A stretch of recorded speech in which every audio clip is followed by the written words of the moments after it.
So we're on a much smaller scale. So but you see how much the difference it makes. I mean, not just money. It's yeah, I'm very excited. Just keep trying. You think, well, I'm not trying.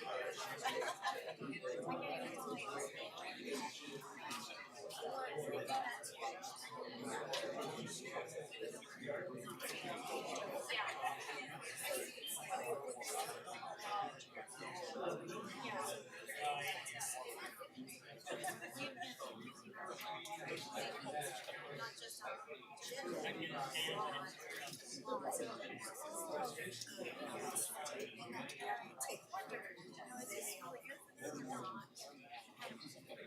bounty on tomatoes.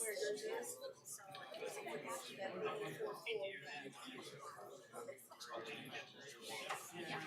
I'll send you that. Yeah. There's a fee. It's not too much. I think my sweet test was 70. I'll send you that.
Test 1, 2.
Recording in progress.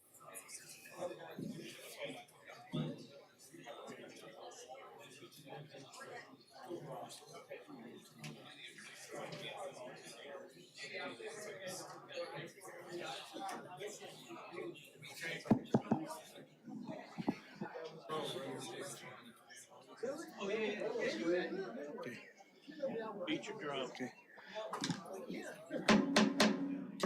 If I might have everybody's attention, please, I want to welcome everybody to the Metropolitan Planning Commission and also the BZA Board for Thursday, October the 10th. And we are going to ask for opening announcements.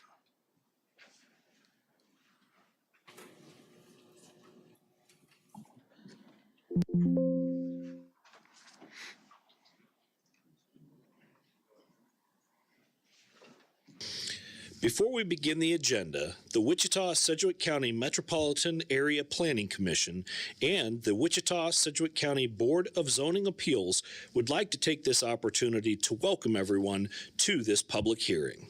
For those in attendance, copies of the agenda for today's meeting, the public hearing procedure, and Planning Department staff reports on all agenda items are available in the lobby. The Planning Commission's and the BZA's bylaws limit the applicant on a zoning, subdivision, or variance application and his or her representatives to a total of 10 minutes of speaking time at the start of the hearing on that item, plus up to 2 minutes at the conclusion of that hearing. All other persons wishing to speak on agenda items are limited to 3 minutes per person. However, if they feel that it is needed and justified, the chairman may extend these times by up to 2 minutes. All speakers are requested to state his or her name and address for the record when beginning to speak. When you are finished speaking, please share your name, address, and the case number on the sheet provided in the room. This will enable staff to notify you if there are any additional proceedings concerning that item. All speakers at the podium, please remove your face mask before speaking into the microphone. Please note that all written and visual materials you present to the Commission and the Board will be retained by the Secretary as part of the official record. If you are not speaking, but you wish to be notified about future proceedings on a particular case, please provide your contact information to the Planning Department. The Planning Commission and the Board are interested in hearing the views of all persons who wish to express themselves on all the agenda items. However, we ask that all speakers please be as courteous and concise as possible and avoid long repetitions of facts or opinions which have already been stated. For your information, the Wichita City Council has adopted a policy for all city zoning items. A copy of this policy is available from the planning staff. The City Council relies on a written record of the Planning Commission hearings and does not conduct its own additional public hearings on these items. The decision of the BZA is final. Any appeal of a decision of the BZA is to the district court. Thank you. May we have a roll call, please? Yes, sir. Fry is absent. Mater? Present. McKay? Here. Dool? Here. Bill Johnson? Present. Blick? Here. Nix? Here. Kluntz? Here. Warren? Here. Joe Johnson is absent. I think we're looking for a different Joe Johnson. Thank you, though, sir. Miles. Present. Zimbelman. Here. Aldrich. Here. Williams Bay.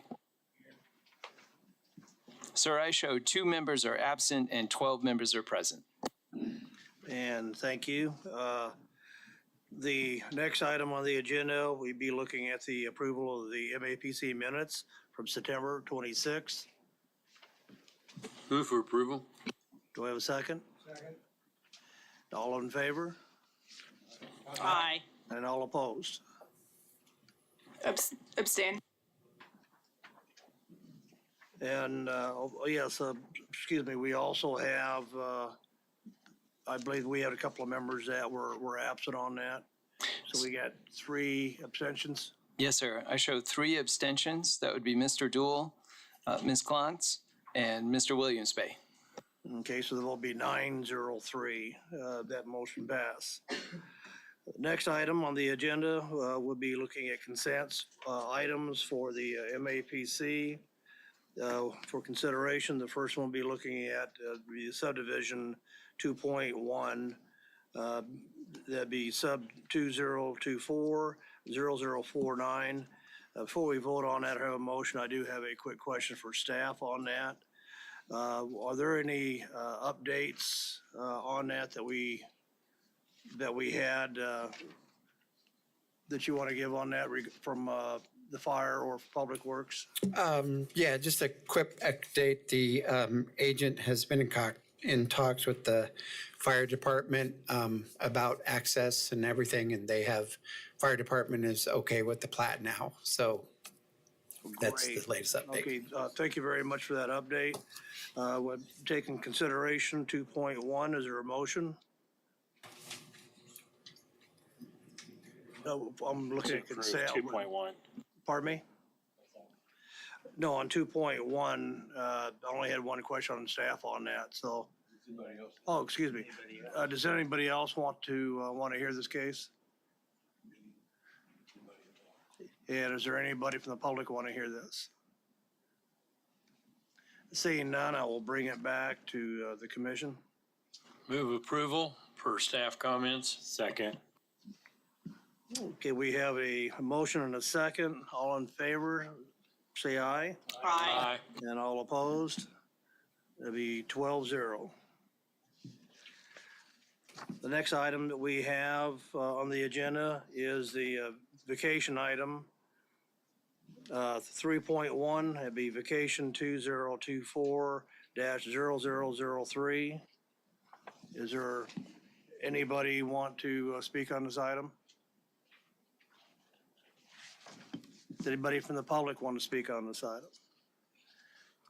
Do I have a motion for take this one on consent?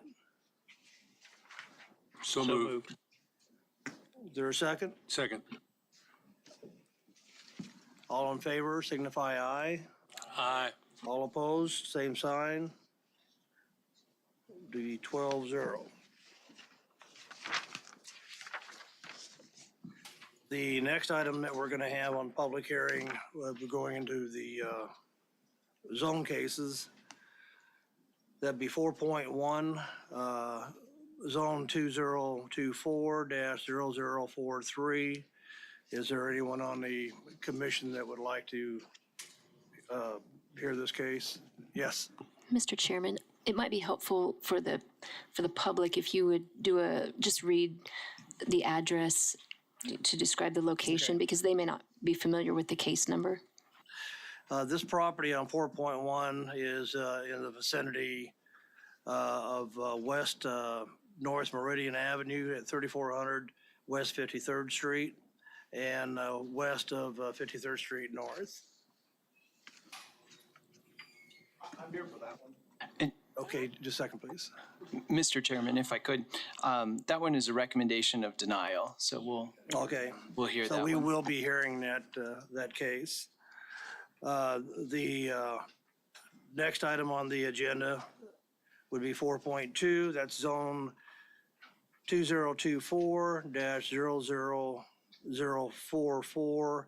That's located West Maple Street, within 1/2 mile of South Ridge Road, 7722 West Maple. Is there anybody on the commission that would like to hear this case? Is there anyone from the public that would like to hear this case? Okay, we have a large amount of individuals on that, so we will be hearing that case. The next item is zone 2024-0045. That is located west of 9th Street North and North Tyler Road at 996 North Tyler. Is there anyone on the commission that would like to hear that case? Seeing none, is anyone from the public who would like to hear that case? We will take that one on consent.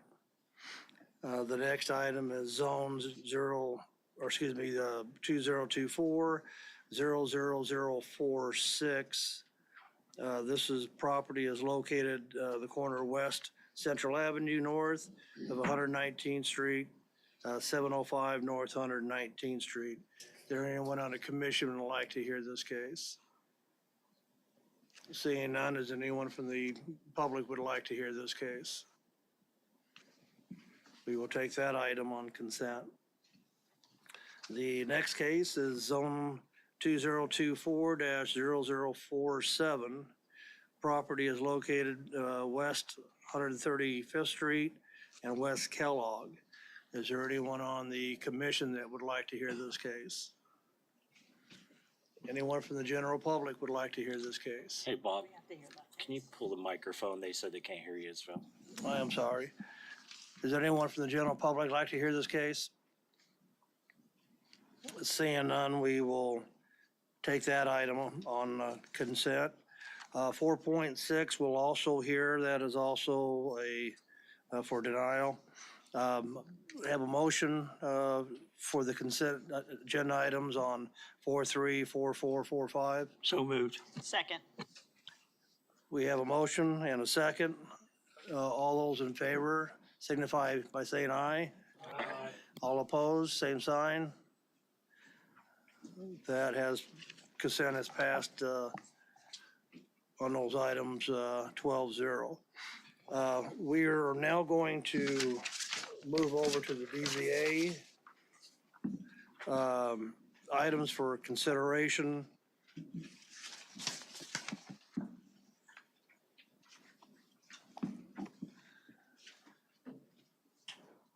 The first item on the agenda for the BZA would be BZA 2024-0059. This property is located, yes. Oh, excuse me. Sorry. The first item we're going to have is on the minutes for the BZA. We'll also show that we've had three members that were absent. Commissioner Bob Dull, Josh McClounce, and Joe Johnson, and John Williams Bay. Move to approve. We have a motion for approval. Is there a second? Second. All those in favor, signify by saying aye. Aye. All opposed, same sign. That is 8-0 with 4 abstentions. Oh, slight correction there, sir. I think we've got 903, just because Mr. Joe Johnson's not here. Okay. Yep. 903, excuse me. Now, we will go to the consent agenda items for the BZA 2024-00059. That's located at 167th Street West, within a half mile of West 4th Street. Does anybody on the Planning Commission like to hear that case? Mr. Chairman, Yes. I need to abstain from this item. Okay.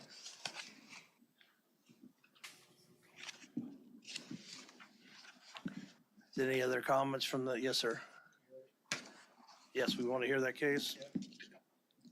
Okay, we will hear that one. The next item on the agenda is BZA 2024-00060. Approximate location of this is on the corner of South Patty Avenue and east of 77th Street at 7757 South Patty Avenue. Is there anyone on the Planning Commission who would like to hear this case? Sir, I would like to request that you, if you would, please hear items 3 and 4. And the reason why is because staff have found that we don't find that all 5 of the factors have been met for a variance.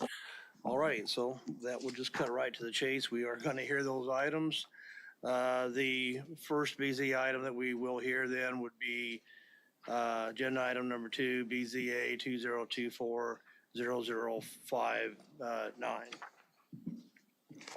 And we have the staff report, please. Yes, good afternoon, Chairman and Commission. Brad Itherly, Senior Planner, MAPD. Today we are discussing case BZA 2024-00059. This is a request for a variance to the Sedgwick County Sign Code to allow a monument sign on property zone SF20, single-family residential. Property is 0.07 acres in size and is located on the east side of North 167th Street West and within 1/2 mile north of West 4th Street North. It is currently undeveloped and serves as an island to the entrance of the Rachel Brooks Estates development. And the platter's text does dedicate this parcel as a reserve dedicated for a subdivision sign.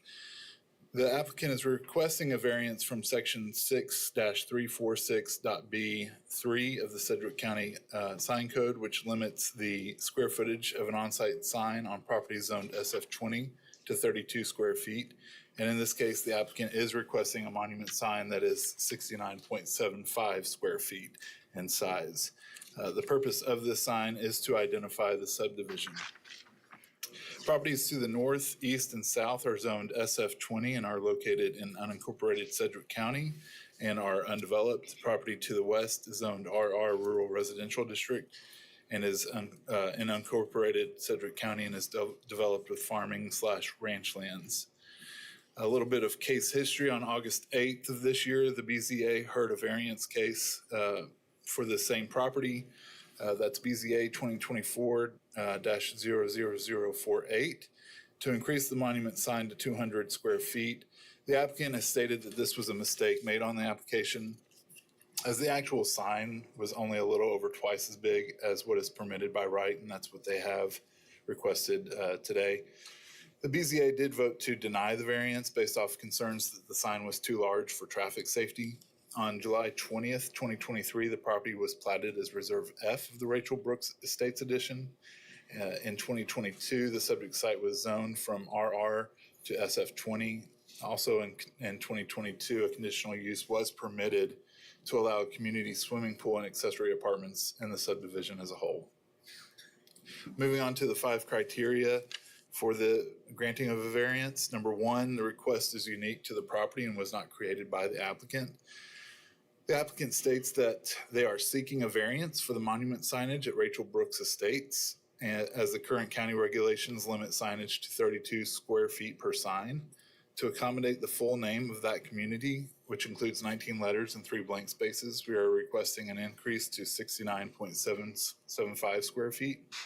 To fit all 19 letters and 32 square feet will make the sign unreasonably small and not visible.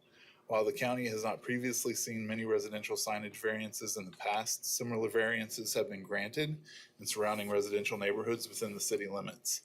We believe this request aligns with the character of the area and will enhance the visibility and appeal of the development and community.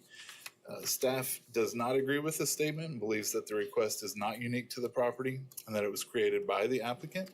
The applicant has the ability to construct a smaller monument sign on the subject site. Unlike the City of Wichita Sign Code, the Sedgwick County Sign Code does not afford administrative approval for subdivision identification signs. The requirements of the Sedgwick County Sign Code for subdivision identification in SF20 developments are applied uniformly to all developments. Criteria number 2, the granting of the variance will not adversely affect the rights of the adjacent property owners or residents. The applicant states that they are confident that this will not adversely affect any adjacent property owners, instead enhance the overall aesthetics and feels of the neighborhood and community. The monument will have a low profile and will be designated solely to provide identification to the development and be a beautiful, well thought out entry monument. Staff does agree with the above statement that the monument sign will not adversely affect the rights of any adjacent property owners. Criteria 3, the strict application of the provisions of the sign code would constitute an unnecessary hardship on the applicant. The applicant states that limiting the monument sign to 32 square feet would result in lettering that is too small to be safely visible to travelers on Highway 167th, where the speed limit is 55 miles per hour. This could lead to dangerous situations where drivers, including homeowners, visitors, delivery drivers, bus drivers, and emergency vehicles may miss the entrance to the community, requiring them to find a place to turn around and return. This could cause unnecessary inconvenience and potential safety hazards, such as using private driveways to turn around.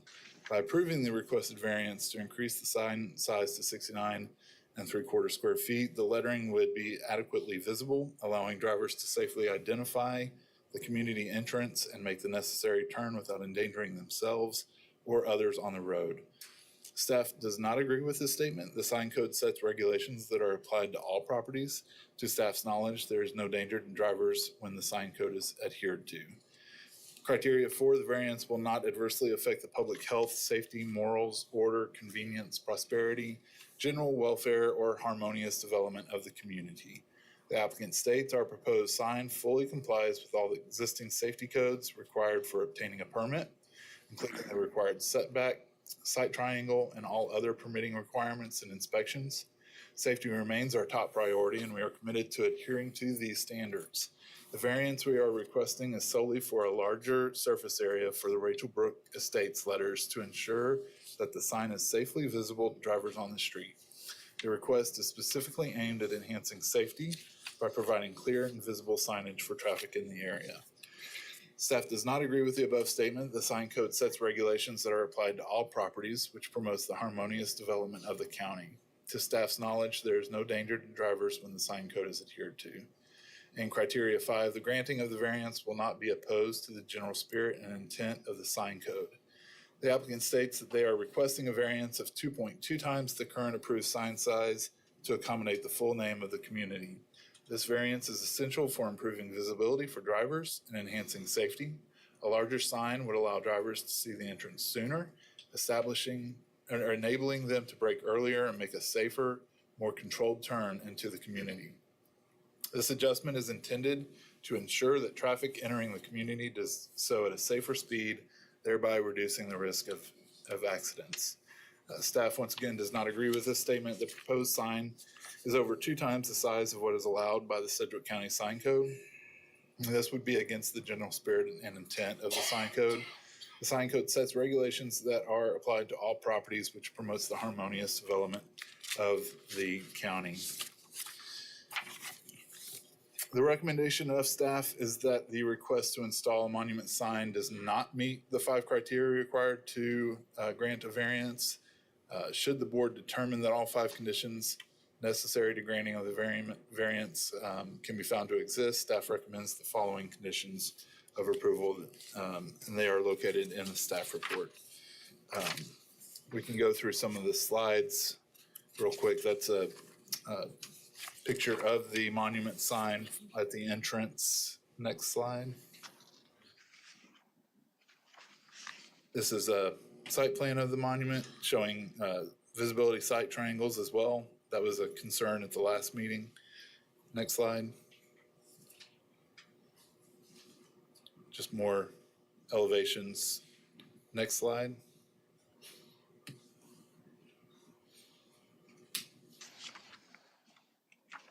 Next slide.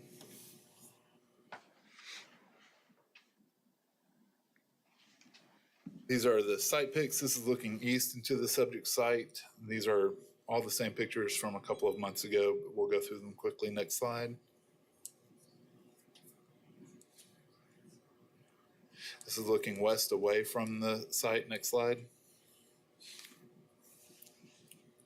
It's looking north. Next slide.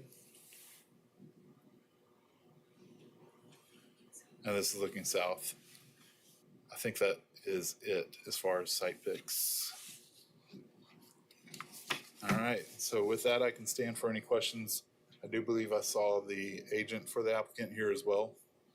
Is there any questions for staff? Yes, Mr. McKay? The sign itself is what we're talking about? Are we talking about the whole monument sign and the?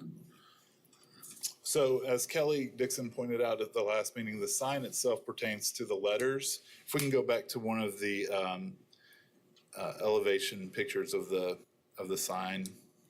Yeah, right there is perfect. So it really, is this portion, this rectangular portion of the sign, and then this circular portion, which would be squared out, basically as far as square footage goes. Do any other commissioners have any questions for staff? Yes, sir.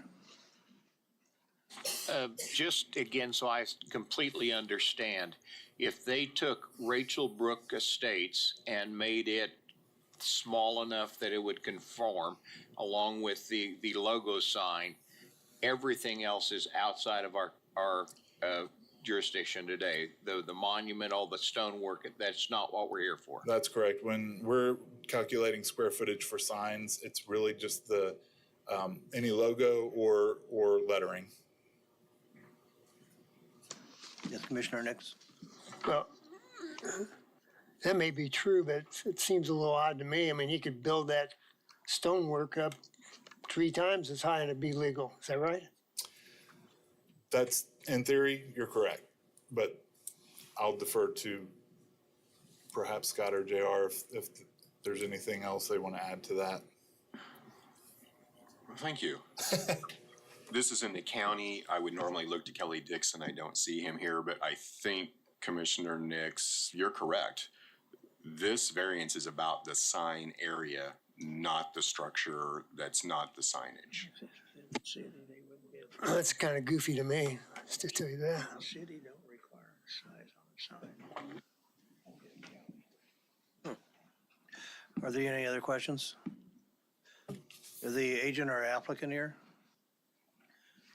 Would you please go to the podium, and we need your full name and address, please?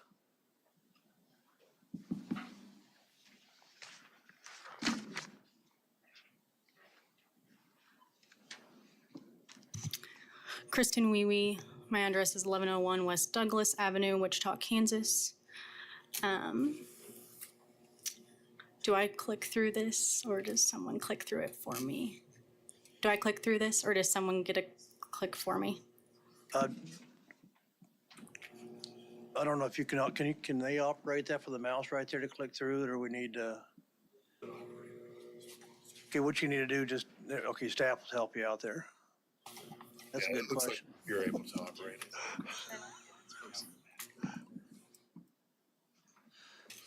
Is someone here to Yeah, click so you through? may have to.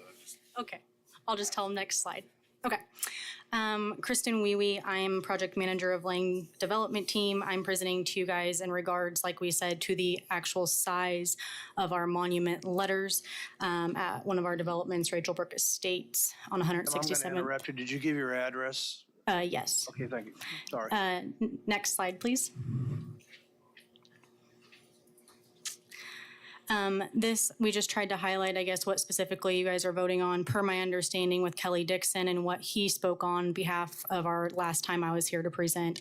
You guys are just solely voting on this highlighted section. Kelly does count the entire area here, not just solely the letters, if you will. So we are kind of going to talk about the entire area since that's what Kelly actually uses to pull the permit. Next slide, please. This is just another view, again, the highlighted section of what you're actually voting on today. Again, 32 square feet is what the county code today allows for this section to be. Next slide, please.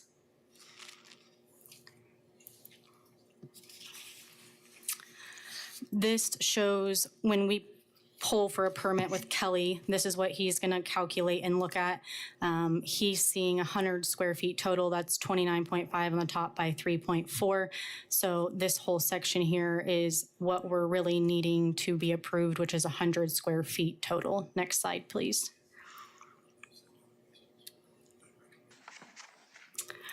Alloy Architecture is our partner on this and who helped design this for us. I did go ahead and have them put the 19 letters that we have for Rachel Brook Estates within 32 square feet, along with the 2 spaces, and show you guys what that would look like today if you were going to try to fit all of those 19 letters and 2 spaces within that 32 square feet. In general, obviously, this is going to be fairly hard to see or read with all of those letters and spaces. Next slide, please.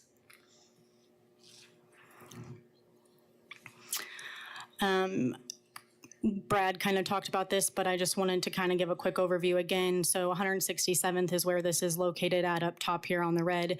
You guys can see we already have a Reserve F platted on the plat map for where this is going to sit.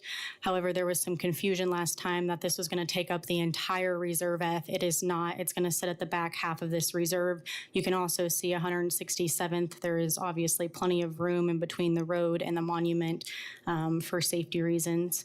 Next slide, please.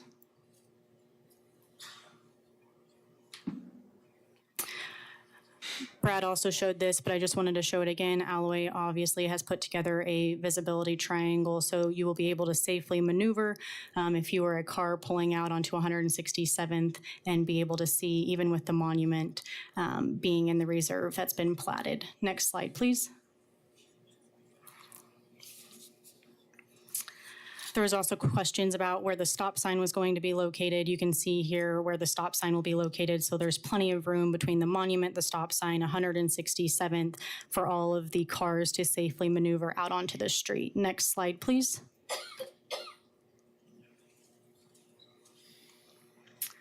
I'm not going to spend very long on this, but I just wanted to give you guys a couple examples that I'm aware of that are close to Rachel Brook Estates or west side of Wichita that have fairly large letters or monument signs here. So next slide, please. Eberly Trails, just a couple miles west or east, I apologize, of Rachel Brook Estates. If you were looking at county code here, technically it would be this entire white area that these letters are sitting on. We actually went out there and just roughly measured some things, and this would be almost over 200 square feet. Next slide, please.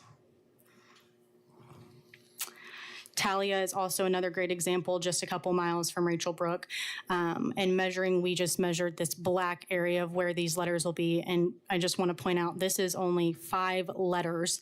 And this one was 18 feet by 4.5 feet. So 81 square feet for just this black section where they fit 5 letters on this sign. This is, again, just a couple miles from Rachel Brook Estates. Next slide, please.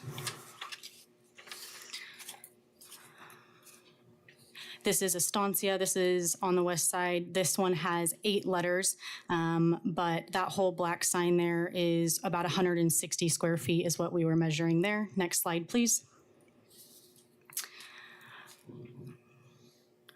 Auburn Hills is just my last example off of Maple. This is one of many monument signs that they have, but in just this brown section that you see here, they're at over 75 square feet here. Next slide, please. I mentioned that we are working with Alloy Architecture on this project. Another partner that we are working with is Miracle Signs. Miracle Signs is a part of the International Sign Association, which is the standard for all signs and safety and how big those things should be. We actually had a meeting with them and talked through them with them on this monument sign. I just pulled this simple graph off of their website. The International Sign Association recommends that if you are driving 55 miles an hour, which is the speed limit on 167th for this monument, that the square footage of just the letters needs to be at least 60.5 square feet. Next slide, please. I know we're asking for 100 because that's what Kelly is measuring this whole thing, but based on the International Sign Association, if we were to just look at our letters are 69.9 square feet today. So that aligns fairly well with what the sign company is asking for in terms of safety based on the miles per hour that you're going to be driving down that road to be able to see the sign, turn, and safely make an entrance into the development. Next slide, please. The piece of paper that got passed out to you guys, one more thing on safety. When we met with the International Sign Association, they were actually kind enough to write a letter of recommendation to you guys to actually approve what we are asking for today. I'm not going to read this letter to you, but I do want to highlight a couple of points in here that they've made. The last paragraph, I'm just going to read this quickly. The Sign Research Foundation's recent publication on sign premise signage, situation, legibility, and visibility guidelines for traffic safety provides detailed information from academic research on how large messages on signs need to be in order to promote traffic safety. This includes a sign size calculator, which uses data to determine how big a sign needs to be effectively and safely seen to passing motorists. According to the sign size calculator, including factors such as speed limit, illumination, viewer reaction time, maneuver type, and other variables, the Rachel Brook Estates sign in question should actually be closer to 85 square feet in size. If you read below, with these sign calculations and the promotion of safe driving in mind, the ISA recommends that the Rachel Brook Estates sign be allowed to be larger than 32 square feet, specifically at least the proposed 69 square feet. Again, that's just the letters. Kelly is going to measure the whole thing for 100, so that's really what we're needing today. But the ISA, which again is the standard for safety in all signs that Miracle is a member of and working with on this monument and development, recommends that this also be approved for safety reasons. And that is all I have for you. Thank you. Is there any questions or comments from the commission for the agent? Yes, Commissioner Black. This question's for staff. This might be hard for you. The speaker pointed out 4 or 5 signs over there. Did they receive a variance that you know of, or are they just in violation? I'm not sure I'd answer yes or no to either of those questions. Those signs may not all be in the county, and in the city, the sign regulations, as have been pointed out, are different. I can't answer that question, I'm sorry. No, that's a great question. Question I have for you is safety. You mentioned safety quite a bit on size and everything. One thing I noticed is how from the bottom of the Rachel Brook Estate sign to the ground, what's the height? Because I could barely see it on this. I don't know that off the top of my head. I would have to scroll back up. Okay. The reason why I asked... I also have Alloy here, so maybe he knows off the top of his head. Okay. The reason why I asked that question is because when you're talking about safety, luminance, and headlights of cars, because if we're talking safety, you have that sign so high up that the headlights of cars that are going to be coming on 167 probably won't be able to see it as much. It is going to be illuminated, but at the same time, when you're raising that sign up further, then of course it's going to make more of a safety concern. I could see more than if just having a bigger sign. Yes, well, I really appreciate that concern in safety. I do know that Miracle, the sign association that we've been working with, Alloy, have all been trusted partners to make this safe. The other item I just want to highlight again is that you guys are not voting today. We're not breaking the code for the monument. We're not meeting the variance for the 32 square feet. So that is specifically what I'm asking today, and you guys to vote on the 32 square feet to be increased. Okay, So, excuse me, sir. Following up on that, I just happen to have another presentation that's on my desk where it shows Ashley Park, and they show that they blocked it off instead of doing it as a horizontal all the way across. Is that a possibility to block off that sign where you can fit the letters where it will be safe enough for you? I don't know if I know exactly what you mean by block off. Having Rachel Brook on top and Estate on the bottom. That could have it as a square or blocked off instead of all horizontal. We have looked at that option with Alloy when last time you guys were not in favor. So we looked at redesigning with Rachel Brook Estates with Estates on the bottom. However, again, we're still trying to fit 19 letters in here, and it still didn't change the fact that we were over the 32 square feet. It doesn't matter whether it's horizontal or you go this way, it's still going to be bigger than 32 square feet. Okay, excuse me, sir. Thank you. Thank you. I'm sorry.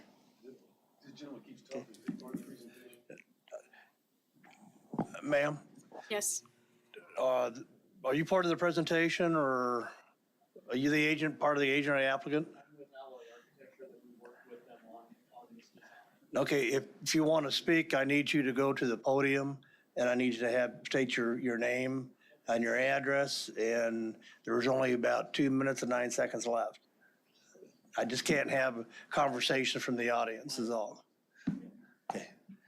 Commissioner Blick, are you done? Okay, Commissioner McKay? My question hasn't to do with the sign as much as this picture here shows that there's trees all the way solid down this street. My question is, how far back are you planning on taking those trees out so people can see that sign going 55 miles an hour down the road? If you're familiar with the street, and I think Brad had some pictures that probably spoke well to this as well at the beginning of the presentation. I don't know the exact distance from the monument to the trees, but some of those have already been cleared. Those were, I think, a couple of months ago that Brad took those.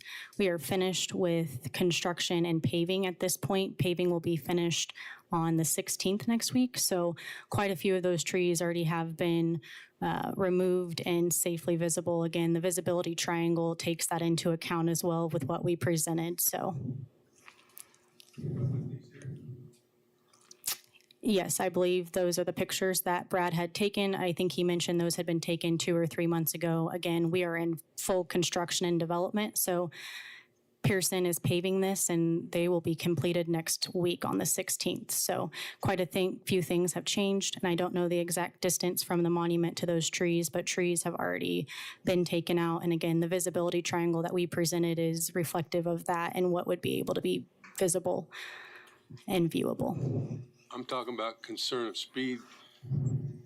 These pictures you got that are here, these are the ones you've taken or somebody's taken? Your group? Brad takes those, I believe. Well, the two on the right side, you look at them, the trees are not very far from the monument.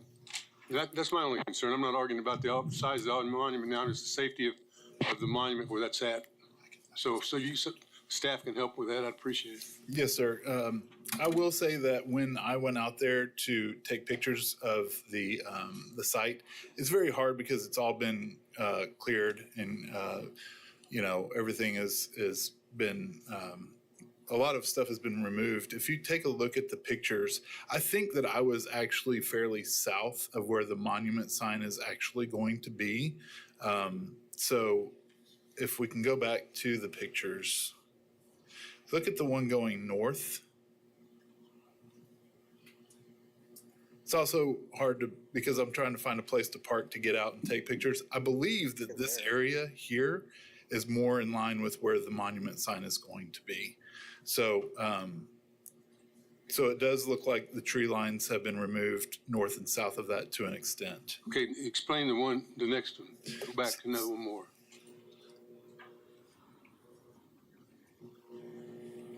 There's one that's facing south, and that's very close, but like I said, that one's the one I'm concerned about. And like I said, I think that the monument sign is a little bit further north than where I stopped to take the pictures. It's when a site is grubbed like this, it's kind of hard to tell exactly where things are, but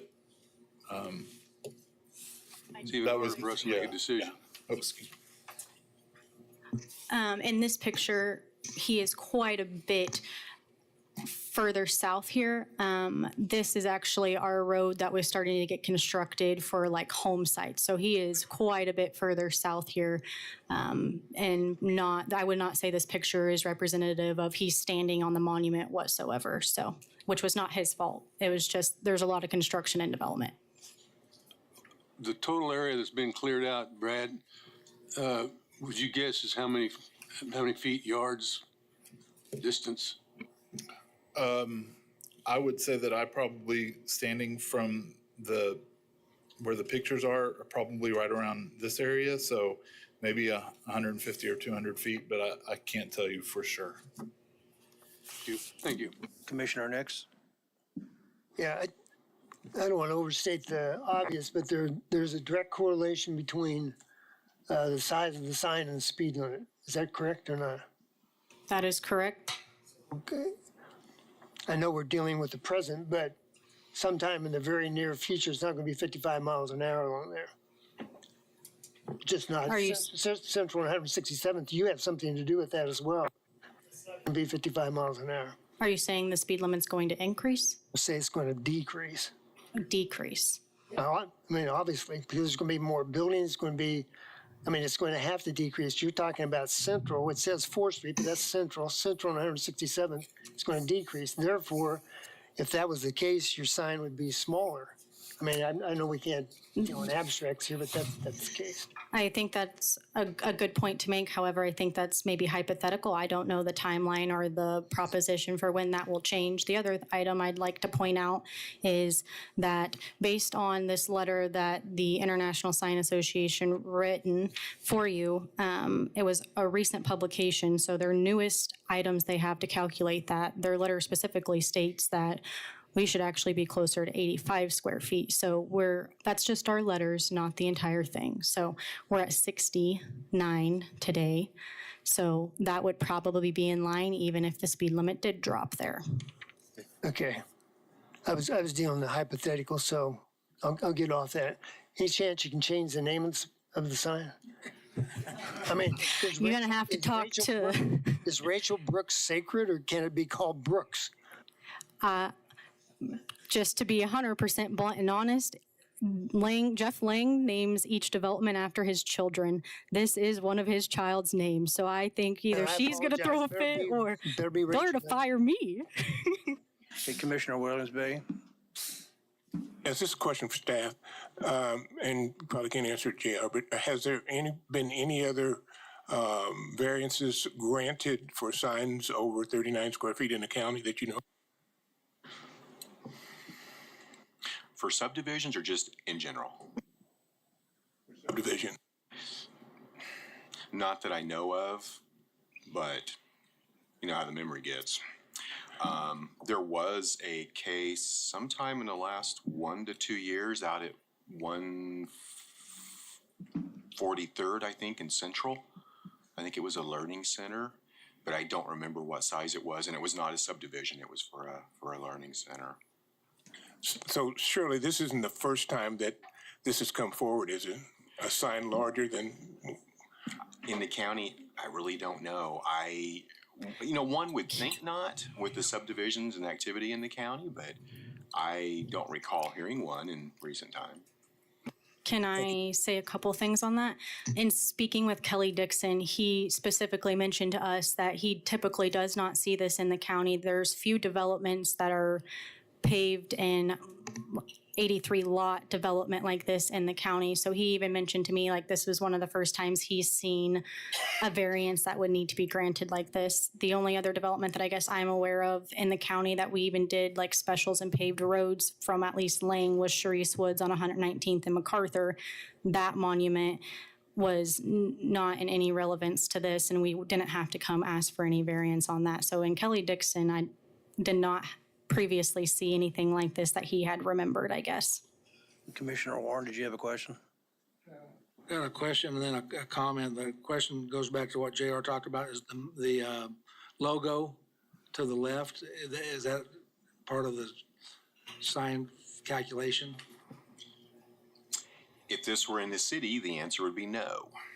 It's not in the city, and quite honestly, I do not know. I just don't know. It wouldn't be in the city. If I, It's signage. It's something that's going up there that's part of the subdivision. What it says doesn't really affect me. If, again, in the city, the logos are exempt from the code.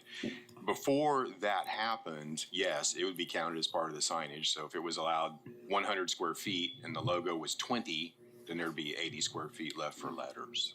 Okay. And then my comment is that I think the problem we've got here, it looks like our sign ordinance is out of whack, because we're looking at a structure that now we have no say, but we got a monument that is huge, and we're doing all of our calculation off of lettering, and trying to squeeze a square peg into a round hole. I think we need to look at sign ordinance. Has the structure in proportion to the signage. Structure.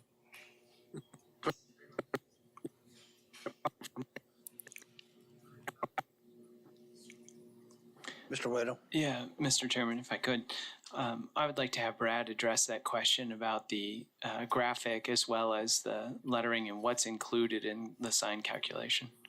Yes, sir. So this is based off of what Kelly Dixon said at the last meeting.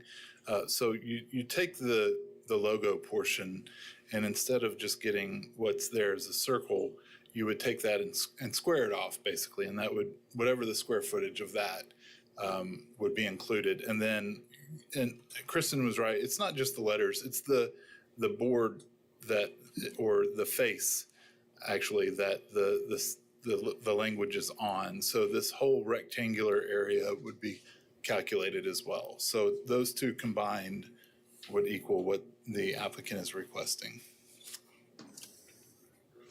And this is per Kelly Dixon at the last meeting that we had for this, for the Sedgwick County sign code, which is different from the city of Wichita. Commissioner Zimmerman? For the agent, all of the signs that you showed us up there, are they all within the city limits? I don't want 100%. Just take this with a grain of salt. To my knowledge, yes, all of those are within the city limits. All of those are fairly close. Some of them were within a couple of miles. And again, if you even look at Talia's, that one is much over. All of them were over 32 square feet, but Talia's was even just fitting, I think, 5 letters in there when we looked at that. And quite a few of the other, every monument, I think, besides probably Auburn Hills, was less than the 19 letters that we're trying to fit on here. So. Well, what I'm getting at is if Talia is in the county, you actually have some precedence there to do this, but I guess we don't know. I do not know for certain. Is there any more questions? Yes, Mr. Wisby. Just so I understand, this is a unique development where the roads are paved. Is the reason why we're wanting a larger sign, and most of them are in the county or subdivisions where the roads aren't paved? The reason we're requesting a larger sign variance is solely due to the fact that I cannot fit 19 letters and then the 2 spaces within the 32 square feet reasonably to be seen, to be safe, and to be visible to travelers to turn into the development today. If we did have a development with maybe 5 letters like Talia, could this be a lot more doable and maybe not have to be here today? I would say yes, that's a large possibility, but it's just not the reality today with the 19 letters that we have to fit into the county code. So is this your second sign? Do you have another one that's on Central, so this will be a second? There will be another one off Central on phase 3. That one today meets county code, so it won't be an issue. It's just a smaller sign. It's not our main entrance sign, so. And this will be your main entrance off 167th? That is correct. Okay. Are there any additional questions or comments? Seeing none, I'll ask anybody in the audience would like to speak on this. Is there anyone from the audience who'd like to speak on this? Well, there went your rebuttal time, so I'll bring it back to the commission. Do want to remind the commission that this is a BZA. In order to approve, we'll have to find that all 5 conditions are necessary for granting the variance exist. Can be approved the request of the variance. For denial, that they do not meet the 5 criteria. Is there a motion or any discussion from the commission? Just a reminder, it requires a vote of over 8. Yes, thank you. 8 or over. Thank you.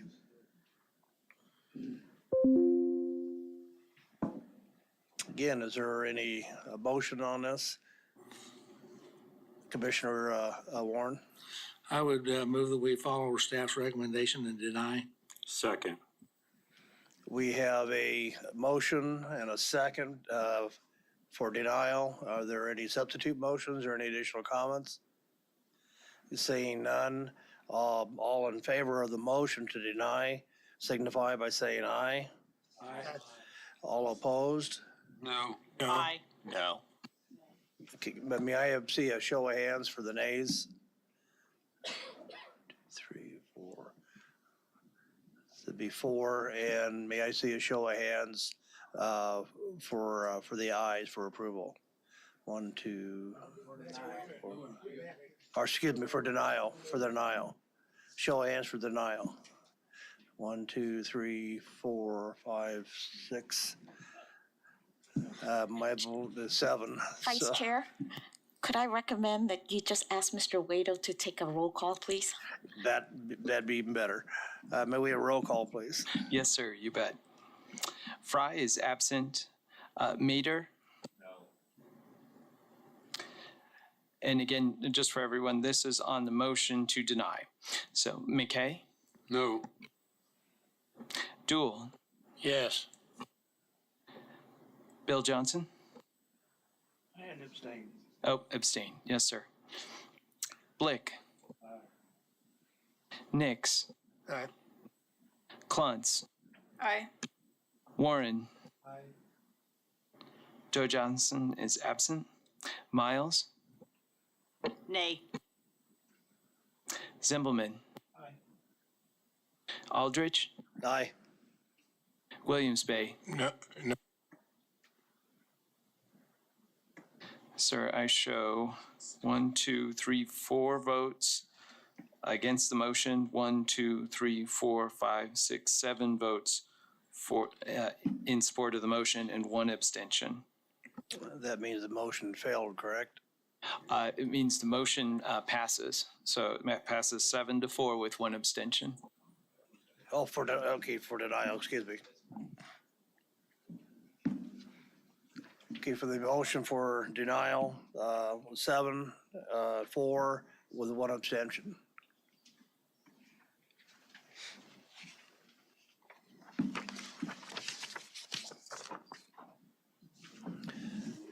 Okay, the next item on the agenda is BZA 2024-0006. Is the agent or applicant present also?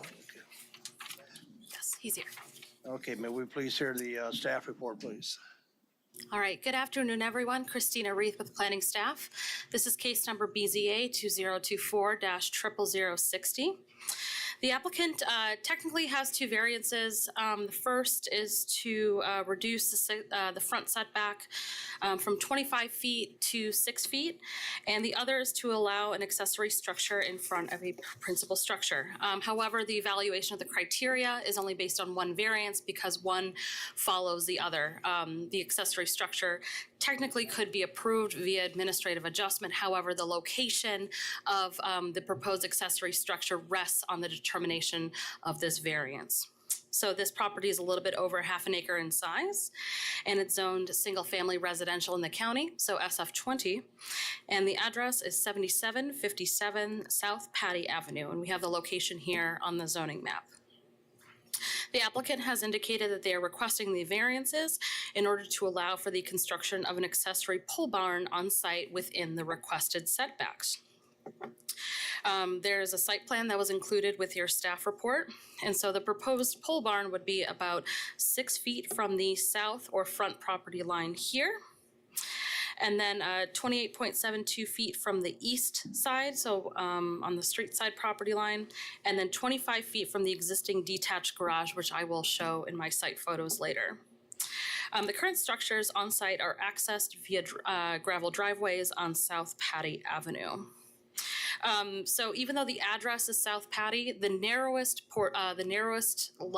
side of the lot is actually considered the front lot. So technically the setback that they're requesting the variance for is along East 77th Street South. The front setback can normally be reduced by administrative adjustment. It's an administrative application through the planning department by up to 20%. The applicant is requesting a 76% reduction of the front setback, and thus that requires a variance. So the second request is to permit an accessory structure in front of a principal structure. And I elaborate a little bit on that in my report. So a little bit about the surrounding development. As you can see, they're all zoned SF20 within the county. There is no case history on this particular property. The subject is platted as Lot 8, Block C of the Hancock Second Edition. It was platted in 1968. So let's move forward with the 5 criteria for granting a variance. So the first criterion, the variance requested arises from a condition which is unique to the property in question and is which is not ordinarily found in the same zone or district and is not created by an action of the property owner or applicant. The applicant states that this is an older neighborhood where the entire neighborhood is zoned SF20.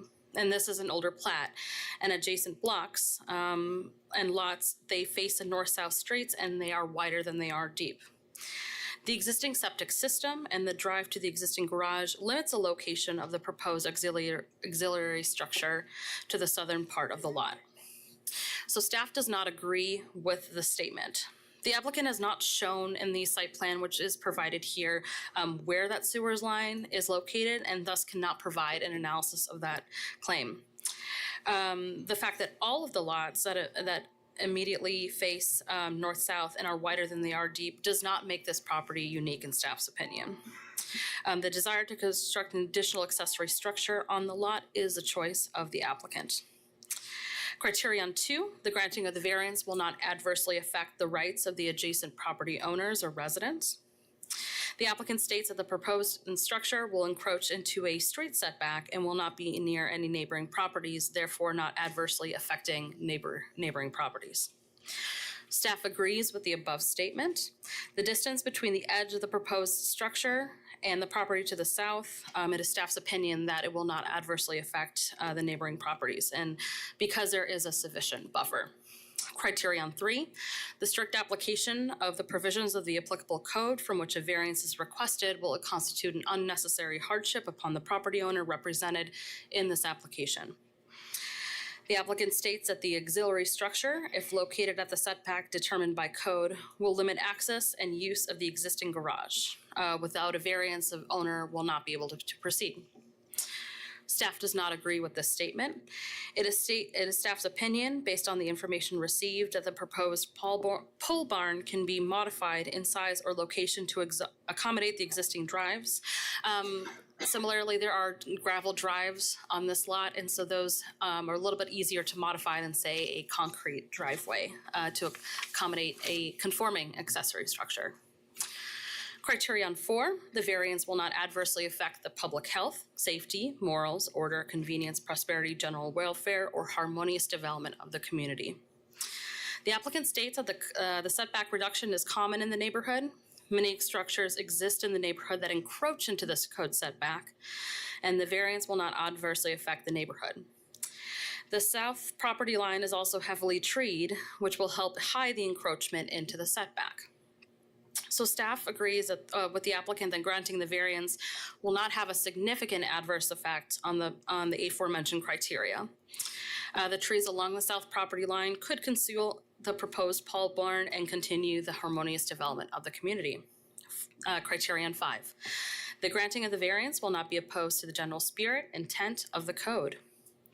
The applicant states that this, again, the setback reduction is common. Many structures in the neighborhood, especially around East 77th Street South and East 75th Street South, they have structures that encroach into this setback.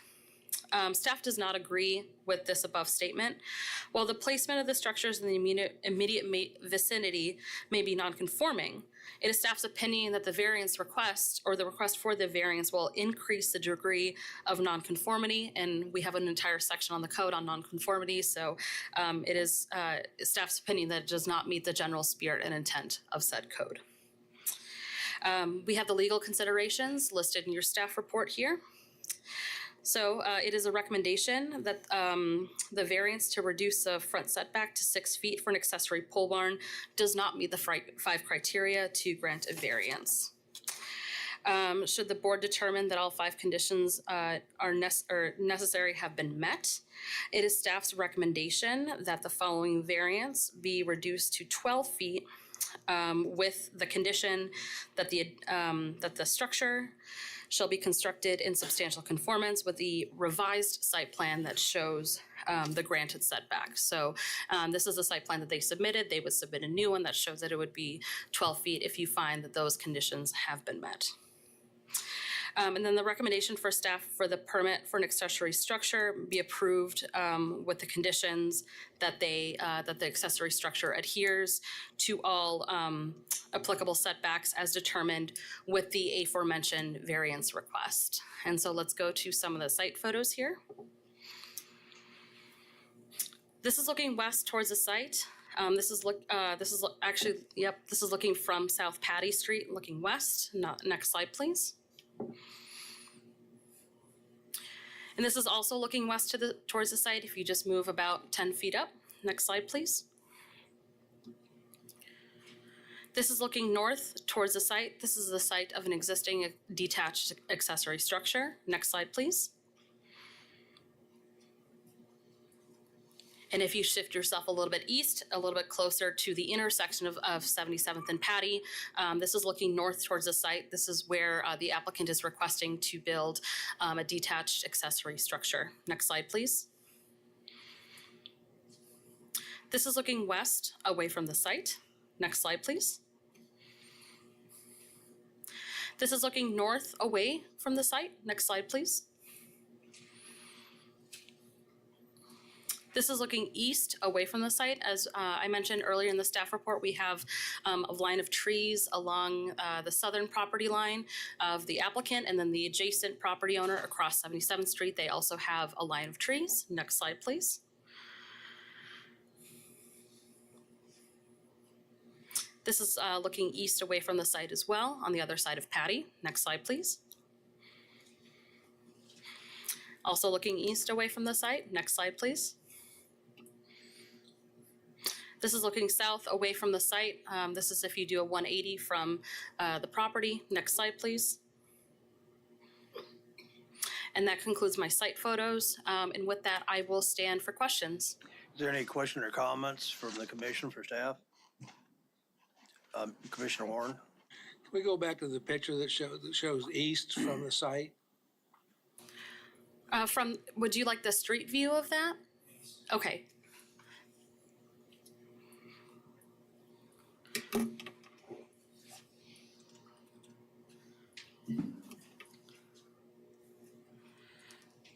A different looking east away from the site. Okay.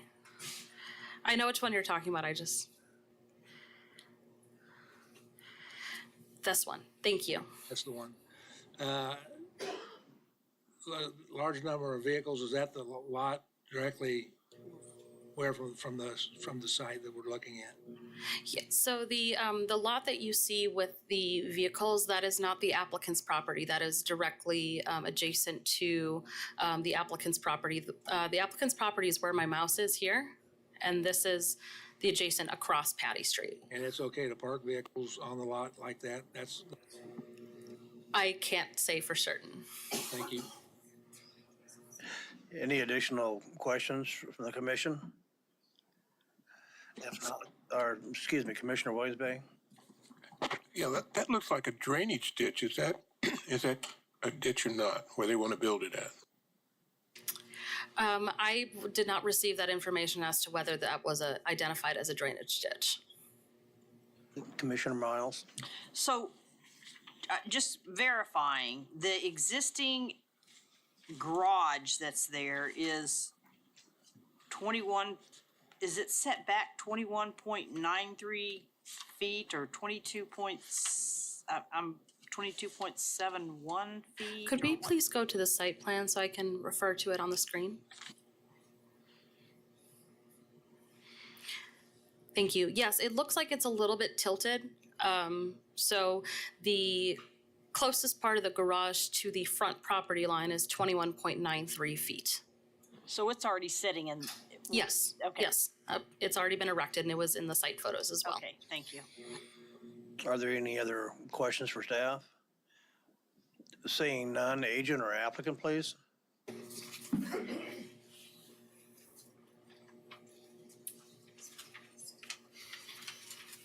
Kirk Miller, K.E. Miller Engineering, 117 East Louis. I'm the agent. This is an individual that wants to build this structure because he wants to park some vehicles under it. And when I talked to him, he was saying, I want to request a 6-foot setback off of there because I back trailers into that existing garage and that gives him enough room to do that. I said, well, we may get some kickback, but I'll go ahead and submit it that way if that's the way you have to have it submitted. So I submitted it with that 6-foot setback. And, there are a number of them around there like this that don't meet the setback requirements. And yes, this is technically the front setback, but if you look all the way up and down the street, the way it's actually working, that's a side setback. And side setbacks in residential, they vary. They can go all the way down to 15 feet. And then you can do the 20% variance and everything like that. So you can shrink it down pretty good on a side setback. So I'd be glad to answer any questions. Is there any questions to commission for the agent? Just Commissioner Warren? is there any drainage problems in this area? Not that I know of. I didn't have a discussion with him about drainage problems, so I couldn't say. Are there any additional questions? Seeing none, is there anyone from the audience that would like to comment on this? Is there anyone from the audience that would like to comment? Seeing none, thank you, sir. Thank you. Bring it back to the commission. Again, being the BZA, he would require for approval 8 votes from the commission to approve. Is there a motion from the commission on this?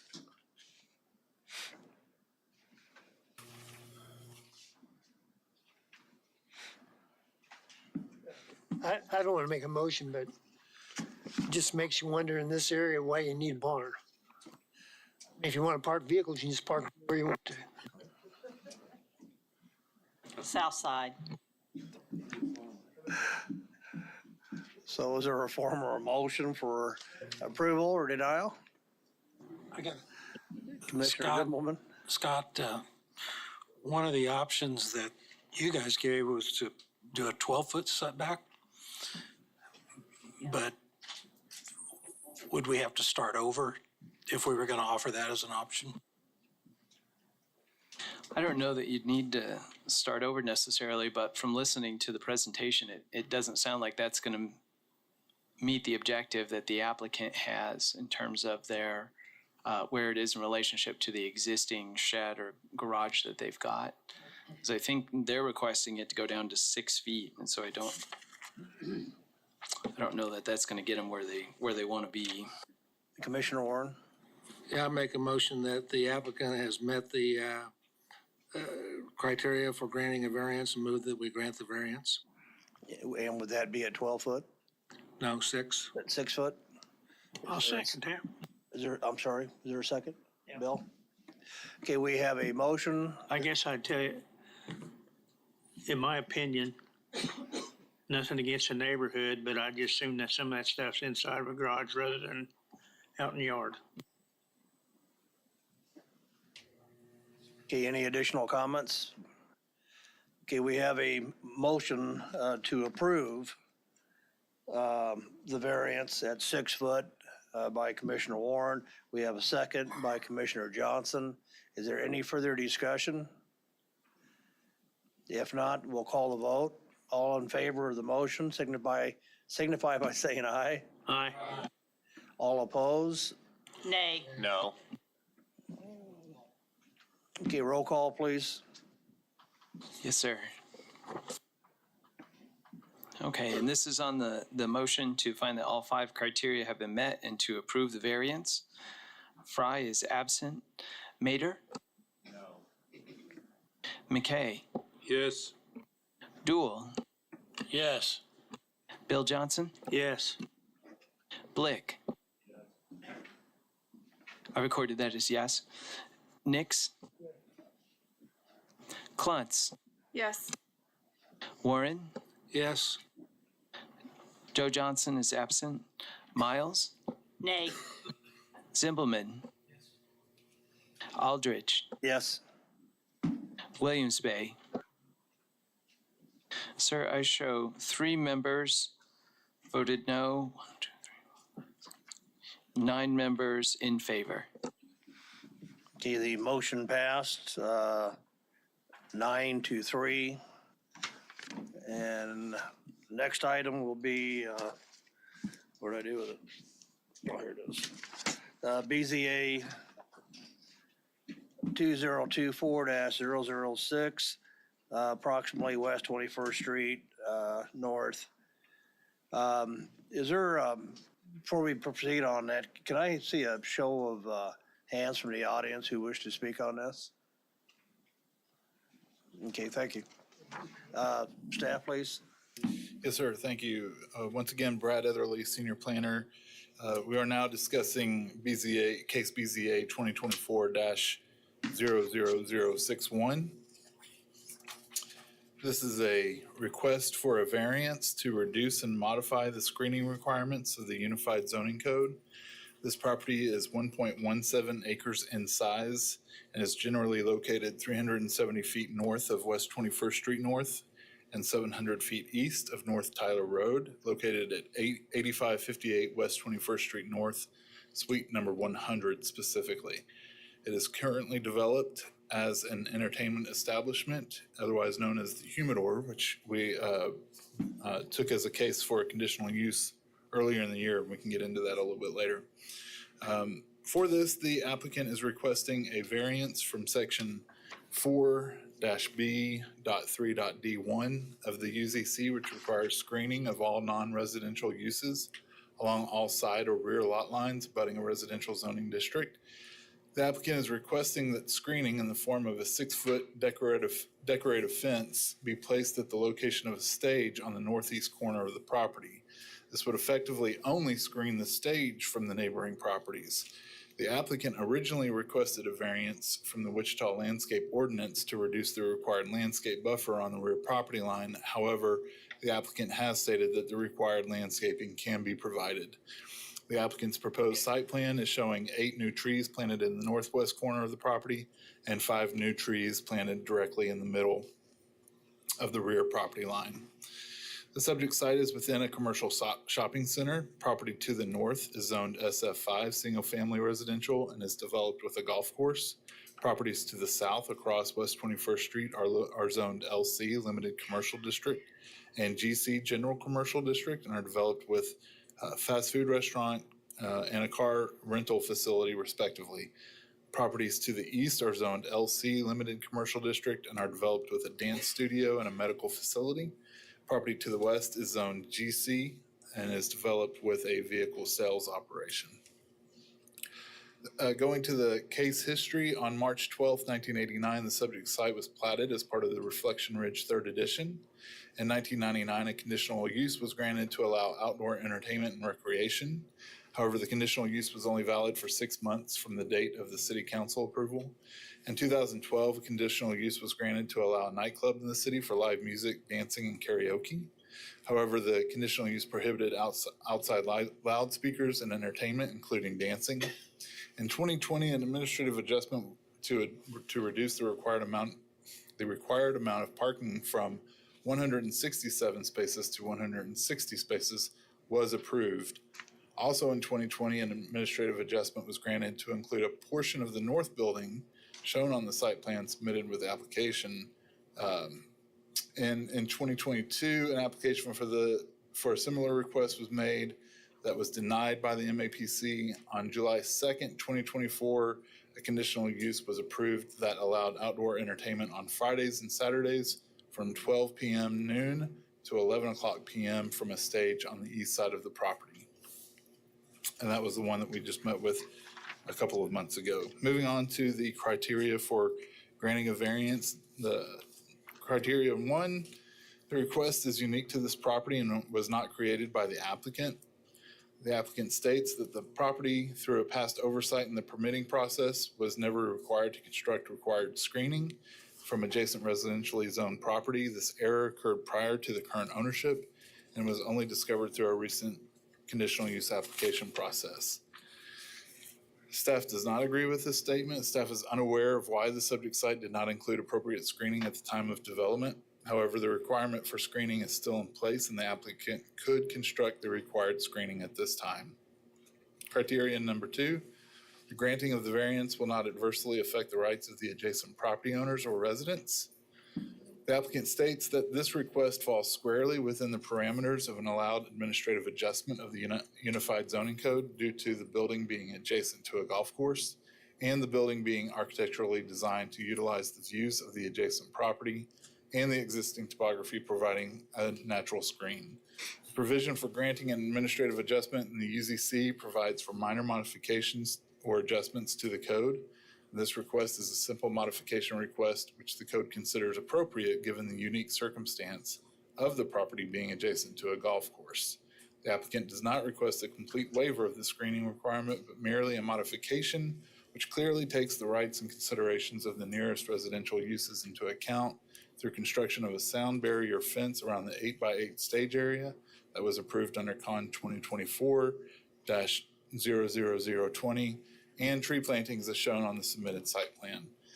Staff does not agree with the above statement that the requested modified screening wall fence will not adversely affect the rights of adjacent property owners or residents. One of the conditions listed in permitting the outdoor entertainment establishment in July 2024 was that the screening wall would be constructed. Staff feels that the required screening wall is important to reducing sound levels to properties to the north of the subject site.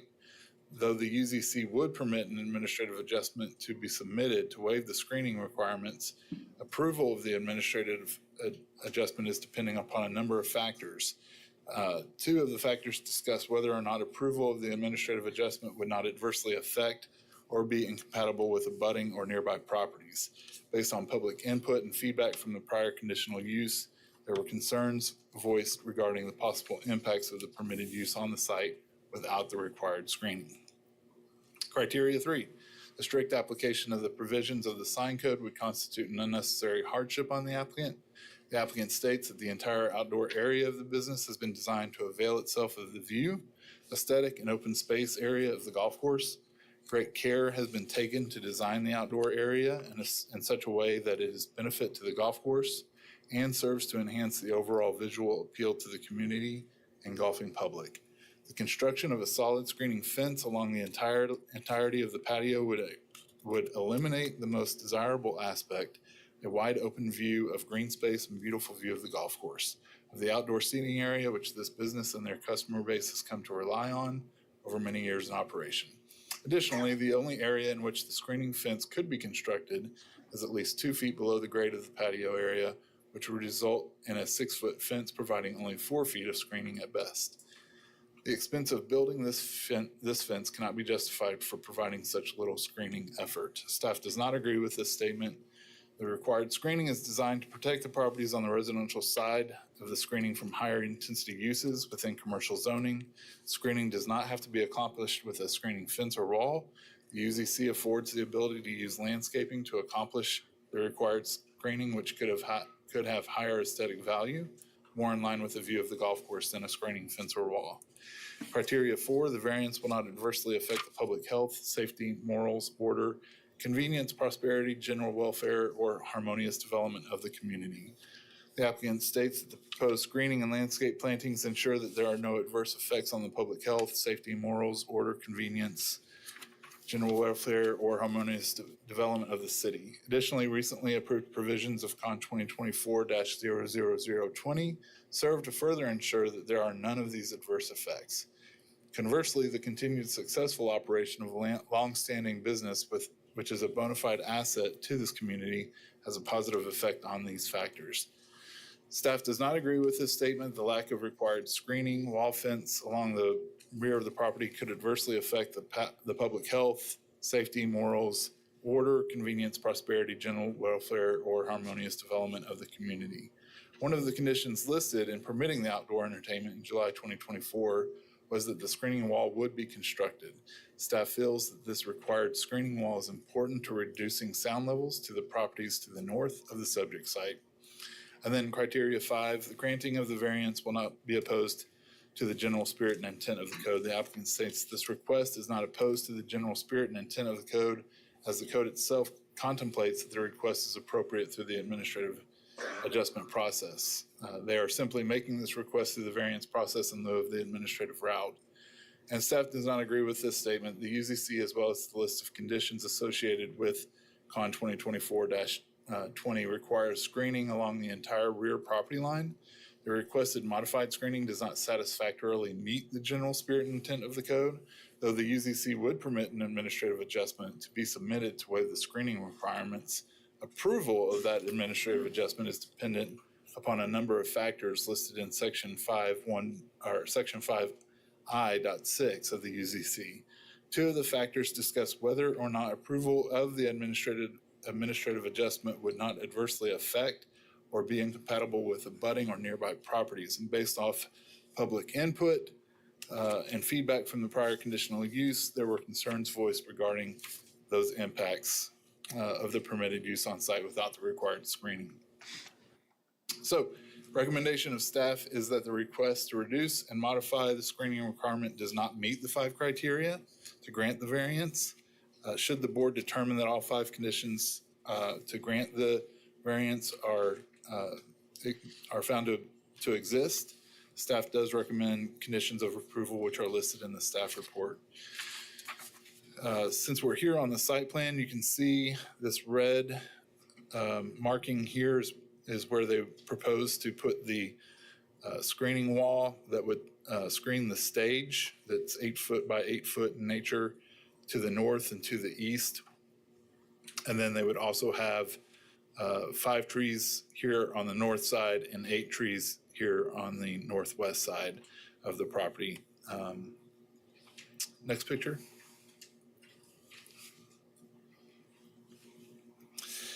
So familiar pictures to us. This is looking north into the subject side of the humidor. Next picture. This is looking west away from the site. Next picture. This is looking north to the golf course and the residences beyond that. Next picture. This is looking east away from the site. Next picture.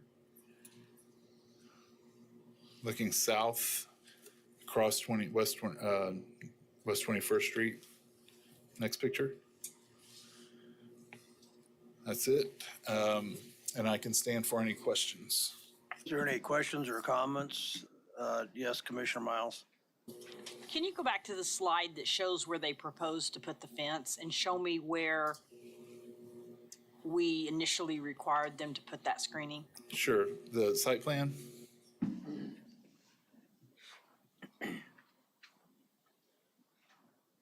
So the rear property line would be this solid line right here. That's where their property ends. And so we would have them effectively build a screening fence along that entire north property line. And this red marker is indicative of where they are planning to put the 6-foot fence. Thank you. Any additional questions? Saying none, agent or applicant, please.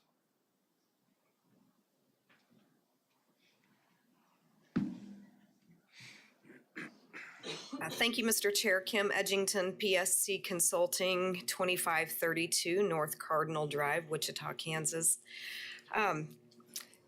The reason that I am here, you have a different representative than we heard this just a few months before.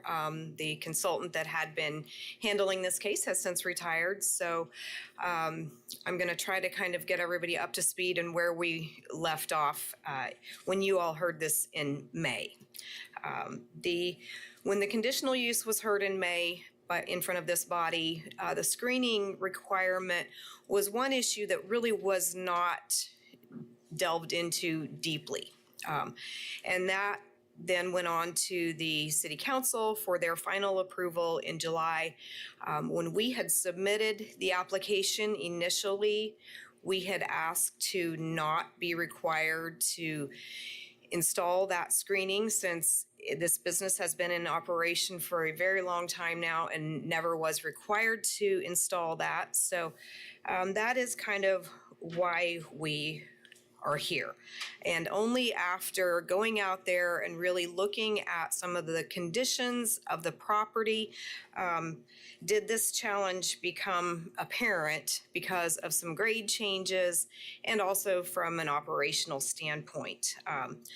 The place where the fence could be would be built right outside of the patio area, which would still be within our ownership, there is at least a 2-foot drop in grade here. So we realized that a 6-foot fence, as required by the zoning code, would provide a lot less barrier than it was intended to.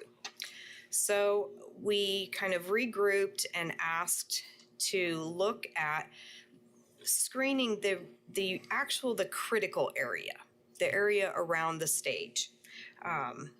So our proposal is to increase the effectiveness of the screening, but not necessarily have it become an impediment to the way that the business has been operating for a lot of years.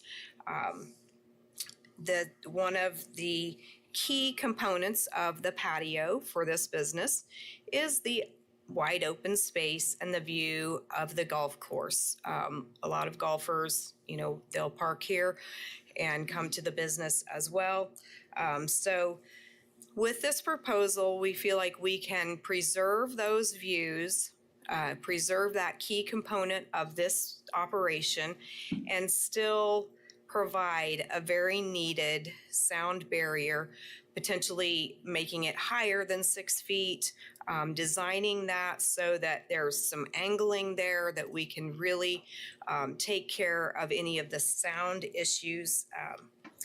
And we feel that if we had to construct a fence along this entire expanse, what you've really done is hamstrung this business in one of their amenities that they have offered for so long to their customers, for a use that's only happening potentially at the most between noon and 11 p.m. on Fridays and Saturdays, which is about 18% overall of their operating hours. Their operating hours run around 120 hours a week. So with this being a logical, meaningful way to provide the screening that we understand really is important, and that we could do it in a way that we could also still preserve one of the biggest amenities of this business.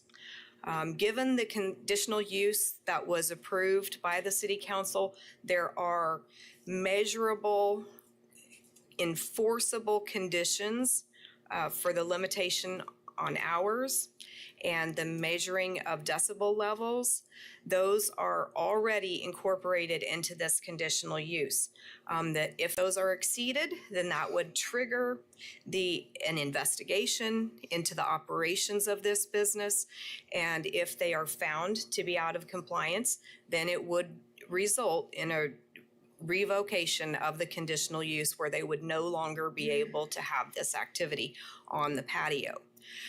But by proposing an adjustment to how this screening is provided, we feel like we can be a good neighbor.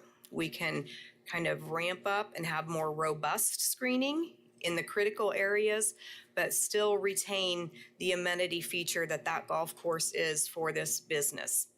And I would be glad to stand for any questions that you might have. Commissioner Blick. I just have a question. It says it's 6-foot decorative fence. Is that a decorative?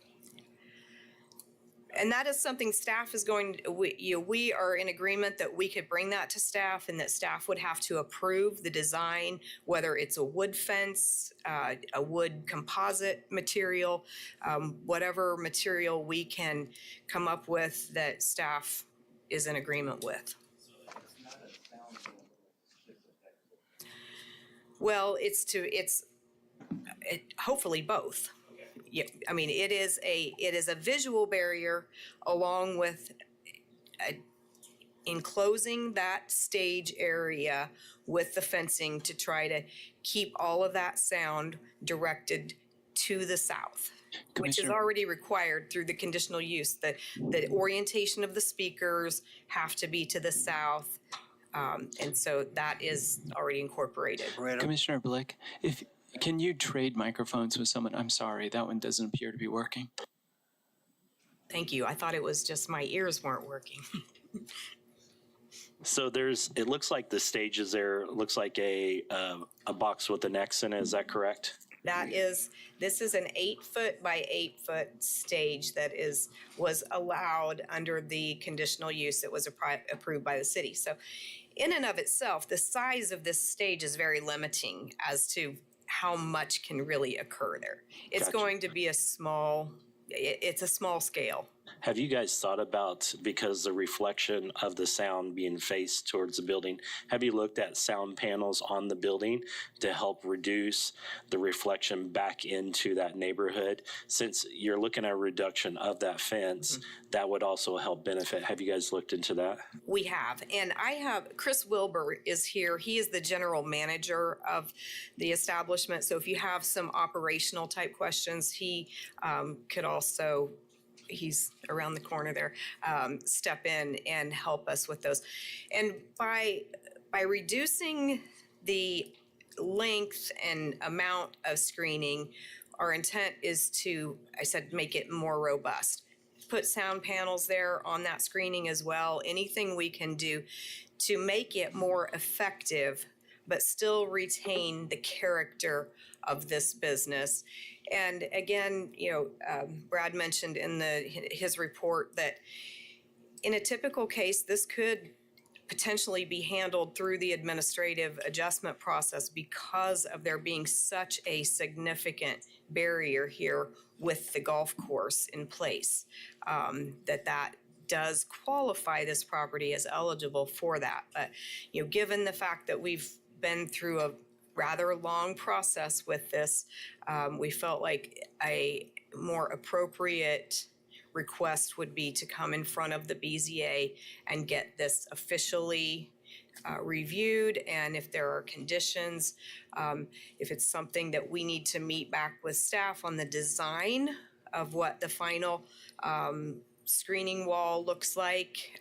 We have basic dimensions and locations here, but we would be glad to do that. I know staff had also mentioned about, there is a potential that we could do a solid landscaping along this property line.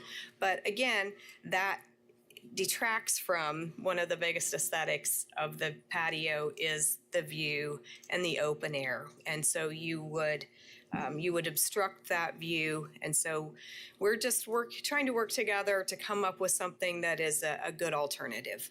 Commissioner Williams-Bay? Yes, can you tell us how high that stage is above the grade? The stage that we are proposing that we'll build, is approximately 2 feet above the grade. And you said there's a 2-foot drop Right. at the back. If you have a 6-foot fence, you're only 4 foot above. Right. So that's not much of a screen. Right. So that's what would be required by the zoning code right now.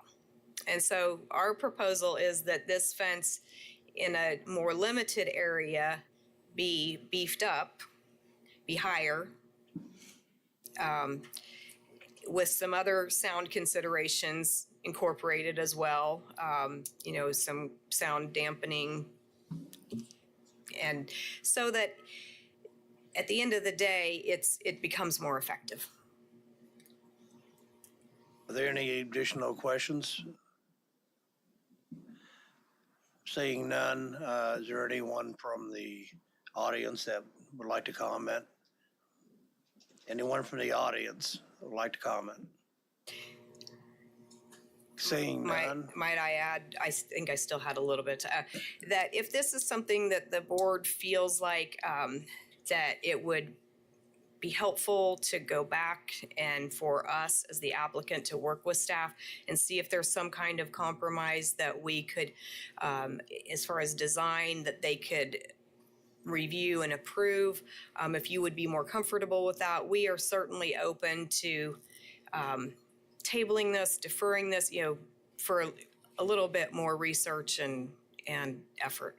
One of my thoughts on this, especially since you're going to be already got a 2-foot drop, you're looking at a 2-foot stage. In order to even come to 6-foot height, you're going to have to put a 10-foot barrier. What do you think that's going to look like? I don't think that's going to be. Well, I think we were thinking, at least 8 feet is kind of a minimum, and that through the design, if we could work with staff for something that they felt was aesthetically, helped the area. We don't want it to look like a giant, behemoth in the middle of the golf course. But it does need to serve its purpose in the sound protection. Okay. There's no more question or comments. I'd like to go ahead and bring it back to the commission. Again, want to remind the commission this is a BZA. Therefore, in order to approve, it's going to require 8 votes for approval. Commissioner McKay? I have a question to staff. Is it possible for us to vote one way or the other with the condition that Kim was saying about coming back for you and working out like an administrative adjustment? Let me, if I could, I'd like to take a moment to confer with legal and colleagues on that one.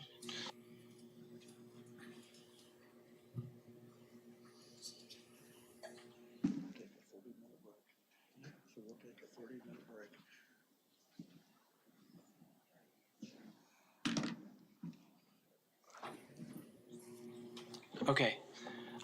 So the answer is yes, that is possible. However, given the nature of the controversy and just the volume of comments that we've heard on this case, the preference would, from staff's perspective, would be to work out the details and have that agreed to when you take your action, as opposed to you approving it and then it's on staff to try and figure out what is the best fit for the community.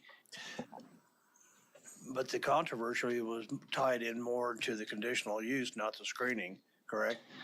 Yes, sir. Yes, fully acknowledged, and especially since there's no one in the audience from the members of the public who wish to speak on this item, certainly acknowledge that. I just don't want anyone to have a sense of, hey, we agreed to this, and then if staff doesn't deliver exactly what people want, that just the wiggle-washy vagueness of it. I want to make sure everyone agrees to the details. Okay, Commissioner McKay? With that comment from staff, I would make a motion that would, because of the suggestion of applicant, defer until those details are worked out. I'd second that. Okay, we have a motion to defer until some of the questions and concerns that were brought up. I'm going to refer back to legal. Mr. Chairman, or Mr. Vice Chairman, should it be in 2 weeks, Scott? I'm not sure. 2 weeks. As long as the applicant agrees to the further delay. If I could, there's 2 advantages. There's an advantage to setting a date. That way we don't have to re-advertise. But the applicant has just indicated that their preference is to not have it in 2 weeks. So we could go out to 2 MAPC meetings out. So it sounds like that would be November 7th, if everyone's okay with that. Okay, is that? You got part of the motion. November the 7th? Or you'd be heard November the 7th? Second. The applicant is okay with that date as well. Okay, and thank you for that. We have a motion to defer until November the 7th from Commissioner McKay. We have a second by Commissioner Williams-Bay. All in favor, signify by saying aye. Aye. All opposed, same sign. We have 12-0, is that correct? Yes, sir. Thank you. We have one final item on the BZA, which is the BZA bylaw update. Yes, sir. Good afternoon, Mr. Chairperson, BZA members, Justin Constantino with the Planning Department to talk about bylaws. We've had multiple Board of Zoning Appeals members who have recently expressed a desire to review the existing BZA bylaws and have staff provide an update. Staff has reviewed and updated the current BZA bylaws with the intent of making them more consistent with the Planning Commission or the MAPC bylaws. The current BZA bylaws were last revised in June of 2017. The Advanced Plans Committee first discussed updates to these BZA bylaws at their July 25th committee meeting and then again at their August 8th committee meeting. The draft updates before you today include a number of changes based on comments and received from the MAPC Advanced Plans Committee members. Your meeting packet contains both the clean and red line versions of those BZA bylaws, those draft bylaws, and I'm happy to go through those now with you. The first one is to change the procedures for calling special meetings. That would be updated to allow the vice chair to call for a special meeting during the absence of a chair. That language can be found on page 2. Chairman, point of order. We've been through this many times. Can we ask if it's necessary from the committee if we want to go through these item by item? I'm sorry, could you repeat that? Do we need to go through these item by item? We've been through it several times. If it's possible, just if there are questions from the committee members, if they got something they want to ask, they can ask. If not, then we could vote. Okay. I'm going to interrupt you then, if you don't mind. Are there any questions from the commission? I know we've had a couple of weeks to review this. Commissioner Nix, do you have a question? No. Okay. I'm in agreement. Point of order, can we do that? Or do we have to have a motion to do so? I believe that you may do it since there was a staff report. You don't need to have the full staff presentation. However, I would encourage you to open it up for members of the public in case there are any public comments. And I would note too that this item was on the agenda on September 26th. So to your point, these items were expressed at a previous public meeting. Just a note. Okay, then before we do that, I guess my question to you, is there anything that has changed since the last time this was presented to advanced plans, or? No, nothing has changed on from this meeting to the previous meeting on September 26th. Okay. Well, then I got a question from our legal. Has a question. I wanted to point something out. We had changed the voting requirements for a variance to a majority plus 1 with no less than 6, and it occurred to me since the last time we met that there would be a situation that I think that would actually increase the required amount to 9, and that is when we have a full board present. So there's 14 then, so then we would have 8 would be the majority, right? Then plus 1, so then we were with 9. So I think that was not the intent when Mr. Warren had proposed that alternative. Does that make sense? I think there's one situation where we would actually increase it to 9, and that's when the full board is here. Do you all have concerns about that? Should we could cap it So what you're saying is the minimum quorum then would have to be 9?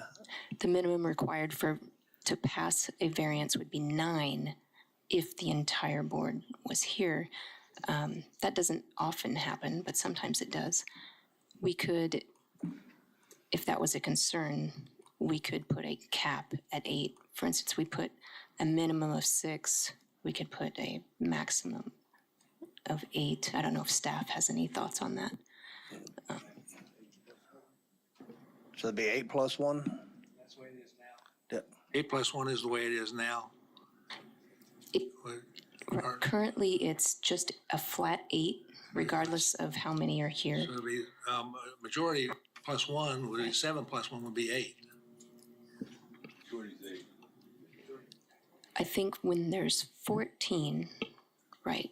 8 Yeah, okay, yeah. would be the majority. Then we would have that one So- more. So a maximum of 8 would be. So we would set a max of 8 if we wanted to keep it at 8 and to avoid that one scenario where it would actually increase it to 9.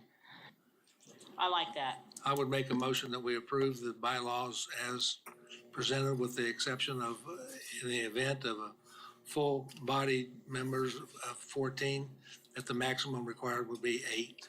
Second. Okay, we have a motion and a second. I do have a question regarding chair, vice chair. As far as the on that would be tied in strictly to the full MAPC bylaws as far as time on that, correct? Yes. Okay.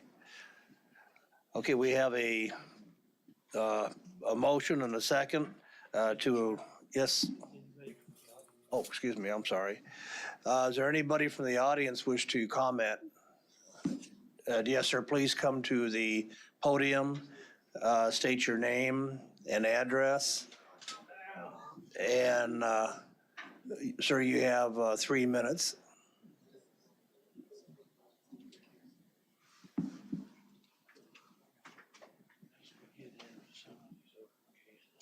My name's Roger Dorbinghouse of 149 South Glen Eagles. I don't really understand, is this what is involved with for the zoning change that we're dealing with tonight? You guys are changing the majority vote? No, sir. Okay, then I'm done. Thank you. Okay, thank you. If, Yeah, Mr. Waddle? yeah, Mr. Chairman, if I could, just for the sake of everyone who's here in the room, there are 2 meetings that are actually taking place today, this afternoon. There's the Planning Commission meeting, and then there's also the Board of Zoning Appeals. The Board of Zoning Appeals at one time was a separate entity, but sometime in the past, a number of years ago, it was made to be the same as the MAPC. So what you've witnessed today is the start of the MAPC meeting, and then recessing the MAPC meeting to go into the BZA meeting.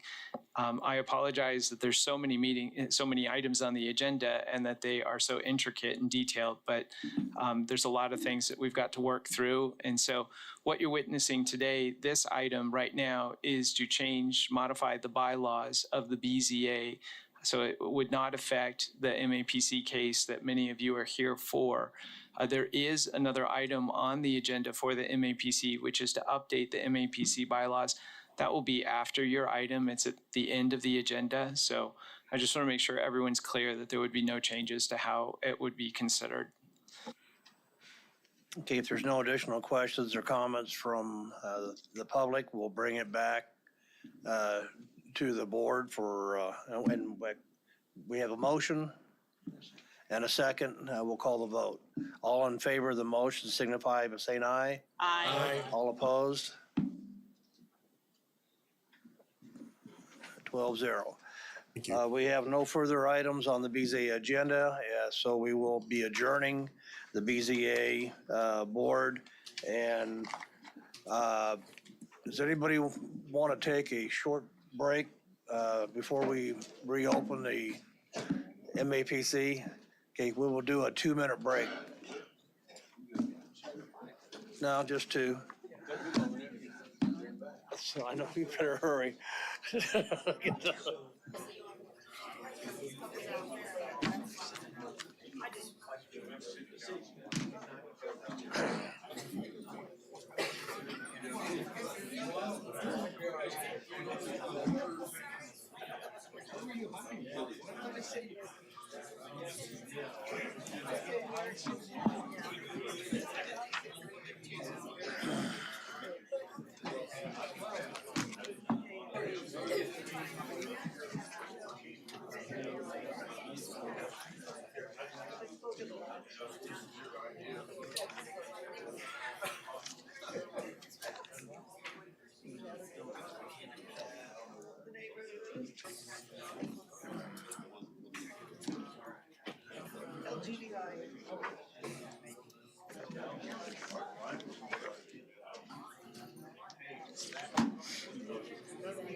Maybe I should say three.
Okay, is everybody back?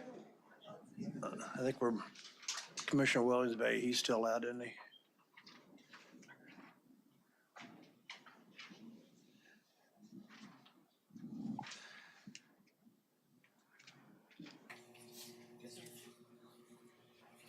Okay, we are going to resume the Metropolitan Planning Commission meeting.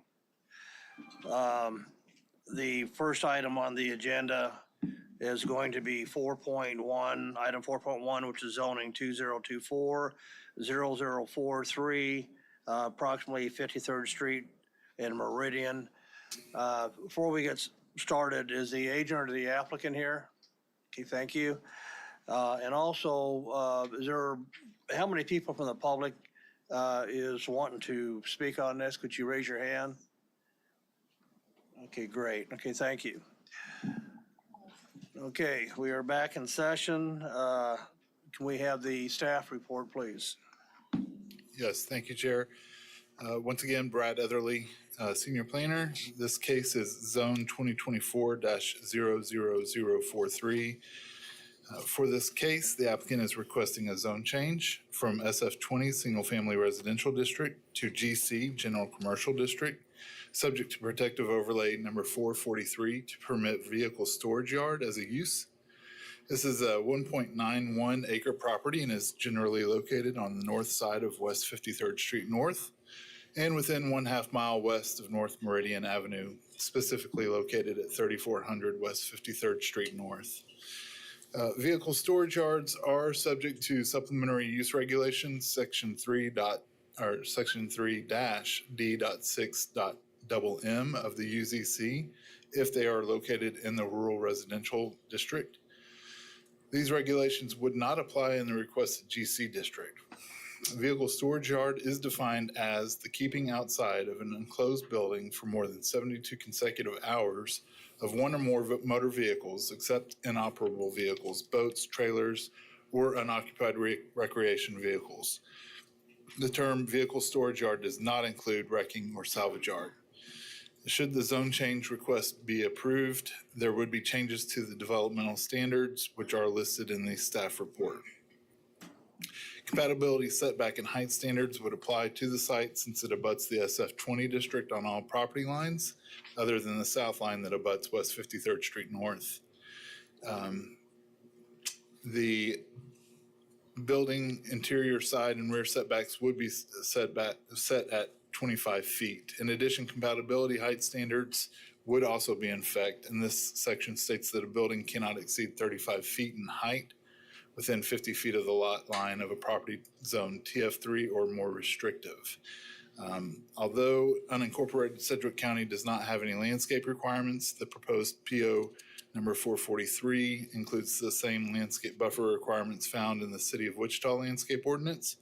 Should the zone change request be approved, the applicant would be subject to the screening requirements set forth in the UZC, which requires a 6-foot to 8-foot solid screening fence for commercially zoned properties adjacent to residential zoning. The subject site is in the form of an inverted L, and the applicant would be required to screen on the north, the northwest and east and southern portion right here of the western portion. So if that makes sense, north, west, east, and then this little insert right here. So the applicant does propose a protective overlay that is listed in the staff report as well. Property to the north is zoned SF20 and is developed with accessory outbuildings. Property to the west across North Gow Avenue is zoned SF20 and is developed with a single-family residence. Other property to the west is zoned SF20 and is developed with a vacant hotel motel.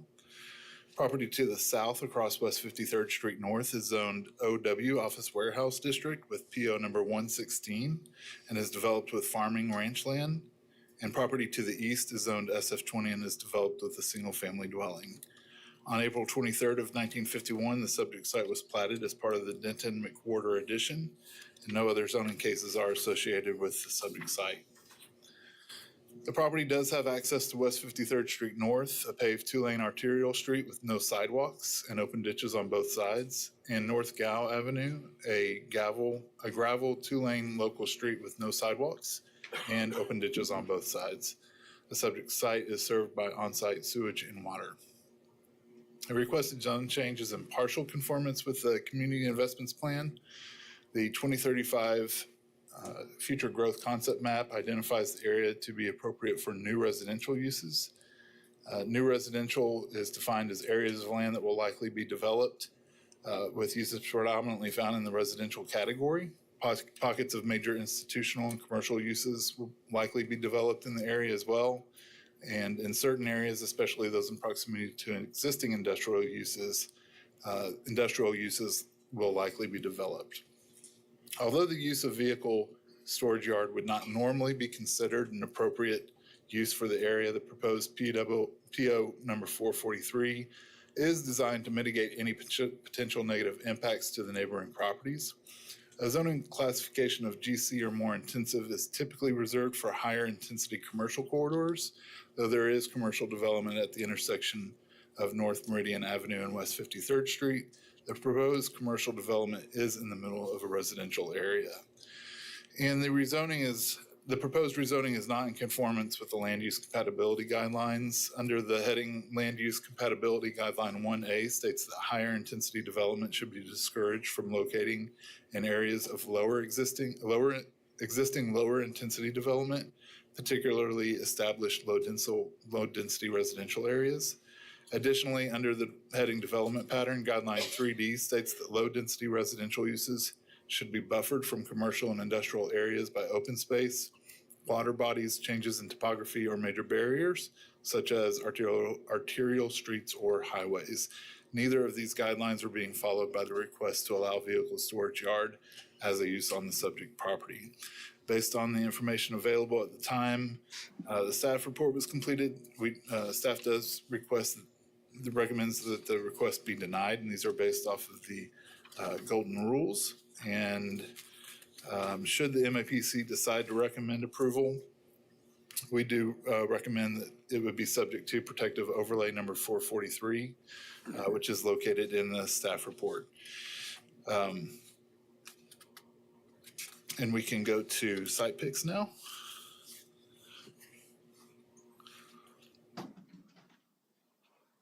You can see that it is zoned SF20, and this is looking east into the property from Gow Street. Next picture. This is looking north into the property from West 53rd. Next picture. This is looking west away from the property from Gow Street. Next picture. This is looking west down West 53rd Street. Next picture. This is looking north away from the property on Gow. Next picture. This is looking east down West 53rd. Next picture. This is looking south across West 53rd. Next picture. This is looking south away from Gow, away from the property on Gow. Next picture. That's it. With that, I can stand for any questions. Thank you, Brad. Is there any questions or comments from the commission? Commissioner Williams-Bay? Yeah, it looks like this has already been used as a vehicle storage, but just not enclosed. Is that correct? It does look like the applicant has, or perhaps it was a previous applicant, I don't know the situation, but it looks like it has been used to store some party buses.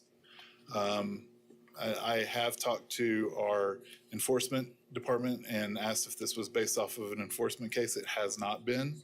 So it's not, it looks like they're just coming forward to either continue to use the property in a legal way or something like that. So It's been like that for quite a long time.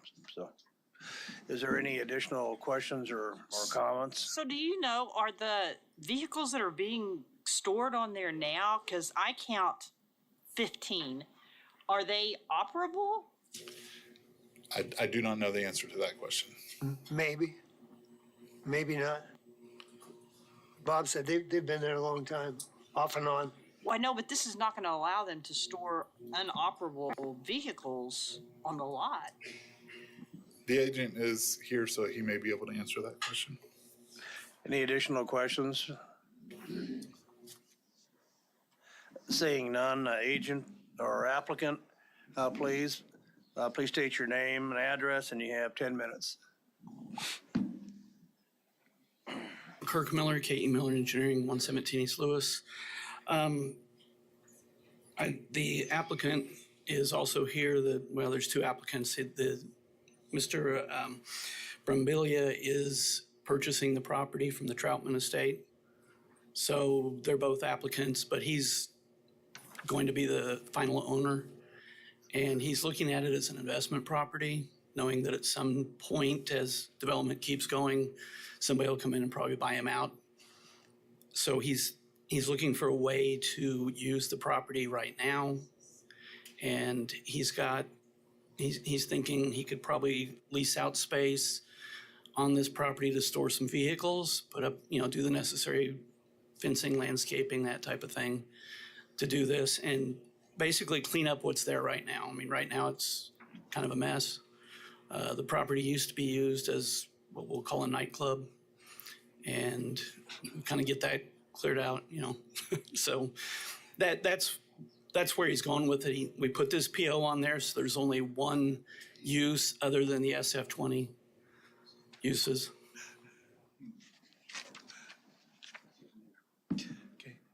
Any questions for the agent? Commissioner Black?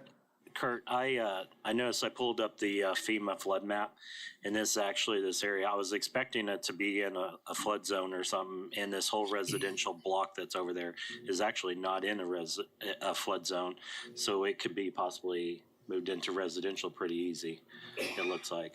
Right, and it's zoned residential right now. I'm guessing future would probably be a higher density zoning since you've got all that to the east. Are there any additional questions?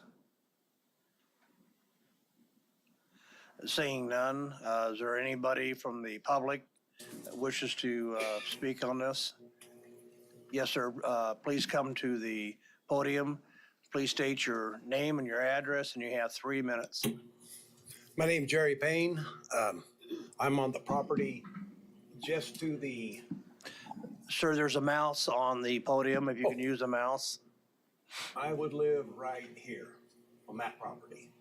And I can tell you that since this guy has been using the property and in the process of buying it, he's already cleaned it up way more than the pictures that you've seen. Yes, there's still some stuff laying there. I guess I just wanted to point out there's only 5 of us that live in that whole quarter section. 5 people that actually live there. The rest of them are dilapidated houses and vacant land, overgrown. And all I want to say is I'm for him doing this, if he puts up the proper fencing or whatever. And I'm the only one that was willing to come up here and say it, I guess. Nobody else gives a crap out there. Thank you for your comments. Well, anyway, I'm for it. And like I said, he's already improved the property down. I know he'll do more. So that's where I'm at. I just want to let myself be heard. Okay. Is there any questions for the speaker?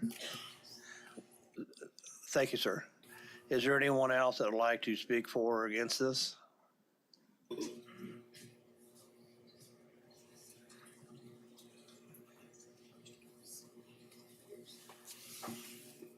Good afternoon, Commission. Brian Lindeback, MKEC Engineering, 411 North Webb Road, on behalf of the owner to the south. He does give a crap. It is CBB North Lakes. If you don't know CBB North Lakes, they've developed the moorings as well as Harbor Isle. This is not in keeping with what's happening in this area. If you've been to this area, you've seen a lot of development activity. This whole development here used to not be here just a matter of years ago, 2 years ago. We've got some new activity here. There's going to be another business starting here. We have filed an annexation case for the balance of this property. That annexation case will be heard by City Council in the number of days, weeks. So I think I'm here on behalf of those owners to the south, and we strongly oppose this zone change. It's not in keeping with the character and the nature of this area. And I would highlight the golden rules numbers 1 through 4, which is half of the golden rules as for reasons to deny this case. Furthermore, there is a low groundwater in this table in this area. They're proposing storing of vehicles. As we all know, vehicles that are in storage probably are leaking, and they're not planning to pave this property. It's only gravel parking and that sort of thing. And there are a number of people who rely on this valuable resource of water in this area. So for those reasons, I think I've just about used up all my time, but those reasons we're opposing. Okay, thank you, sir. Does anybody have any questions for the speaker? Seeing none, is there anyone else from the audience that would like to speak on this matter? Is there anyone from the audience that would like to speak on this matter? Seeing none, I'll bring it back to the agent for rebuttal.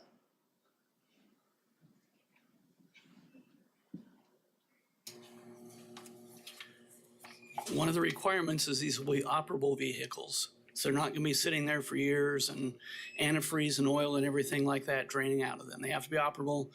And this property right here is zoned office warehouse. It's not single family or any kind of residential developed property right there. That's zoned office warehouse, and that's directly across the street from this property. Any questions for the agent? Saying none, bring it back for the commission for comments. One thing that I would like to say, I do live outside the notification area, but I do live in the area. And I frequent that area on 53rd Street on a daily basis. There is quite a bit of a transition right now going into housing from Meridian and 53rd Street all the way over to Ridge Road. We've had a few cases here. The Castaways is not too far from that area, just down the street. We have additional housing going in south. We've had several different cases that we've heard up for the 53rd and Ridge. And me personally, I just don't think that it's a good fit for that area. That's just my comments. Does anybody else have anything they want to? Yes, Commissioner Johnson. I've traveled that road away for a long time. It used to be the old 96. Probably from this property west is not a lot going on. I have noticed that the property has been cleaned up quite a bit. Old mobile home and stuff that was in there. I'm somewhat in favor just because there'll be requirements that they'll have to do to make it even look better. Is there anyone else who'd like to make a comment or a motion? I'll move to deny. Second.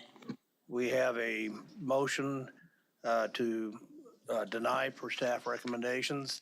We have a second from Commissioner Nix made the motion to deny. I will call a vote. Is there anyone that supports the motion to deny, signify by saying aye? Aye. Aye. Those who opposed? No. No. Okay, that's 10-2, is that correct? Yes, sir.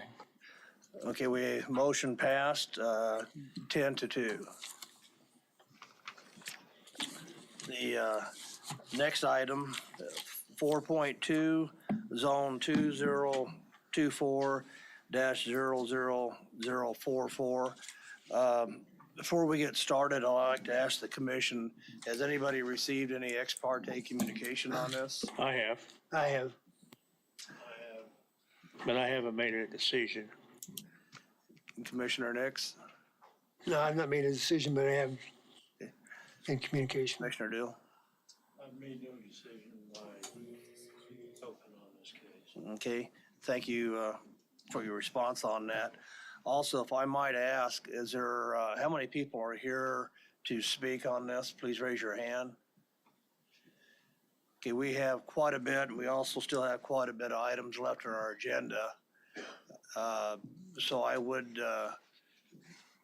consider a motion from the commission to reduce the speaking time from 3 minutes down to 2.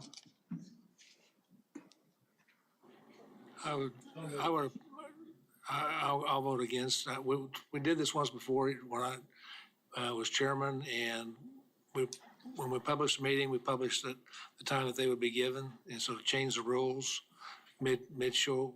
I hope people will realize that we have a lot to do and that it'll be as brief as possible, but to deny them the right to speak for 3 minutes would be, I think, inappropriate. Well, it's not denying them the right to speak, it's just reducing the time down. But got a question for legal on that. Is that the prerogative from the commission to do that, or is that etched in stone? Mr. Chairman, could we take just a few minutes to review the bylaws, just to Yes. make sure we do this right? Mr. Chairman, Yes, Commissioner Johnson. I guess what I'd like to tell everybody that's going to speak on this item, whether it's 2 minutes or 3 minutes, we don't like to hear the same thing or the same comment over and over and over and over. Like to hear new information when we got a new speaker. Thank you, Commissioner.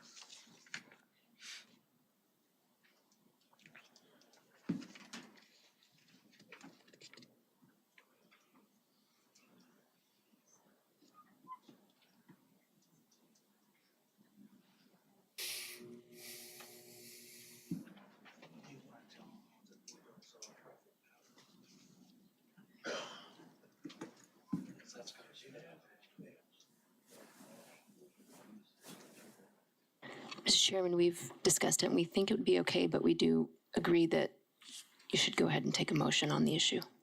Okay, thank you. Okay, we do have a motion and we do have a second on the floor to reduce from 3 minutes to 2 minutes on the speaking time. May I have a vote, please? All in favor signify by saying aye. Aye.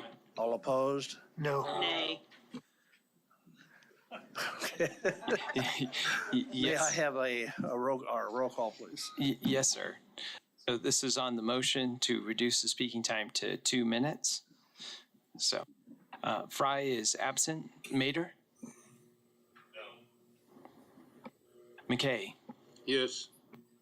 Duell? Yes. Bill Johnson? Yes. Blick? No. Nix? No.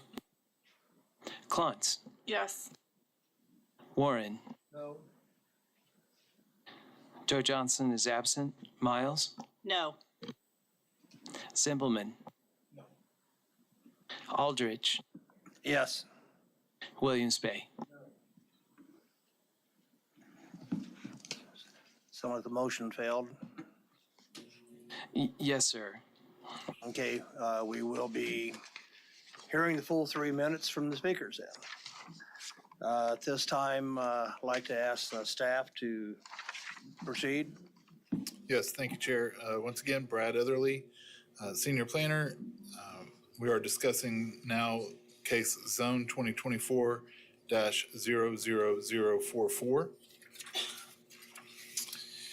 The applicant in this case is requesting a zone change from SF5, Single Family Residential District, to MF18, Multifamily Residential District for multifamily development. The subject site is 5 acres in size and is generally located on the north side of West Maple Street and within 1/3 of a mile west of North Ridge Road. The parcel is currently developed with a vacant commercial building and a single-family dwelling. The MF18 Multifamily Residential District accommodates moderate density residential development, including single-family, two-family, and multifamily residences at a maximum density of 17.4 dwelling units per acre. This would allow for up to 87 units on the property. SF5 allows for single-family housing and a limited number of civic and public uses, while MF18 allows for single-family, two-family, multifamily housing in addition to a limited number of civic, public, and commercial uses. The table in the staff report compares different standards for each zoning district. The applicant would be required to adhere to the off-street parking schedule in Article 4A of the Unified Zoning Code, which requires 1.25 parking stalls per efficiency and 1-bedroom dwelling units and 1.75 parking stalls per 2 bedrooms or larger. The applicant would be required to submit a landscape plan prior to the issuance of building permits And the landscape code requires a landscaped street yard with parking lot screening and landscape buffer trees alongside and rear property lines, along with parking lot trees. Section 4-B.2 of the UZC requires screening of multifamily uses when abutting property zone TF3 or more restrictive. Should this request be approved, applicable screening and landscape buffering would be required along the north, east, and west property lines. Compatibility height standards would be in effect as well. It states that no structure shall exceed 35 feet in height within 50 feet of the lot line of the property zone TF3 or more restrictive. The proposed MF18 zone site abuts and is adjacent to SF5 zoning districts on the north, east, and west property lines.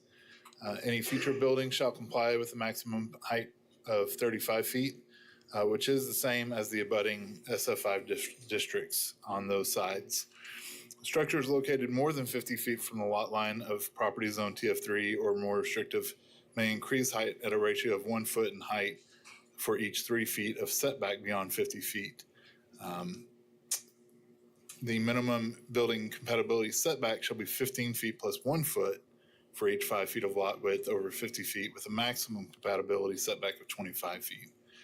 The character of the neighborhood is residential with commercial south of the abutting arterial street. Properties to the north, east, and west are zoned SF5 and are developed with single-family dwellings.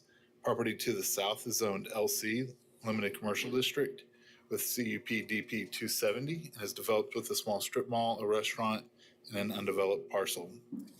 The subject site is currently unplatted. Platting of the property would need to take place prior to any commercial building permits being issued, and multifamily developments are reviewed under commercial building permits. And there are no other zoning cases associated with this property. The site does have access to West Maple Street, which is a paved 4-lane arterial street with a turning lane and with sidewalks on both sides. Municipal services are located within the West Maple Street right-of-way. Wichita Transit does have bus stops approximately 1/3 of a mile away at West Maple Street and North Ridge Road. As far as conformance to plans and policies, the requested zone change is in conformance with the Community Investments Plan. The 2035 map identifies the site as appropriate for new employment and commercial. The plan defines new employment as encompasses areas that likely will be developed or redeveloped by 2035 with uses that constitute centers or concentrations of employment primarily in manufacturing, warehousing, distribution, construction, research, technology, business services, or corporate offices. In certain areas, especially those in proximity to existing residential uses, higher density housing and convenience retail centers likely will be developed. The plan defines commercial as areas that reflect the full diversity of commercial development, intensities and types typically found in a large urban municipality, and convenience, retail, restaurants, small offices, and personal service uses are located in close proximity to and potentially mixed with residential uses. Moderate to higher density housing uses could be expected to be developed at this location based on these future growth categories. Locational guidelines under the heading of Development Pattern, Guideline 1E states that higher density residential uses and neighborhoods serving retail and office uses should buffer lower density residential uses for major commercial and employment centers and industrial uses.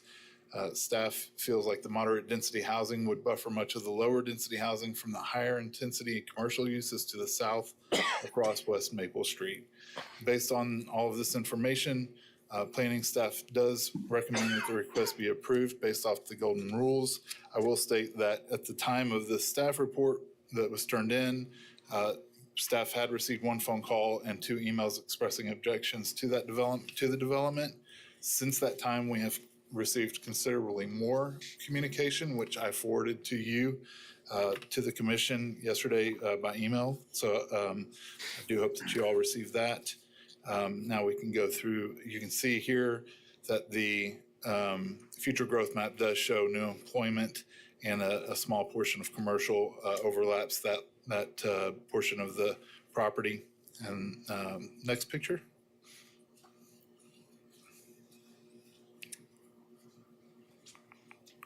I think this is, I think that this may be for one of the, from the public. This is a site picture looking north into the middle portion of the property. The property has a fence that's going through it. And so it's roughly like about a third of the way up. There's the single family house that is located there. Next picture.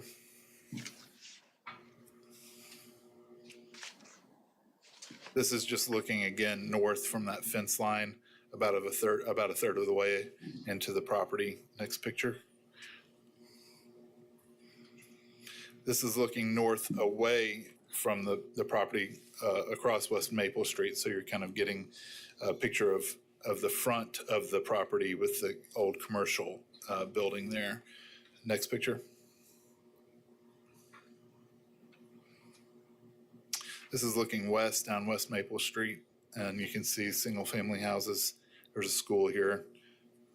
Next picture. And this is looking east again, single family just on the other side of the property line towards Northridge Road. Next picture. This is looking southeast away from the property. You've got a large retail store way back there and a restaurant right here. Next picture. This is looking south, again, that large retail store and then a little strip mall. And then I think there's one last picture. And this is looking southwest, and you can see the elementary school there just to the southwest of the subject site. And with that, I can stand for any questions. Thank you, Brad. Is there any questions from the commission or comments? Seeing none, agent or applicant, please.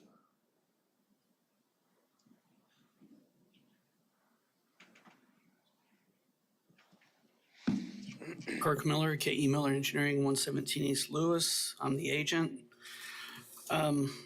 There was a DAB meeting last Monday on this, and there were more people at that DAB meeting than there are here today. It's a well-organized neighborhood, obviously, with the turnout here. It's a lot of the people live there for many years. They expressed that at the DAB meeting, some like 40 years, 30 years, that type of stuff. And I can appreciate that. I've lived in my house for 35 years, so I kind of get the idea of I don't want to move and that type of thing. I appreciate that people have lived there a long time. This basically consists of two different neighborhoods. It's the Glen Eagles neighborhood and it's the Ashley Park neighborhood. Glen Eagles being over here, Ashley Park being over here. Glen Eagles was platted in 1978. Ashley Park was platted in 1988. Kind of gives you an idea of the age of the neighborhood and how established it is. At the DAB meeting, we were kind of listening to everybody's concerns and kind of what they thought were going to be the problems with any kind of development over here. And it sounded like their biggest concern is probably traffic. They say that people cut through Glen Eagles here and cut through there and go around it.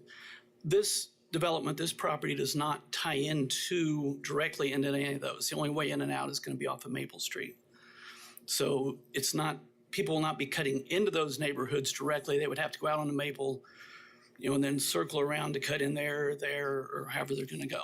And if they're going north, if they go east or west, then they're going east or west.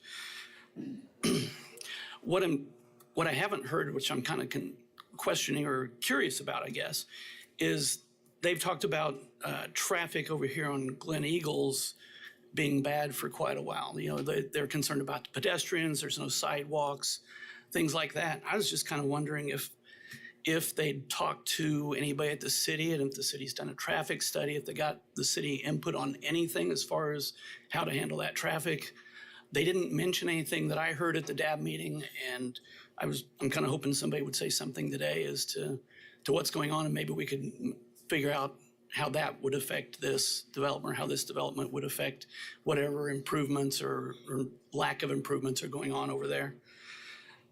They have concerns about apartment buildings and the heights and the sizes of the buildings. I think a lot of what they're looking at is over here. You've got some pretty dense multifamily. And I started looking at those, and it looks like the smallest buildings, maybe 24 units in each building. So there's, right in here, there's a lot of buildings and a lot of people living there. And I can understand that concern. That's not what we plan on doing over here. They also have concerns about the infrastructure and the drainage. You've got a 20-inch water line out in Maple. You've got plenty of sanitary around it.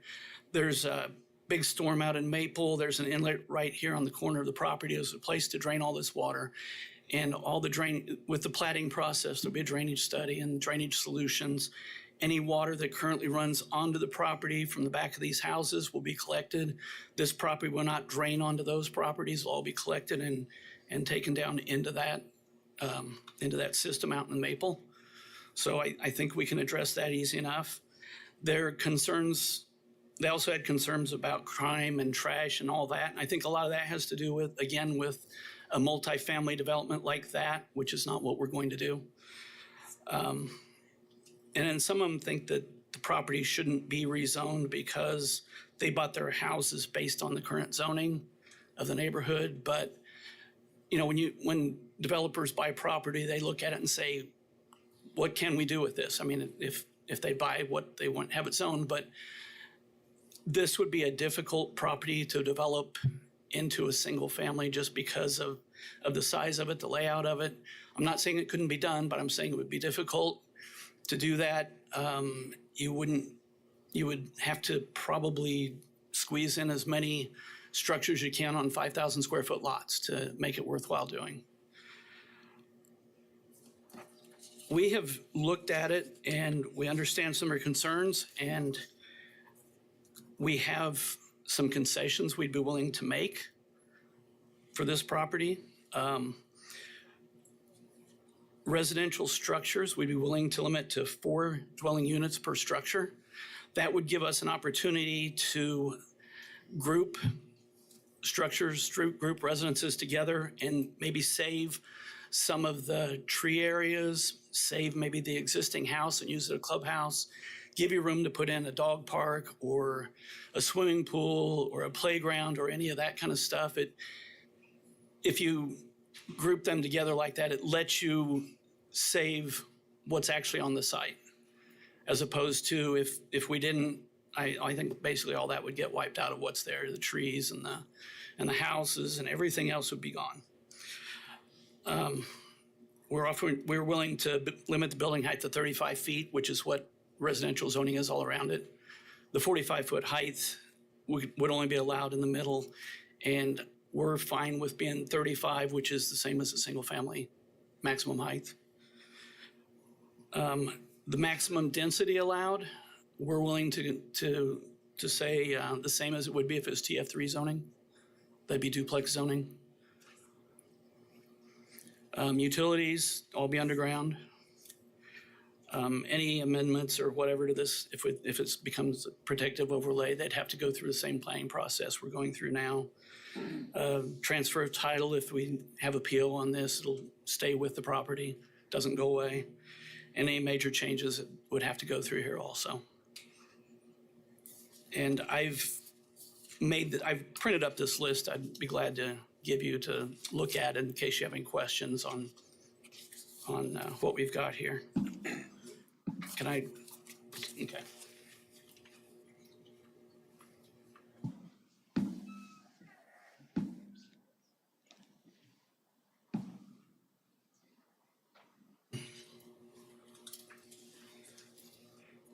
I'd be glad to answer any questions.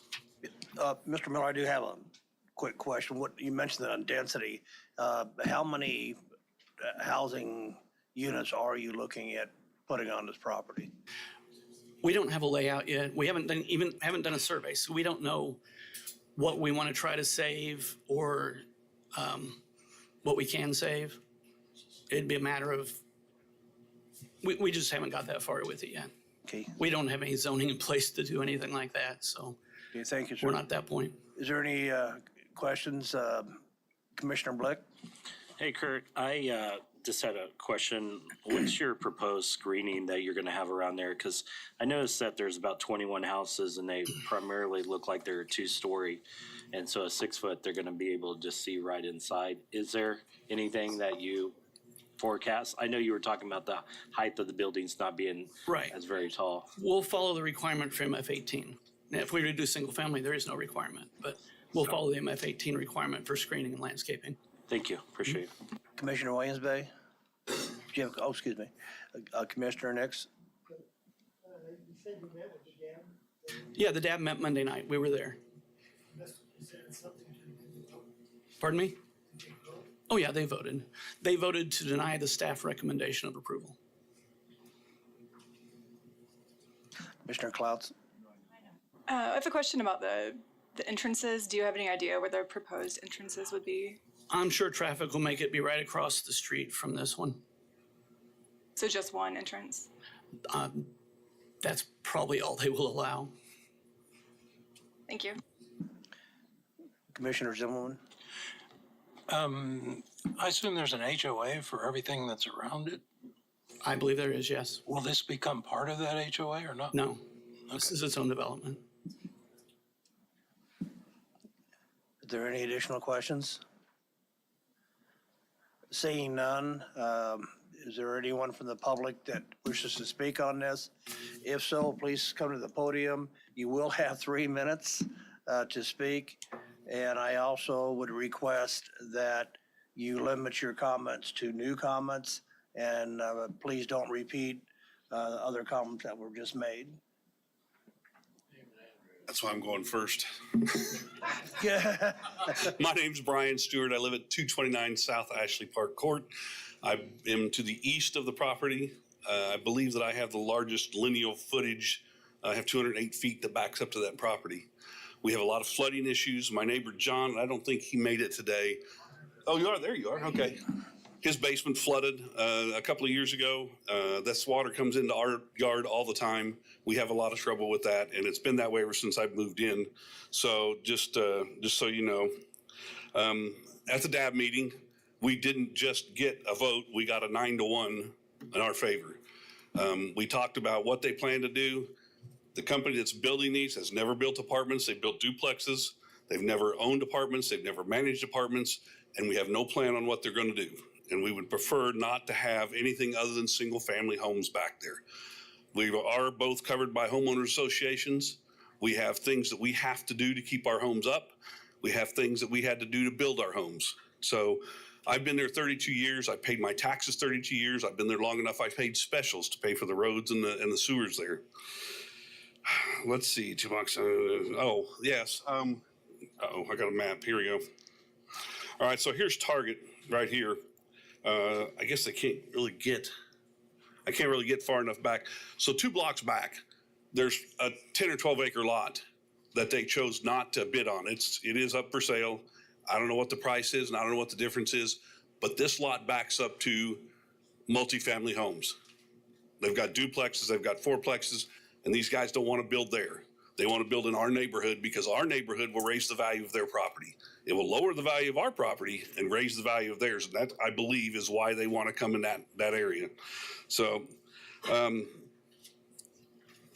that's my biggest thing is the value of the homes. The safety issues, I'll let somebody else discuss. The traffic issues, I'll let somebody else discuss. But my issue is that they're going to back up to my house. They're going to back up to all these people's houses. These houses are $300,000 to $500,000, and they want to put apartments in there. They won't decide or tell us how many they're going to build. They know that the maximum is 87, and I'm guessing that's what they're going to shoot for. So I am finished. Any questions for anybody? Commissioner Williams-Bay? I take it there's been no conversations between your homeowners association and the developer. We had a meeting a week ago, Wednesday, I guess. He came in, and this is where we got a lot of our information. We said, what are you planning to build there? Well, we don't know. Well, how do you not know? He says, well, it's 87 units we can put in there. Well, that's just great. Are you going to put, they do build nice duplexes. I mean, I've looked at them online. That's not what they want to put there. They want to put apartments there. They want to put 87 units in my backyard. And when I pinned him down on, have you ever owned apartments, built apartments, or managed apartments, it was a no. Are there any additional questions for the speaker? Seeing none, next speaker, please, and please state your name and address. You have 3 minutes. Before my time starts, I want to make sure everybody has a copy of the pictures that I passed out. If you don't, we have other copies. That's this here. If you need some. Okay, if you can, yeah, I think they've already been passed out. Okay. My name is Karen Powell. I'm at 218 South Ashley Park. That's the first block north of Maple there. I've been there for 24 years, and yes, it is an HOA area. We're covered by many rules. I'm in the protest area. Before we get it too far into this, I know this board knows the golden rules. Many of you have been on the board for many years, I know, but the golden rules, number one, surrounding property zoning, uses, land uses, general condition, and age of the structures are relevant. Number three says that it requires consideration of whether the uses allowed in the proposed development can be, quote, good neighbors to the existing development, and it's a subjective question. That means it's not something you can point to. It's how we feel, and how we feel is very relevant. Number five says you have to assess the relative gain to public health, safety, and welfare as compared to the loss of the value or hardship imposed on the applicant. Number four talks about the length of the time the property's been vacant. Just to let you know, this has only been vacant since November of 22. Number 8 talks about the opposition of the neighboring residents, and I can tell you, no one in our area is in favor of this. So as you look, feel free to look through the photos as I talk. It's intended to give you a flavor of our Ashley Park neighborhood. We have a wonderful sense of community. We have a park-like atmosphere. The pictures will give you the feel for the architecture in the area. And we have a great community cohesiveness, cleanup days, and that kind of thing. So the very last photo shows you the meeting that was referenced that we had in the neighborhood with the Glen Eagles residents, and those concerns expressed, we'll let others talk about those. But I was concerned with the planner's report saying that denial could be regarded as a loss of economic opportunity for the applicant. This is an inchoate plan. He doesn't have a plan. We've changed every time we've met. We hear something different, and so it's a moving target, and our economic opportunity matters too. There are people that back up to that area, and their homes will be more difficult to sell and will be sold for a lesser price. I don't back up to it, but my home will be comparable. Well, their homes will be a comparable home to mine if I do get to sell, if I go to sell my house. Blanket approval will be loss of opportunity to those directly surrounding the property, as well as those who are in the protest area and the entire neighborhoods of Glen Eagles and Ashley Park. We've heard from 2 realtors at least. Any reduction in the valuation of those properties adjacent to in the area of the rezoned property will reflect negatively on the value of any comparable homes. Ma'am, I believe your time is up. Is that Thank correct? you. Thank you very much. Is the next speaker, please? If there's any additional, please state your name and address, and sir, you have 3 minutes. Yes, thank you. My name's Richard Powell. I live at 218 South Ashley Park. I've lived in the Ashley Park neighborhood area, Glen Eagles, for approximately 18 years. We live directly across the street from those residences that touch the proposed zoning area change area. I'm going to talk about a little bit different aspect. I'm going to open up and I'm going to talk about why do we live in Ashley Park and what draws people to it. We live there because of many fine things that you'll hear of. We have covenants in our neighborhood. The general purpose of the Ashley Neighborhood Park Covenants talks about that property shall be developed and maintained as single-family residential area of high quality, value, desirability, and attractiveness. some of our other covenants and rules that we have in place that we all subscribe to and abide by is that there are limitations. There's limitations on making improvements to your home or your land lot. There's an architectural control board that we have as part of our HOA. We have requirements to plant and maintain lawns and lots with regards to the trees and the shrubbery and et cetera. You have to keep your lots in good order and repair, including seeding, sodding, mowing, fertilization, trimming, et cetera. The size of our lots and the square footages of our homes are defined by the homeowners association and the covenants. We don't allow recreational vehicles to be parked long-term on the streets or in our driveways. 48 hours is the maximum. You can't live in a camper or a mobile home or an RV long-term. We don't allow that. We have limitations on our signage. You can't post a sign in your yard typically unless your house is for sale, which we're starting to see a few more of those in the last few months, or maybe political campaign signs during the election process on the calendar. We have sightline restrictions with regards to fence and visibility of our nicer recreational areas, and they also assist in noise reduction. We have rules against the accumulation of trash, refuse, spare lumber, refuse of metal scrap, et cetera. You can't do that in our neighborhoods.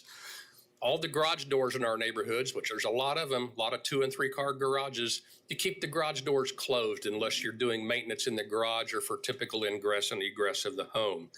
All of our homes are owner occupied. We have no possibility or no requirements that allow you to use your house as a rental property or as a lease property. There's no offensive activity, loud noising, or lots allowed on our lots or our common areas in our neighborhoods. Any changes, including repair or placement of your neighborhood? We're getting a new roof on our house here next week. Need to interrupt you. Your time has expired. I apologize. Thank you very much for your comments. Thank you. Is there anyone else from the audience that would like to speak on this? Yes, sir. Please state your name, your address, and you have 3 minutes from now. Perfect. Ryan Alleman, 131 South Muirfield. Hope to give you a couple minutes back. I'll be brief. So following the DAP meeting on Monday, did some research on other apartments that are in the vicinity of this property. So looked in a 1-mile radius of this property and of my house. And this property is different than other apartments in the area. It's surrounded on 3 sides by other residential houses. Looked at Maple Ridge Apartments. One side is commercial, one side is a city street, one side is a tennis court, one side is a community walking path. Looked at Westlink Village, another apartment complex. 2 sides are city streets, then 2 sides are commercial. Looked at Raintree, one side city street, one side commercial, one side pond.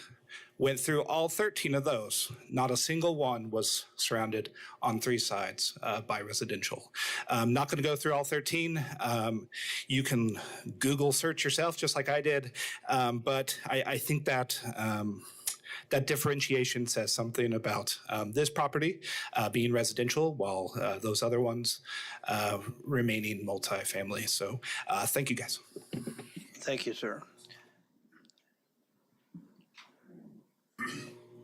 Sir, please state your name and your address, and you have 3 minutes. My name is Tom Berry. I've lived at 7716 West Harmony Court for 39 years. As you'll hear plenty of, there's lots of reasons why we oppose this. I'm going to focus on just one, and that is the traffic aspect. Within short distance from this neighborhood are 6 schools, those being Benton, Westwood, Levi, St. Francis of Assisi, Wilbur, and Bishop Carroll. We get lots of traffic, foot traffic and vehicle traffic through the neighborhood en route to those schools. As it has been mentioned, we have no sidewalks. That means that traffic is on the street. That pedestrian traffic is on the street. And if we increase the traffic and increase the the pedestrians walking on the streets, we're going to increase the likelihood of an accident. It was mentioned by one of the commissioners, the access or the egress from this property, the driveway will likely be here during busy traffic times, heavy traffic times, turning east on Maple, good luck, okay? People aren't going to do that. They're going to come out of this driveway and they're going to go to the west and probably shoot north here on Glen Eagles, go east on Harmony, and then come back around to Ashley to catch a light that's right here. That means that most all of the traffic that wants to go either north or east is going to go on Glen Eagles. I think that's going to increase the likelihood of a problem. We're not opposed to the development of this property. What we're opposed to is development other than single family. Thank you. Thank you, sir. Is there anyone else like to speak? Sir, please state your name and address. You have 3 minutes. Thank you. My name's John Barr. I live at 7734 Harmony Street in Wichita. And just to expand a little bit on what this last gentleman said, he said all those schools, that there is a main corridor for all those kids that go walking north and south to those schools that he mentioned, and it is Glen Eagles. And when that traffic comes out of that complex and then wants to turn north onto Glen Eagles, there's a crosswalk right there. There's joggers, there's school kids, and all that other pedestrian traffic that goes through there. When that car is going to try to make that right-hand turn, they're going to stop. They're going to stop, and right behind them is 40 to 50 mile an hour traffic right behind them, with people out in the crosswalk and all those kids out on the street that are walking to school. We've already had an incident. There's somebody going to be talking about that a little bit later on. But that is a tremendously bad situation. Right now, there's zero traffic that's coming out of that lot right now. I've talked to some of those parents that walk those kids back and forth to school. One of them is about 3 houses from me. Every one of them that I've talked to that said they have seen an increase in traffic as development has happened in the area. It's not a good situation. They're still walking right now. If they get the volume of traffic that's going to come out of this development, that come around the corner and come up right in there where all those kids are walking, they said that done. We're not going to do it anymore. We'll find another way. We'll drive them, whatever. I think that's something that the city of Wichita needs to promote, this kind of family activity, rather than destroy it, basically, and make it dangerous. There's one other area too that I want to talk about if I have time. It's Wilbur. When some of that traffic is going to make its way over by Wilbur Middle School.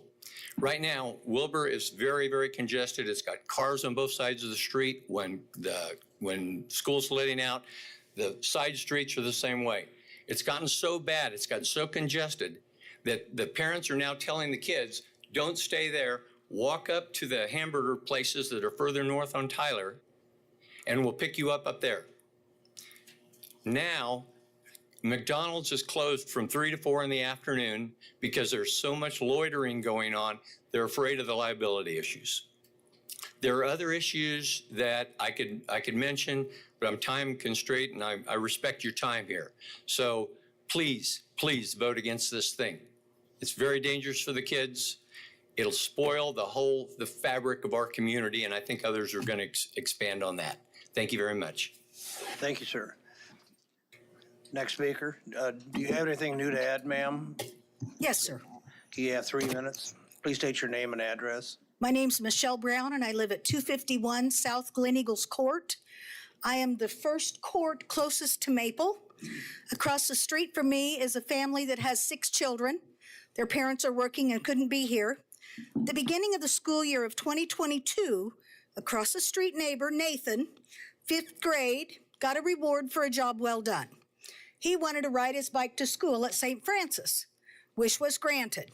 We have a bike route through our neighborhood up through to Red Barn at Central. When they did the bike route, they redid the crosswalks. And Nathan was in the crosswalk, within the lines, lights were flashing. He got hit by a car, flew through the air, landed on the street. 9-year-old kid. a mile from this apartment complex. Okay? He survived, thank God. Imagine swelling brain, all of that, severe traumatic brain injury. The mom had to quit work to stay with him at the hospital. He was weeks at St. Francis, went to Nebraska for severe traumatic brain injury therapy for months. He did return home after a little small stay in Kansas City, less intensive therapy, and finished his 5th grade year at Benton and went back to St. Francis for 6th grade this year. Just October 1st, Lawrence Elementary is on Maple, just east of West Street.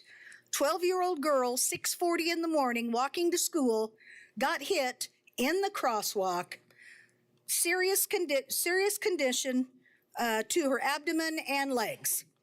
She's going to live.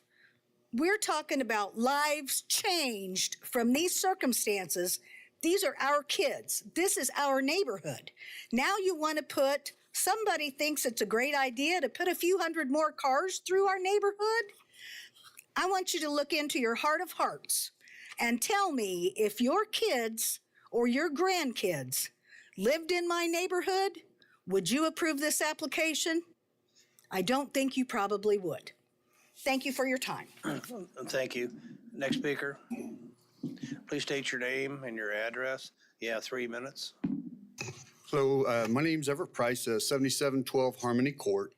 I had a lot of things to go over, but a lot of them have been spoken about already. Our home was in the 200-foot area of the property asking to be rezoned. I attended the neighborhood meeting on Wednesday, the 2nd, 2024. This meeting was well attended by 80-plus neighbors adjacent to the surrounding property asking to rezone. Everyone had a chance to voice their opinion with J.V. Johnson, District 5 Councilman, and Brett Miller, the developer. Many questions were asked from the homeowner in an orderly manner. Some were, what will your apartments look like? And he responded that we really don't know, that we haven't built any apartments to date, but we want to go as high and have as many occupants as possible. Brent was asked to bring pictures of the structures he was proposing to build, but he brought nothing along that line. So I think from our perspective, that our neighborhood doesn't want to gamble on the vagueness of the structures. And it's about protecting the land from current or any developer in the future coming in and building structures not compatible with our neighborhood and building codes. And so we kind of think that, if this builder for some reason didn't decide to build, we haven't really gotten, as you have already heard, they really don't know exactly what they're going to be doing yet. And so if he was to leave and this did get rezoned, then, we're up against things that we just are scared of. And so I just ask that you would please consider our request to not rezone. And thank you so much for your time. Thank you, sir. Any additional speakers?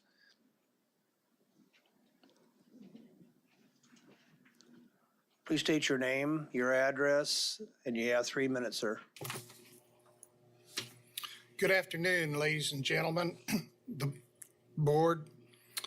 My name is James Jansen. I live at 7741 West Harmony, which is one of the properties bordering the zoning request property. I'm a combat decorated veteran serving in the U.S. Navy amphibs in Vietnam in 1965 through 67. There are people that have talked about safety. There's people talked about traffic. Well, there's some other things we need to talk about, or at least say a few words. Why isn't this developer building apartments on University? All kinds of property there. Why isn't there a requirement for a developer to show the residents of Glen Eagles and Ashley Park a plot plan? Why isn't there a rendering so we can see what they're like? And then the recommendation of the staff that we got. Extent to which removal of restrictions will determinately affect nearby property. It's going to affect ours. It's going to affect ours. How in the world did the city staff not mention that? There's a relative gain to public welfare. So what's that all about? Our welfare is going to go down. There's an existing public infrastructure at the site should accommodate uses. Didn't say will, said maybe or should. He doesn't know. And then it's opposition or support of neighborhood residents. At the time of the publication of the staff report, staff has received one phone call from a neighbor expressing objections to the development. Why wasn't that upgraded from last Tuesday? We had 120 people at the board meeting Tuesday, Board 5. 35 to 40 people spoke in opposition to it, and they voted 9-1, as you've been told. That's 90%. And finally, I would like to ask all of you on the Metropolitan Area Planning Commission, would you vote yes if your backyard suddenly had 75 to 80 apartments, 3 stories next to your backyard that you could look out and see every day and night? I think I know the answer. I think you would vote no. Thank you for your time. Thank Appreciate you, sir. I would like to address the information that we got. We got more than just one opposition. We were also sent emails updating the commission on the amount of people that were either for or against it. Thank you for your comment. Yes, ma'am. You have 3 minutes. Please state your name and address. I'd like to add too that I And please appreciate. only address something new. 1 second, please, Commissioner Blick. I appreciate that the majority of everybody's been keeping it under 3 minutes, so I appreciate that with all the information you guys are providing. I did submit a letter, so I won't cover any of that. But I did want to mention that when we met with Mr. Miller during the community meeting with JV, our representative, that he was asked why he bought this property. And he said that he bought it because it's a really nice neighborhood. Excuse me, ma'am, did you give your name and address? Carrie Bond, 7703 West Harmony. Okay, I'm thank you. sorry. So he said that he purchased it because it's a nice neighborhood. We agree. Absolutely. This is a neighborhood where we have barbecues, where we get together. As a single woman moving in here, I was so glad to find it because you could almost never find a house for sale in this area because it is so desirable. The backyard, I border the property. The backyard is just trees, dense trees for 10, 15 feet. That's going to change. Everything about the house that I bought 2 years ago is going to change, as well as the neighborhood. It's already destabilizing our neighborhood. People are already putting their house up for sale because of the unknown, because you aren't going to be able to sell a house in this neighborhood when there's an apartment complex in the backyard. That is one of the selling points that one of the advisory board members mentioned, being a real estate agent, saying, I can't sell houses fast enough in this area. Put that in, I won't be able to sell one at all. So I'd like you to consider that as you think about changing this to a multifamily. If he's willing to do something lesser, then why can't we deny this and re-explore? Allow us to see what you're wanting to build there. Allow us to welcome you to the neighborhood instead of threatening us with some looming monstrosity that changes our life. It's his business, but it's our lives. So thank you. Thank you. Is there anyone else that'd like to speak on this?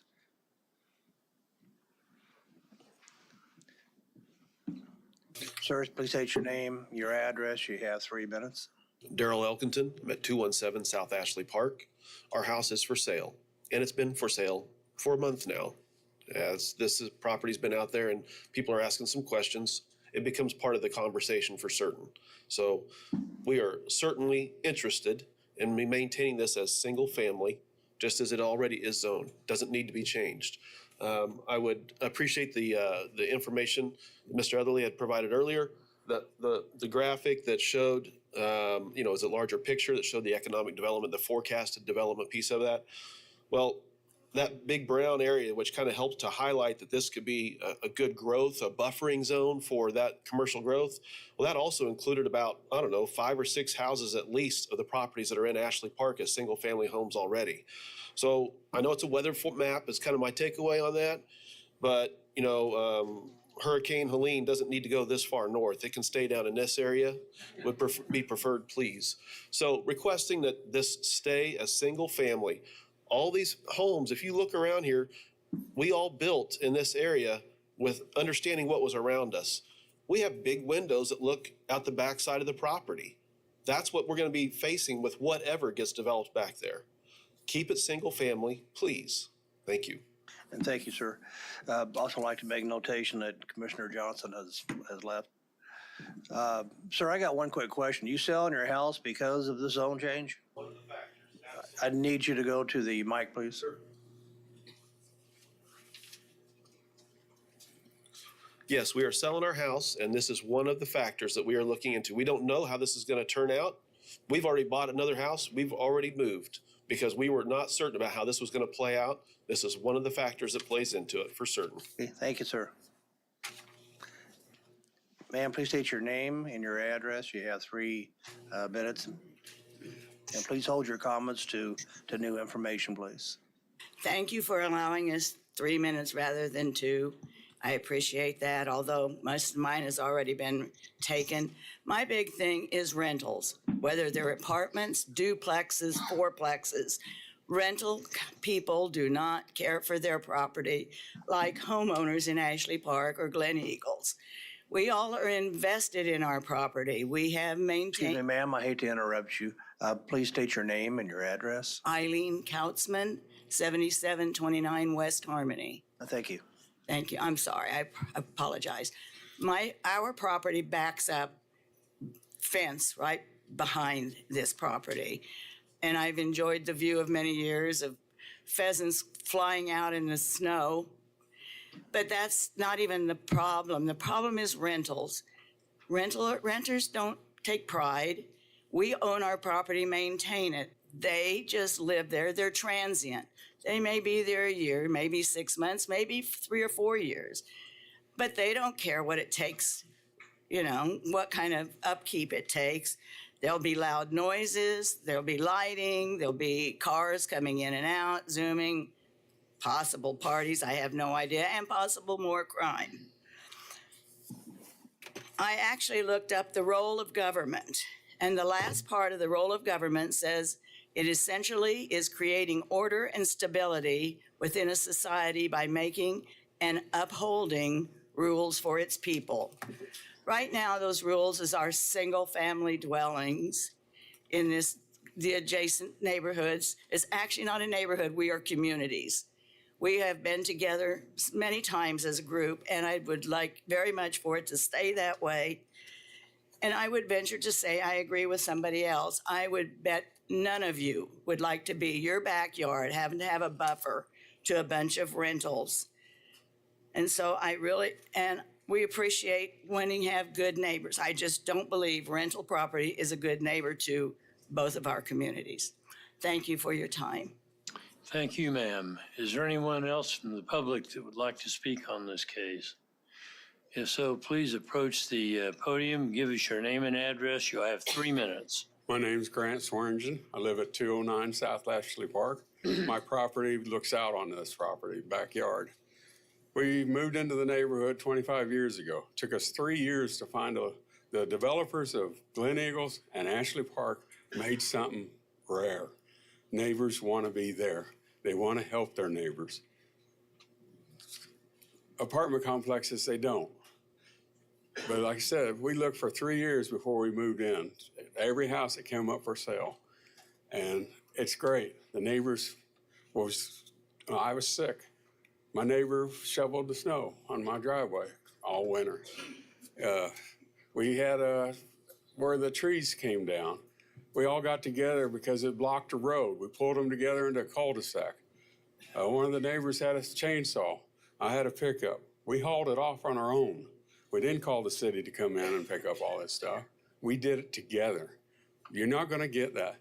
The neighborhood is really quiet too. That's one of the reasons we want it in this neighborhood. But to turn it, you're going to have a lot of noise if you get 87 apartments and all the cars that come with it. I wish you'd just keep it single-family homes. Thank you. Well, thank you, sir. Ma'am, please state your name, your address, and you have 3 minutes. My name is Monisa Fraser. I live at 230 South Ashley Park, which is inside the 200-foot protest area. I moved there back in June 2021 with my son-in-law, my daughter, and my brand new granddaughter. She was born in September, came home to that house. We bought that house for the community, but that's not what I want to talk about. I used to be employed by the judicial court system. I am very familiar with crime rates in town, where crimes occur, and our lack of sufficient police officers on the force right now at no fault of their own. The crime rates at multi-dwelling rentals are much, much higher than in residential neighborhoods in the value of $300,000 to $500,000 homes. It's just a fact. There's no denying that. Crime still occurs everywhere in this city, but it is higher in the multi-residence rental properties. That is a big concern to me. We moved from areas that the crime rate was getting outrageous. People were running by homes, dropping guns in the backyards. We just don't want that happening now. We're finally getting the homeless population under control in the area, and we don't want to see that go. Also, our fire department is understaffed in the west side. To add that many more residences would be a problem for that as well. I don't know when they're planning to build a new fire department. We were told something about out near Pawnee, way out west, which would be great, but we don't know when that's going up. We don't know how much problems that's going to be. So that's an infrastructure that would be taxed by the building of that many units right there in a residential neighborhood. Thank you very much. Thank you. May I see a show of hands of how many more people would like to speak on this, please? Okay, if you would go ahead and make your way up to the podium, greatly appreciate it. Yes, sir, please state your name and address, and you have 3 minutes. My name is DeAndre King. I live at 7721 West Harmony. My property directly backs up to the property in question. You've heard about traffic, you've heard about safety. The biggest thing that I'm concerned with is the matter of unknowing. I feel like this property is being rezoned in contingency. I think we discussed this the other night at the DAB meeting. I'm wondering if there are investors involved that are wanting to have this property changed so it could be sold off for an extra amount of profit. Looking at the size of the property, I don't see any reason why there couldn't be single-family homes built on that property to maximize the profit. As you can see, all of my neighbors here, I'm sure this is a pretty large showing for one of you guys' typical meetings. We are pretty concerned about what's going to happen to this property, and just one change of the zoning affects a lot of lives. So if you could just take that into consideration before you make any rash decisions that will affect all of these people's lives, and kind of hear us out on what we're saying. I think that really would mean a lot to us as a community, and says a lot for what you guys do. We appreciate you guys taking the time to hear from us today. It's been a long and exhausting meeting, and I'm sure everybody's got other things that they'd rather be doing, but this is why we are here. This is very important to us, and we want to make a very strong showing. I congratulate and applaud all of my neighbors all of this week for everything that you guys have been doing to protect not only my home, but all of your homes. Thank you. Thank you for your comments, sir. Next speaker, please.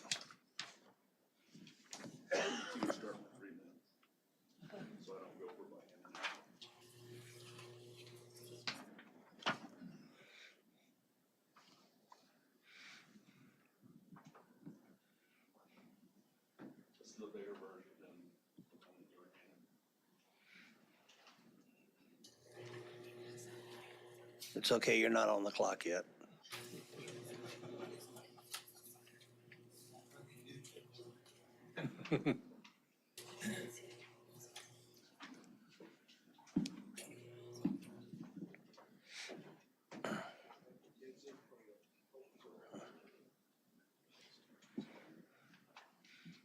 Thank you, sir. Please state your name and your address. You have 3 minutes. Joseph Hang, 245 South Glen Eagles. I'll go through the presentation and maybe you can follow along with me. I won't say anything about number one. We've seen the picture a bunch. Second slide that I had shows how 15 houses could be fit in this area. From the amount of money we know that they bought the property with, I think he could triple his investment. So this isn't about it's money lost versus money gained, and we're asking you to not vote for us to lose money on our housing developments, our houses in particular.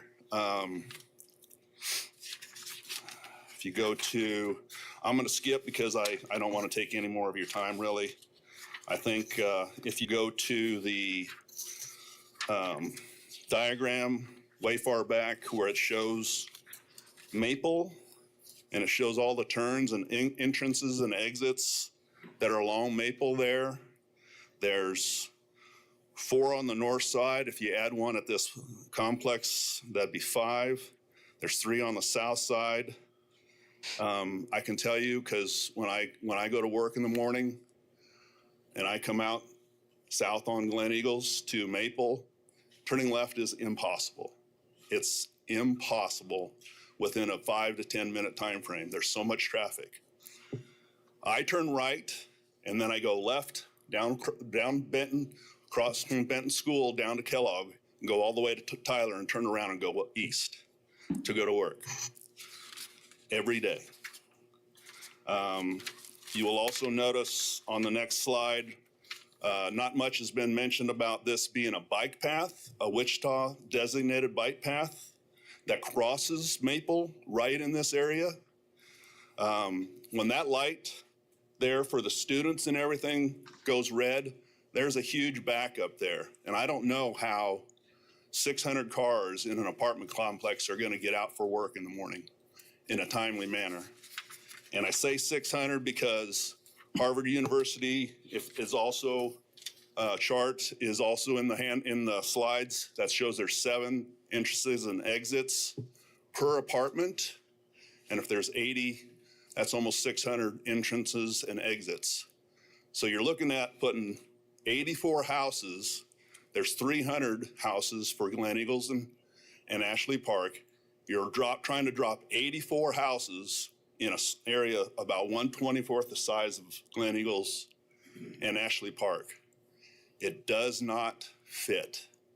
The best fit for this is single family. Thank you. Thank you, sir. Next speaker, please. I have a question for. Just a second, please. Sir, we have a question for you. I have a question. You said you live in Glen Eagles, is that correct? Yes. Do you guys have an HOA and a covenants? We don't have one that I think has been kept up. Okay. But we do. Okay. In that HOA or covenants, do you know if you restrict rentals as houses like single family? That I don't think it does. It's when it was written was a long time ago, and you know that rental stuff has really gone off the chart with Airbnb and all that. So okay, we would love to do that. Thank you. Appreciate it. Mm-hmm. Any more questions? Thank you, sir. Next speaker. Hi, Sarah Lynch, 241 South Glen Eagles Court. I wasn't planning to talk today, but some things that have come up that are just giving me a little pause, they're things that we've talked about in my household, is the slippery slope of the commercializing of Maple and Ridge. So that did not used to be that way. As I'm sure everyone in this room can attest, it used to be minimally commercial. It's been zoned that way, but that development had not happened. So not only that developing and moving further across to and north of Maple and Ridge has caused the traffic to increase. And then you move north to Ridge and Central. That commercial area is now decreasing, causing vacancies and vandalism and things like that of properties over there. So my concern with this property is it's a slippery slope of making this now multifamily. And then what's to say that then the next streets over and the next streets over aren't going to start taking our houses slowly and slowly because we've got to support the commercialization of Ridge and Maple. And so that's the concern I have and my family as well. And the thoughts come up to us too. And we love the neighborhood, but as soon as this has been brought up, it's should we sell now before this happens? And that's a real concern for us and our 3 kids on that traffic street as well. So thank you for your time. And thank you. Next speaker. Sir, please state your name, your address, and you have 3 minutes.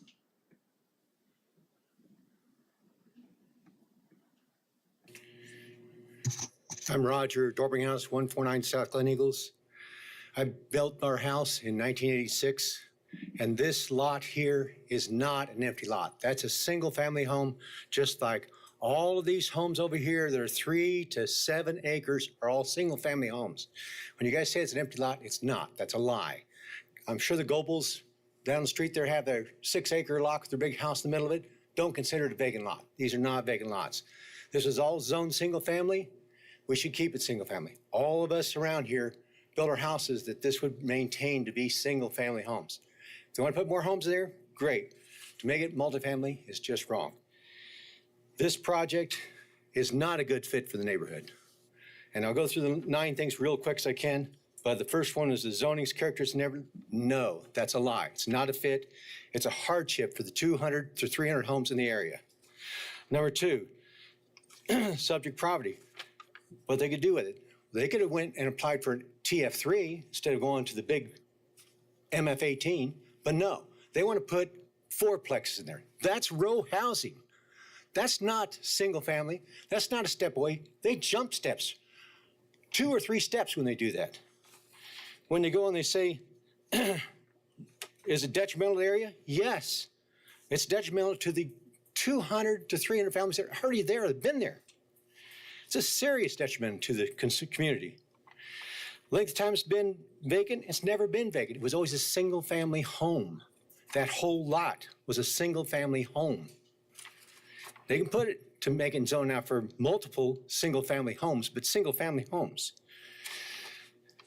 I already have every property that surrounds it, and within 200 feet, I have all petitions, protest petitions signed and in my possession.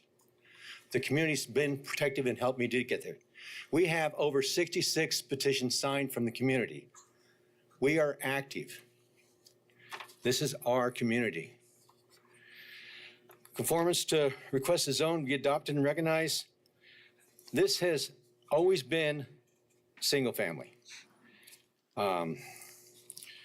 Impact to the development. There has not been any studies done on what the impact is. That's another false neighbor. And then the number 8, notifications. In your flyer, it tells them that you're going to go and send it to us, and we have to get those notifications to you guys the day before. 2 weeks before that, the staff puts a report together and says they hardly got any comments. Well, I can tell you when that report went out, I talked to the staff 3 times, 1 time in person. So there again, another deception. And never did the staff say the staff was going to put up a report. Never was it told to me. I would think that would be the proper thing to do, to let the community inform. The last thing, and I know my time's up and I appreciate it, is that between the time we had our DABS meeting and here was only 3 days. There was no chance for us to get a video from people that did that couldn't be here tonight to present to you guys. You should spread that out a little bit more. Thank you for your time. I just ask you to reject the staff recommendation. It doesn't fit the neighborhood. It's a hardship to the existing families. Thank you for your time. Well, thank you, sir. Is there anyone else from the audience that would like to speak for or against this item? Anyone in the audience like to speak for or against this item? Seeing none, I'll bring it back to the agent for rebuttal.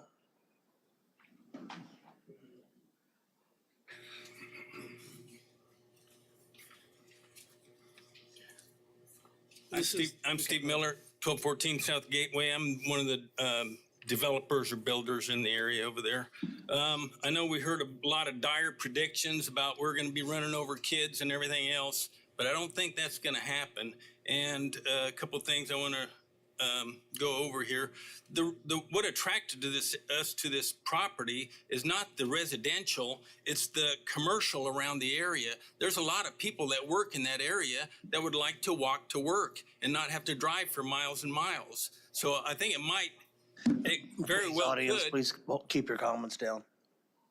lower the traffic density. Talking about trash, and we're going to trash up the whole area. It's a major investment to put apartment duplexes or multifamily in an area.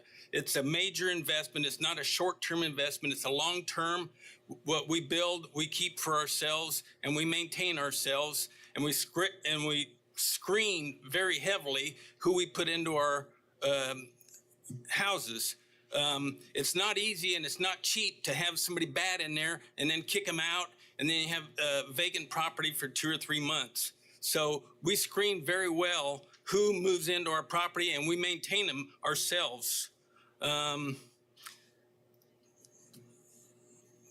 Right now we have duplexes we built out on the east side of town. They back up to a single family area that has houses being built by John Greenstreet. He just sold 3 of them for over $600,000 that back up directly to our homes. So saying that we're going to ruin your house values is not necessarily the case. It very well could help you. Thank you, sir. I'd answer any questions. Is there any questions for the agent or the applicant? Any questions from the committee? Yes, Commissioner Warren. The sense that I'm getting that there's not much support for apartment density. Would you talk about compromise and looking for something like? We're not going to do the max. That's the only thing that we could apply for above the 2 family.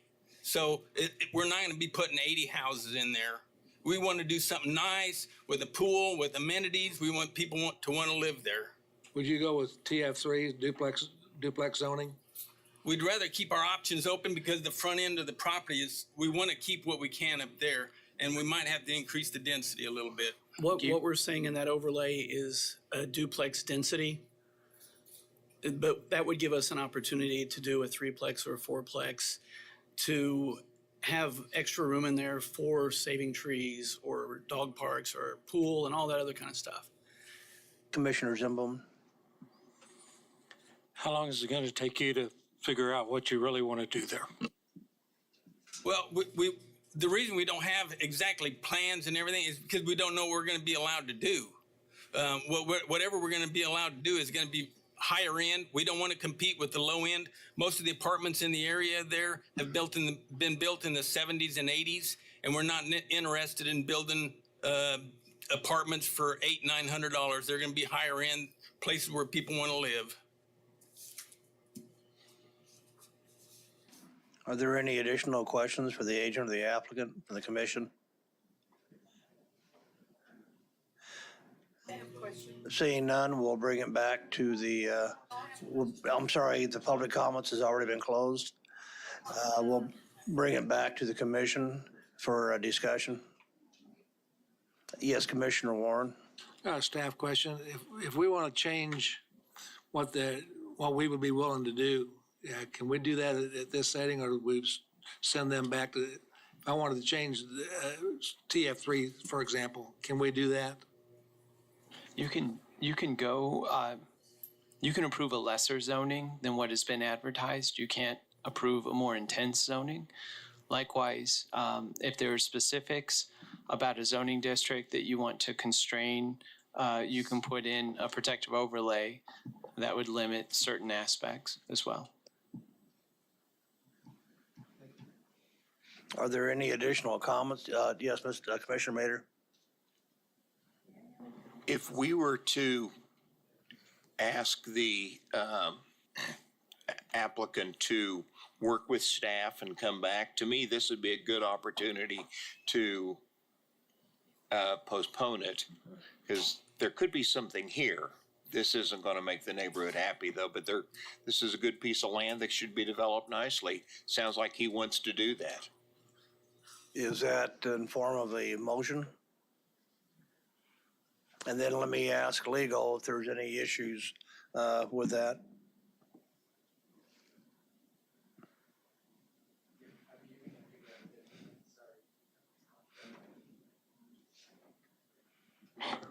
Actually, Mr. Chairman, I'll just touch base with Scott first, but I do have a. Mr. Waddle? Yeah, I would offer that staff would do is staff would look to the applicant to tell us, based on the feedback, if there's any changes that they want to make to their application or ultimately what they want to achieve on that site. And then, as we do with all our applicants, we would tell them what their options are. The benefit that we have from this is that we've heard the feedback as well, and we can reflect that back to the applicant, but ultimately we're going to look to them to tell us what it is that they want to apply for. Okay, well, I'll bring it back to the commission. What is the will of the commission? Mr. Warren, Commissioner Warren? I'm going to make a leap, and I probably would need to get the applicant to either say yes or no, but the most dense that I would be willing to go would be TF3. And so I would make a motion that we approve the application for a TF3 zoning. Is there a second to that motion? Second. We have a motion to reduce down to a TF3 and a second. Is there any further discussion? Commissioner Mader? What is TF3? Yes. Yes, sir. That is duplex zoning. So it would allow on one property, you could have a duplex, so 2 dwelling units. I'm sorry, sir. It's already back to the commission.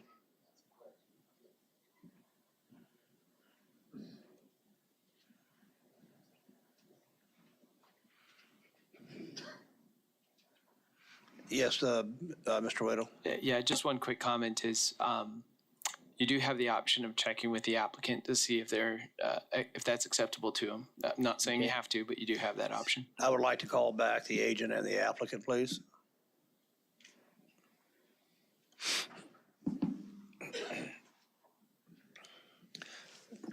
Gentlemen, we have a motion and a second for a TF3. Is that acceptable to you guys? It's the density. Well, and we offered up the density of a TF3 zoning. The problem you have with the TF3 zoning is you're only allowed 1 unit per lot, which would mean we'd have to come in and plat this into multiple lots as opposed to trying to keep it in maybe 1 lot and keep it where you can have multiple units on there, still meet that zoning requirement.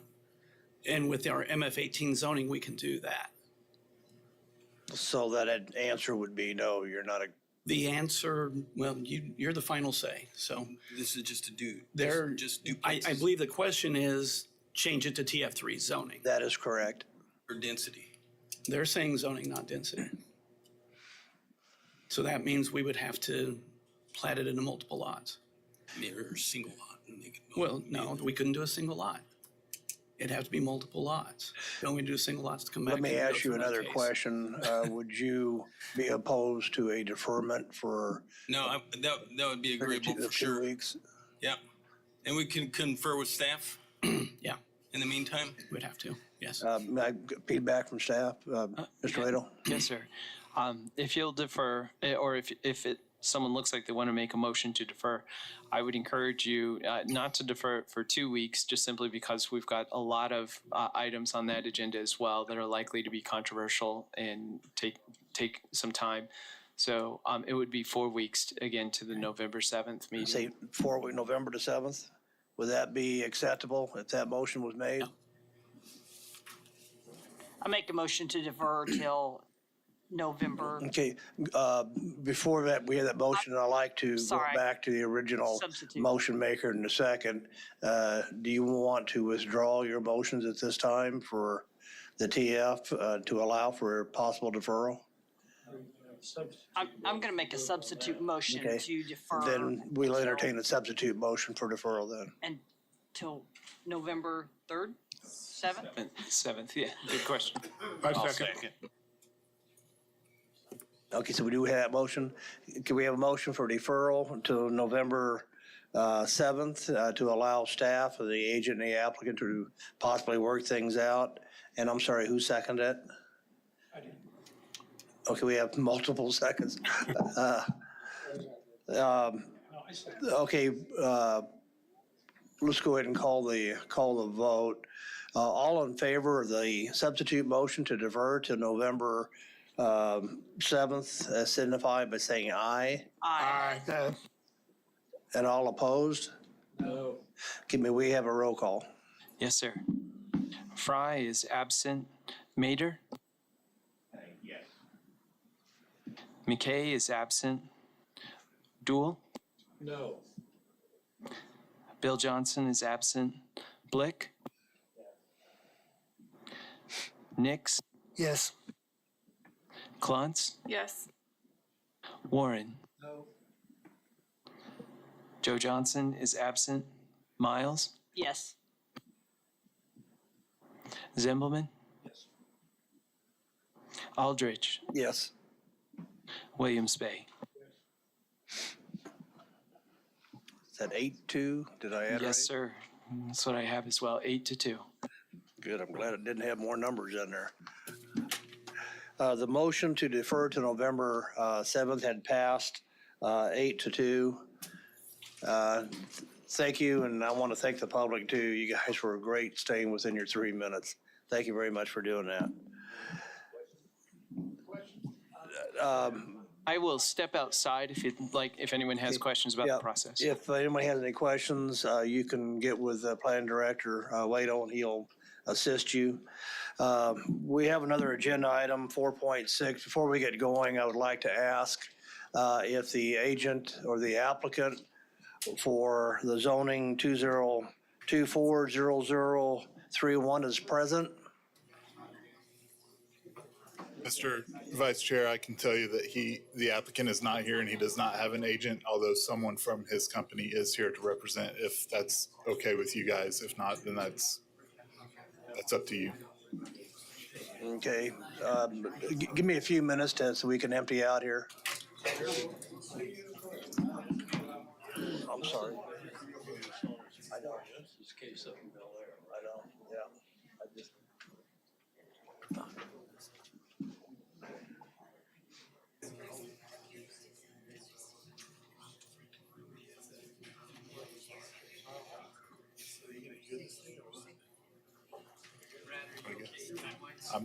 I think I'm gonna be good. Yeah. You might have to step in at the end.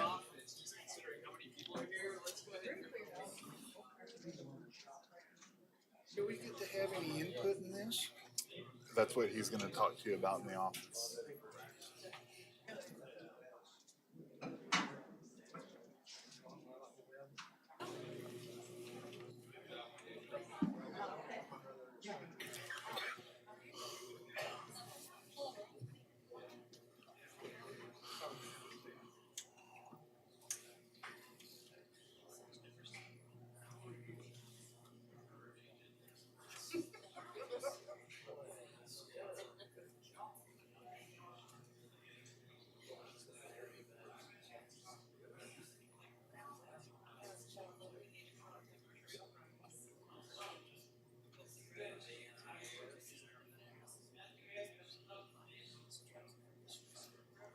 Oh.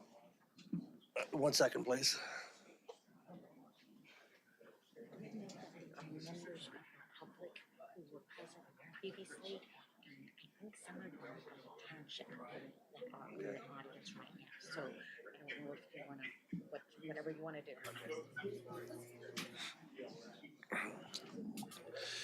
Okay, commissioners, just want to give you a little update on this. The agent and the applicant, excuse me, commissioners, the agent and the applicant is not present on this. This case was previously heard by the commission and it was previously denied. It went to the county commission.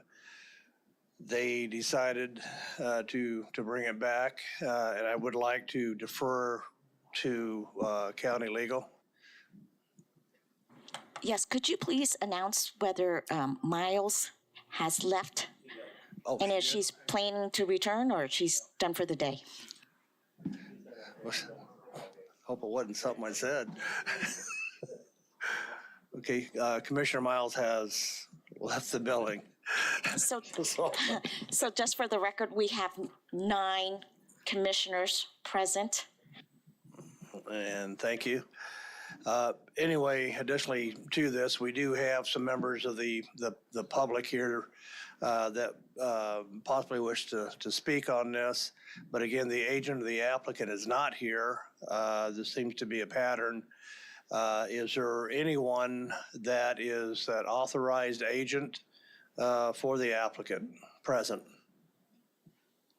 There is a representative from the applicant's office. He is in Florida working on relief from the hurricane, and she has been here to represent if that's amenable to the commission or legal. Okay, I guess what I want to ask now, what is the board, we have options on this? Is she fine with representing the company? Yes, Commissioner Warren? Yeah, if we don't have somebody that can answer for the company legally, then I don't think that we need to be opening this up today. We need to defer it to a time when they've got a legal speaker. Okay. It's my understanding this would not be a deferral. If we do not hear this, it reverts back to the previous commission's vote on this, which was for denial, and it goes back to the county commission. Am I correct on that? Yes, but let me address one question that Commissioner Warren had raised is, Brad, can you answer whether Mr. Phillips has given authority to Miss whoever is present to speak on behalf of his company? He did indicate that he was going to have her speak for him. Does that need to be in a written form or some sort of authorization or just verbal? It was verbal to me, so I'll.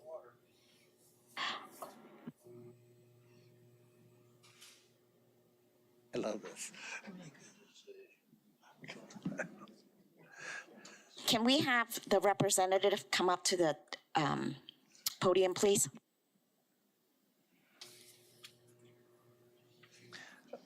Ma'am, I need you to state your name and address. This is a little unorthodox and out of line, but I think it warrants that we have a question for you from legal.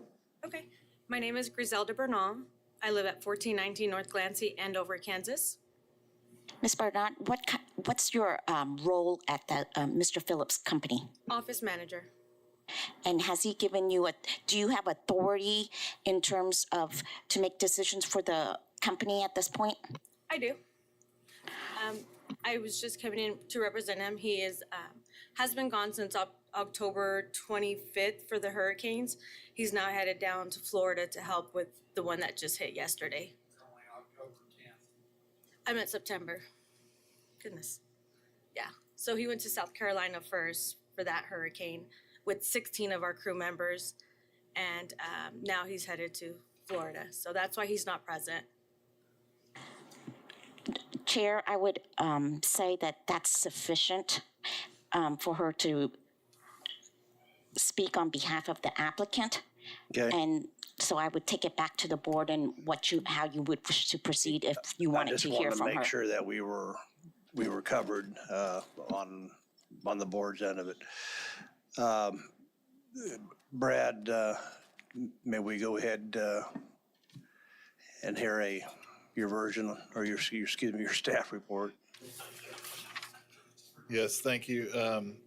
I'll try to make it as brief as possible. I do have a Hayesville Planning Commission that I have to be at 6 o'clock, so Scott may have to fill in for me once I have to leave. This is regarding Zone 2024-00031. This is being referred back from the Board of County Commissioners. Just a quick timeline of events. The applicant is requesting a zone change from RR Rural Residential to General Commercial District with a protective overlay of number 439. The applicant did receive a notice of violation for illegal usage in the zoning district, and a court verdict verdict imposing a fine for the illegal use. The applicant is applying to change the subject site zoning from rural residential to general commercial. The subject site is 10.79 acres in size and is located on the southwest corner of North 127th Street East and East 56th Street North. The subject site is within the Bel Air zoning area of influence and urban growth area. So on July 11th, the MAPC convened to hear the case. At the time, the request was to change the zoning classification from RR to GI, General Industrial. And at that meeting, the applicant decided to change the zoning classification to LC, Limited Commercial. The MAPC voted to defer the case until August 8th, 2024, to give staff some time to meet with the applicant and review that request. After that July 11th, 2024 MAPC meeting, the applicant and the staff did go over the vision for his property. There's a narrative that states exactly what his intentions were at that moment in the packet. Those included the office and administrative space, truck parking, maintenance, daily activities for the tree service that he had. He also indicated that he would like to use the subject site for the community engagement and education, event hosting, training site, and the applicant also stated that he would not engage in open burning, but would manage organic waste by using an incinerator or transporting the waste off-site. After reviewing the narrative, staff determined that an LC zone change would not permit all of his intended uses, and that although a construction, sales, and service is allowed in the LC, supplementary use regulations require that to be mainly retail, so like an Ace or Lowe's or something like that, and that would not fit with his service side of the use. And so we recommended that he tried to apply for a GC zone, which he said that was fine with, but then also included the protective overlay 439, which at that time limited the uses to those found in the RR, rural residential district, except for construction, sales, and service. And then he kept the community assembly in there. Signage would be per the RR, rural residential, and then also the burning of off-site generated materials and waste would be prohibited. GC district does not allow burning of tree material or waste either by open fire or the use of an incinerator. So that would require a zoning district higher than GC. On August 8th, 2024, the MAPC did hear this case. The MAPD recommended denial for the reasons identified in the meeting minutes. 12 members of the public spoke during the meeting with concerns of safety and other concerns from the applicant burning large piles of trees and brush on the property, the applicant's work truck speeding along North 127th Street East, and noise generated from the applicant's business, and damage his trucks due to the gravel North 127th Street East. One member did suggest that her and her friend who lives nearby were shot at by people visiting the subject property. MAPC did vote to deny the request 9-0 at that meeting. Also on August 8th, 2024, the Bel Air Planning Commission considered the case, and the Planning Commission recommended denial. Just for FYI, a denial recommendation from any second or third class city's planning commission shall require a supermajority vote from the BOCC for approval of a request. That would be 4 or 5 votes. At that meeting, 2 members spoke in opposition to the case, citing similar concerns from the previous meeting. On August 19th, 2024, the Citizens Advisory Board, CAB 1, considered this application, and CAB 1 recommended denial of the request by a 5-1 vote. Again, 2 members of the public spoke against the agenda item, citing the similar concerns from previous meetings. 9 protests were received for this case, constituting 32.71% of the protest area. And because this exceeds the 20% threshold, any vote to approve the application would require that supermajority vote as well. On September 18th, 2024, the Board of County Commissioners convened to hear the case. 3 members of the public spoke in opposition with many of the same concerns. 3 members of the public spoke in support of the request. The action of the BOCC was to send the application back to the MAPC for further consideration. BOCC asked the MAPC to consider the request with increased restrictions in the proposed protective overlay and to remove the community assembly and event center uses from the request. After the BOCC meeting, staff did speak with the applicant about the request, and the applicant indicated he would provide a clearer request for his application. As of the date of this report, staff has not received any new information from the applicant. Staff's report is based off the conversation during the BOCC meeting regarding what the BOCC indicated it wanted to see from the applicant. I will not go into all of the details of what the zone change would entail. Those things are part of the record and have been discussed. I will just move on to the recommendation, and then I'll go on to alternatives. We still believe that this request should be denied, and that's based off of the golden rules. However, if the recommended action should be to recommend approval, it's recommended that the MAPC adopt alternative findings supporting their recommendation and add a protective overlay number 439 to the property zoning.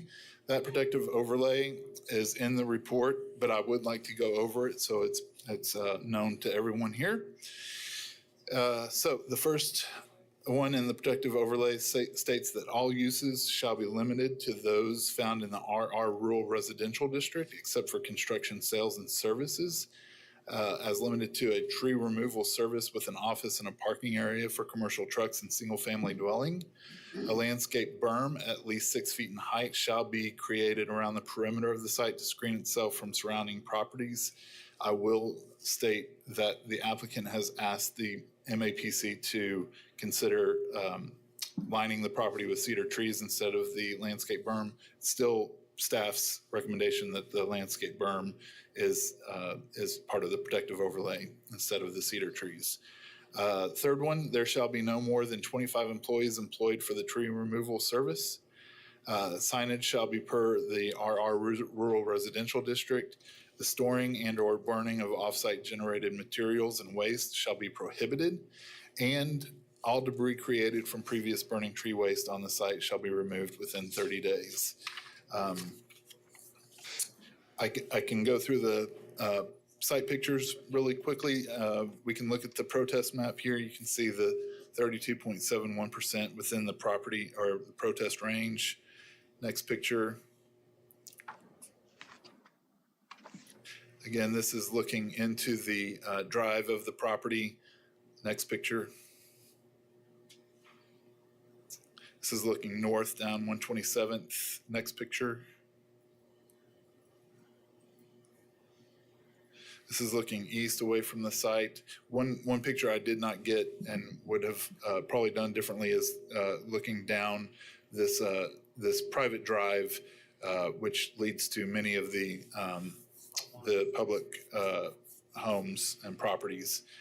Next picture. This is looking south away from the site.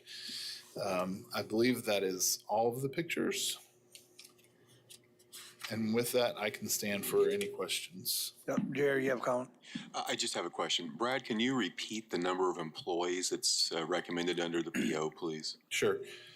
It is at 25, limited at 25. Our staff report shows 30. Yes, this was revised after the report was sent out by legal. Okay, thank you. Thank you for that. Any questions? Yes, Commissioner Warren. The first question is on that 25, is that employed by the business or employed at the location? I believe it's intended to be total number of employees for the service. Just for clarification for the record, I did not make that revision.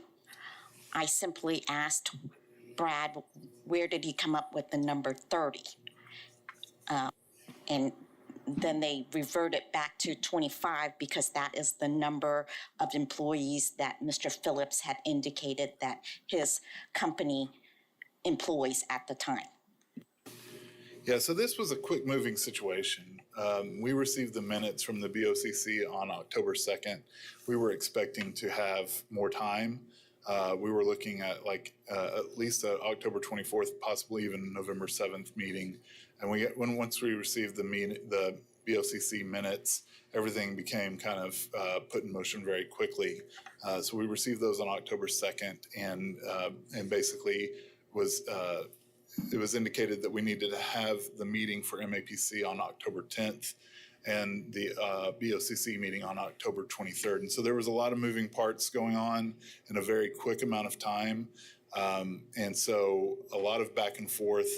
The 30 employees was originally given by management to myself to include as a protective overlay number. And then through discourse with legal and management, it was brought to my attention that 25 would be the number. That was the last I heard.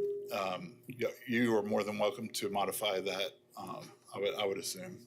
Okay, now the BOCC sent it back to us wanting more restrictions. Were we given instructions? Were those restrictions to come from staff, from us as commission members? I think that we were directed to provide more of those restrictions, and so those are basically indicated in the protective overlay instead of it just being construction, sales, and service, which would allow for any basically service construction service company to come in. We defined it strictly as the tree removal service that the company in question is. Have these restrictions been communicated to the applicant? That's correct. He has heard of these and has been okay with them. Except for, like I said, number 2, he did ask for the property to be lined with cedar trees instead of the landscape berm. Thank you. Yep. Commissioner Wensby.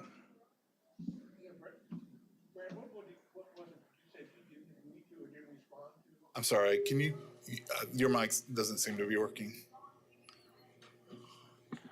Yeah, what was it that you said he didn't agree to or didn't respond to?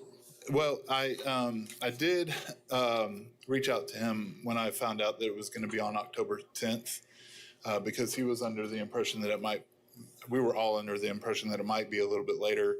And I did not get a response from him at that time. So I did get a response from him after the September 18th BOCC meeting, and he said he would get back to me, but he did not in between the 18th and the 2nd, which is when we found out that it was going to be expedited. Any additional questions from the commission? I have one.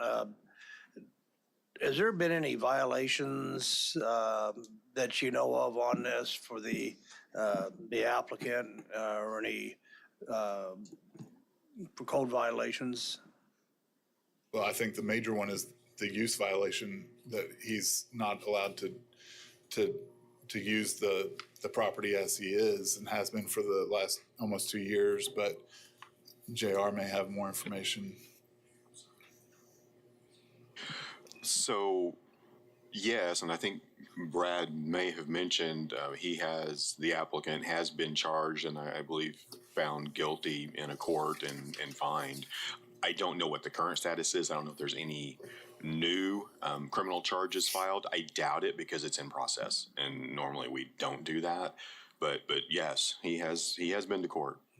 So has there been a long history of the applicant basically ignoring summonses and court dates and fines? I don't know about a long history with court dates and fines. And of course, this is a county case, so Kelly Dixon would normally be the one to answer the questions. I think it's been going on for about a year. Yeah, maybe even longer than a year. But the court, my knowledge of it is just the one hearing. At that hearing, the applicant, the defendant, did miss because he was out of state with a crew working.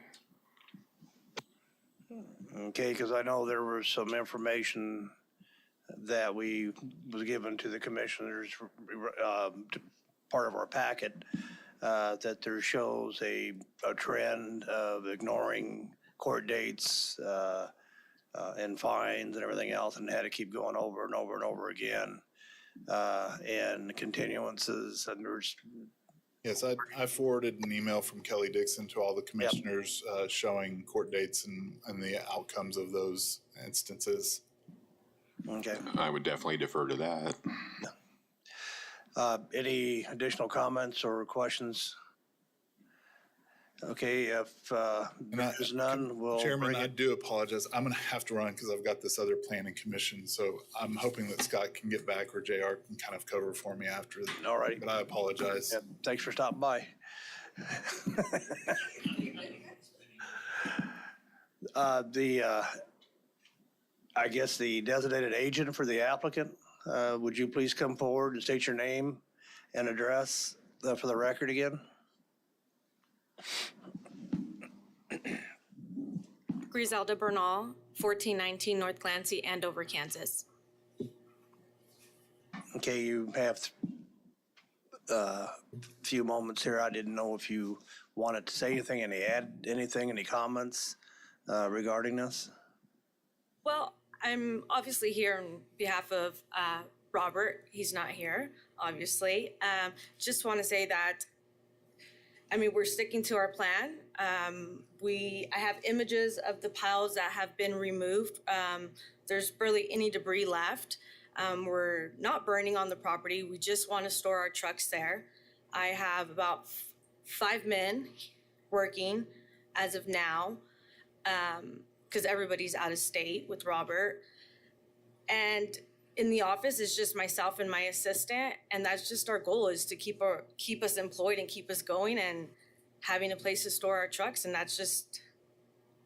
So would this be used strictly for storage then, for equipment Yeah, storage? it's just, I mean, Robert has kind of changed his, I guess when the whole idea of changing the zoning, I was new with him and I was kind of looking into it, and I had some assistance with Mary somewhere in the zoning changing department. And as me and Robert were looking through this, we were kind of seeing, whereas me and Mary were looking through this, we were kind of seeing where we would fit best. And GL was where it fell. Robert is a very busy man. Robert has a lot going on. And it's kind of hard to catch him. It really is. So he kind of took my advice on this and we went with it. We filed the application, we went for GL, and now that we're realizing, okay, that we are asking for a lot, but it's honestly only to keep us in business. It's not to change anything. It's just to store our trucks, keep our guys employed, and have our office out of there and our mechanic. That's really all I have. We're building the berm. I have images, if I could show you guys, of the piles that we once had that were huge, but now they're very little. It's not very much out there. And we are building a berm. The whole, him wanting to put it cedars is because of the way the water is going to flow. He doesn't, the natural water, he doesn't want it to back up into our neighbors and cause more problems. So he thinks cedars would be best, but we have started the berm with piles of dirt. Okay, thank you. Commissioner Blick. I have a question for you. Does Robert live on the property right now? Robert does not live on the property right now. Okay, so it wouldn't be a home-based business. Are you guys actually running operations as a full-fledged business right now on the property? So we have the office there. I make the schedule, my guys come in, they see the schedule, they get their equipment, and they head out. They don't come back till the job is done, and they just park their truck and they're gone. So it's basically being ran as a business right now on that property. Trucks are coming and going. Are you officed out of that location right now? Yes. You are. So okay, sounds good. Thank you. You're welcome. Any additional questions for the agent? Seeing none, is there anyone from the public that wishes to speak on this? Please come to the podium, and state your name, address, and you have 3 minutes. Yeah. Good afternoon, Brian Lindeback, MKC Engineering, 411 North Webb Road. It's unusual for me to speak out against zoning cases because that's what I do. But Donna and her husband are a friend of mine, the Morrises, and I heard about this case from her, and I thought it was important to come back to this body and give a few things. First of all, this applicant has wasted a lot of good people's time. There's been numerous meetings. I think if you've read the record, MKC worked for a professional arborist and tree trimming service in 2010 for a very similar case. They wanted to do burning. They wanted to do tree services. The big difference is they chose a location that was suitable. It was in a secluded area in a part of town. It was not an easy case. It went to limited industrial zoning with a protective overlay and a conditional use for all of those things. So it's a unique situation to have this sort of business, and especially in a unique situation in a rural residential community. Most of you may know this is the part of the community of Greenwich, and it's an unincorporated town. None of these folks want this in their backyard. This business has been running there illegally for apparently years now. They continue to do so, even though they've been prosecuted and found to be guilty. So we don't believe this is a compatible use for the reasons stated. It's a rural community. And we would, if you were to require this, we think at minimum, beyond the additional provisions of the protective overlay, should be required to fully screen this with a perimeter fence around the property. But I would just cite Golden Rules 1, 2, 3, 5, 6, and 8 of the case as reasons to deny it again. Thank you. Thank you. Is there any questions for the speaker? Saying none, do we have anybody else like to speak on this? Donna might have a couple things to say as well. I'm Donna Morris, 5757 North, 123rd Street East. And here we are again. We've gone to meeting after meeting after meeting. All these people are giving up their time. We are passionate about this. This is our community. We've all come together. Please don't let it be destroyed. This is rural residential. We love the rural quietness of our neighborhood. Mr. Phillips brought his business in there, and he made a mistake. He shouldn't have done that. I mean, this is a rule, and he's trying to run a business out of there for almost 2 years. And please deny this. Thank you. And thank you. Is there anyone else who'd like to speak for or against this? Please come to the podium and state your name, your address, and you have 3 minutes.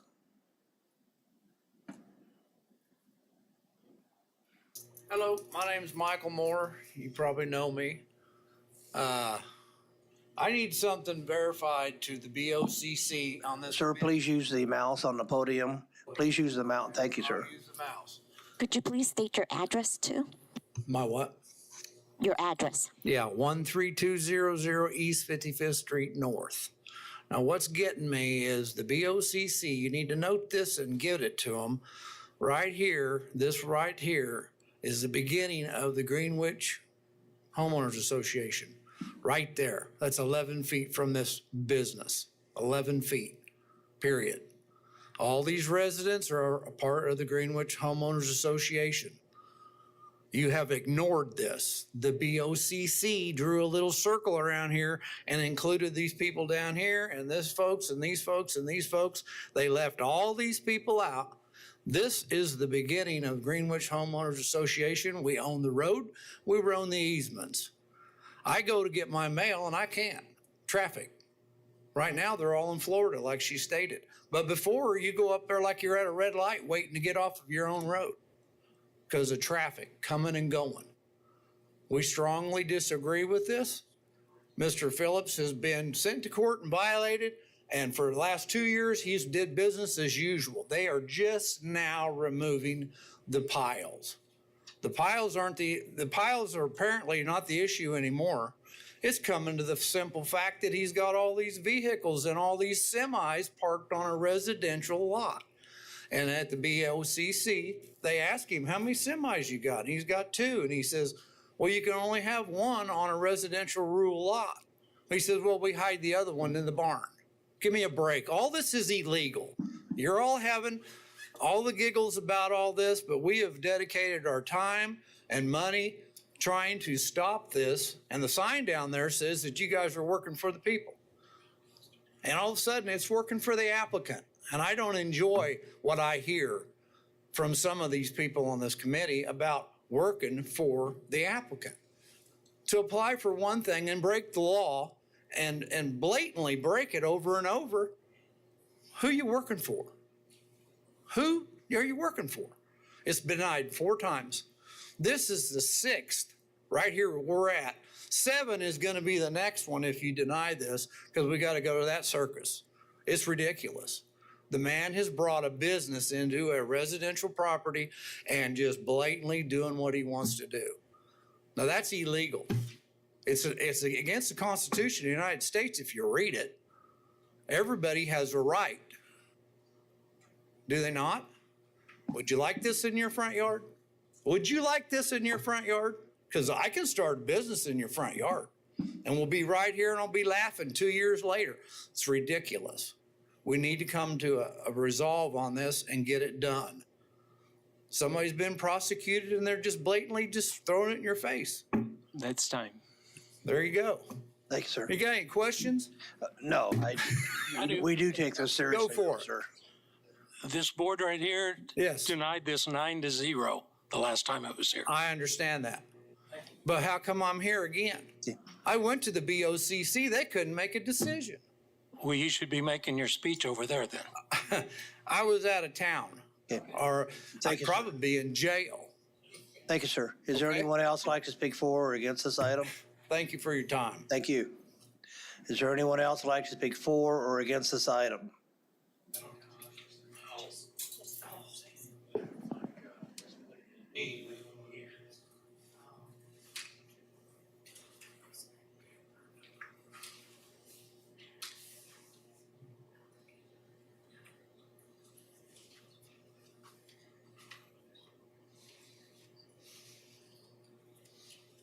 Sir, please state your name and your address, and you have 3 minutes.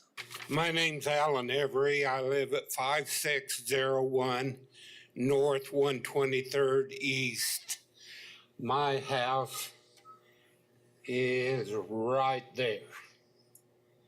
That's my property.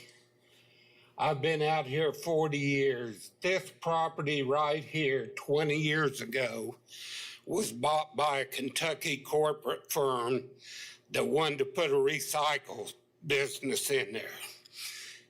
It was brought to the the county planning commission. They recommended denying it, and it went to the county commissioners, and they denied it.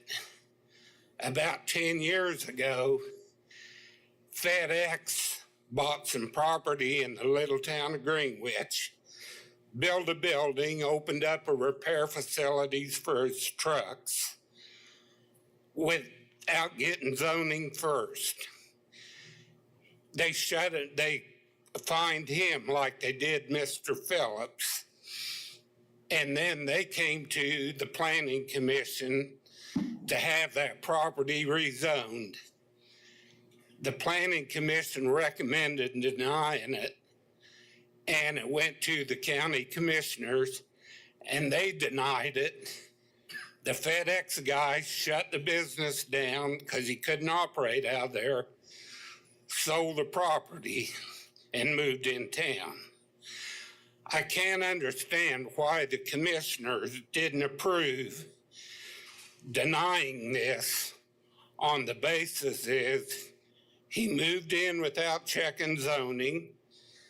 He operated the business, got fined, and now they send it back to you guys to do work on it when you recommended denying it to change it from rural residential to general commercial right in the middle of rural residential. That's spot zoning. I just don't understand why the county commission sent it back to you guys. Them guys have all talked about traffic and all the other stuff burning and all that, but I was kind of dumbfounded when the county commissioner sent it back to you. I am also on the Payne Township Board, and we got concerns about the roads in that area with the traffic and stuff, but I really can't address that because maybe a conflict of interest. So that's all I got to say. Thank you, sir. Thank you very much for your comments. Is there anyone else that would like to speak for or against this? If so, please come to the podium, state your name and your address, then you have 3 minutes. I'm Rusty Riggin, 13029 East 53rd Street. My house is right down here. I just want to say I think the reason this has been so difficult is because we're trying to change the application and find different ways to get this done. The reason it doesn't work is because it doesn't work. It just doesn't fit in our community. And when it came back as a potential overlay, our knees all buckled a little bit because we could see where this would go. I would argue that even with all these overlays and protections, and if he followed all those rules, which he hasn't so far, if he did that, we still have the traffic. And that's kind of my big issue because I use this intersection a lot. When they first started, they were going south and then west to Greenwich Road. And so that traffic has been diverted north because of the complaints and violations. I'm afraid when 254 makes their changes, potentially, there's not going to be a ingress egress for 254. And once all the dust settles, they're going to be, figuratively, they're going to be going south again, affecting this intersection. So I just want to make the point that no matter how we screen this in and try to contain this, the traffic is still 25 employees driving in and out with their trucks, and they're just parking them there at night. That doesn't bother me. It's the in and out all day long that bothers me. One more point. I think Mr. Moore touched on this. This neighborhood up here, 55th Street, they're not all in the red zone, but they can't avoid this problem because they actually face his driveway. Every single one of them every day. I think they should be part of the impacted group. And these neighbors that live on 56th Street, same thing. If you'll notice here, they don't have another way in and out of their properties. And there's a railroad intersection here and it's elevated. So if you're Mr. Every and you're trying to leave that property, you have to really watch because these big trucks coming over that railroad track are going to get you if you're not watching. So all of that is increased and elevated. We're all watching to make sure we don't get hit. But I just want to say that all those neighbors are affected by this because they can't avoid this. That's all I have. Thank you. Thank you. And thank you for the 9-0 last time. We're just here to reinforce that. Thank you, sir. Is there anyone else that likes to speak for or against this? May I have a show of hands on how many people's left that wants to still speak? Yeah, I'm Chuck Phillips, no relation. I live at this property right here. And could you state the address, please, sir? Oh, I'm sorry. 12400 East 53rd North. Thank you. And you're talking about putting trees around this. You know how many years them trees take getting grown? And every time I come out my door right there, everything right here is just staring me right in the face. And even a berm right there, if they put that around there, that ain't gonna change nothing. Everybody talks about this road over here, and that's good, but when you're over here, all of this is all open. And they don't say nothing about what people back over here has to look at up here. Them stacks of brush and everything that was piled up and everything else. And the trucks running up and down through there and they cross 53rd here. They don't all go south right there. They come down here and go across 53rd right in front of our place and stir up the dust all the time.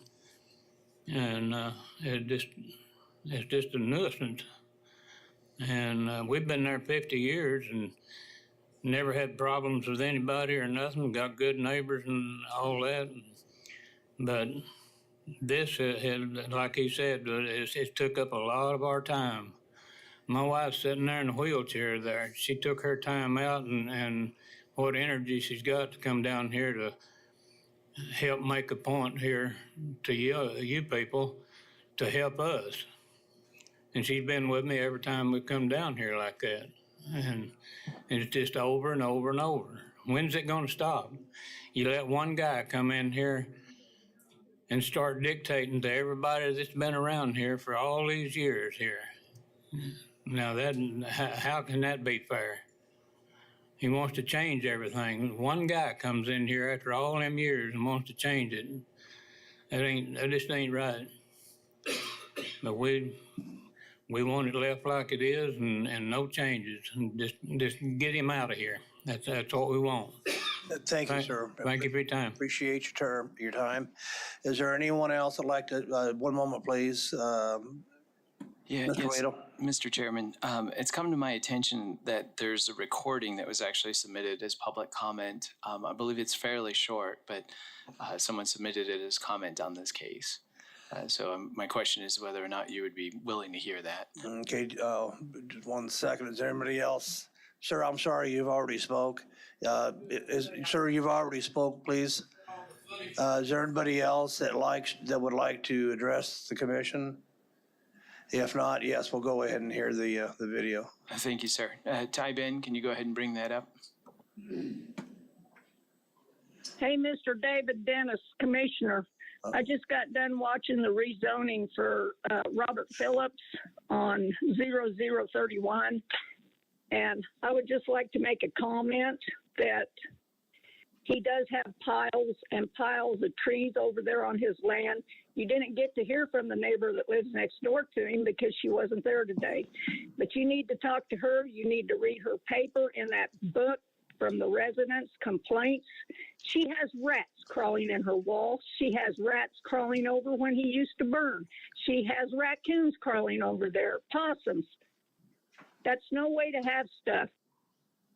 As a commissioner, you need to do something about this. And now it's going to go back to MAPC. How many times do we have to do this? We're really getting sick of it. You need to start looking at what the residents have to say and quit listening to this joker. Mr. Waddle, do you have the person's name and address by chance? If you could, please provide your name and address. That would help me out a lot. My name is Nadine Smith. My address is 5445 North 127th Street East. My property butts right with his on the north-south dividing fence. And was that your video? Or, no, that was Norma. No, but I'm the resident that has the mouse, the rat, all that problem. When I purchased my place in 2003. Out of all these years, I have never had, I mean, we're out in the country. Yes, we have mice, whatnot.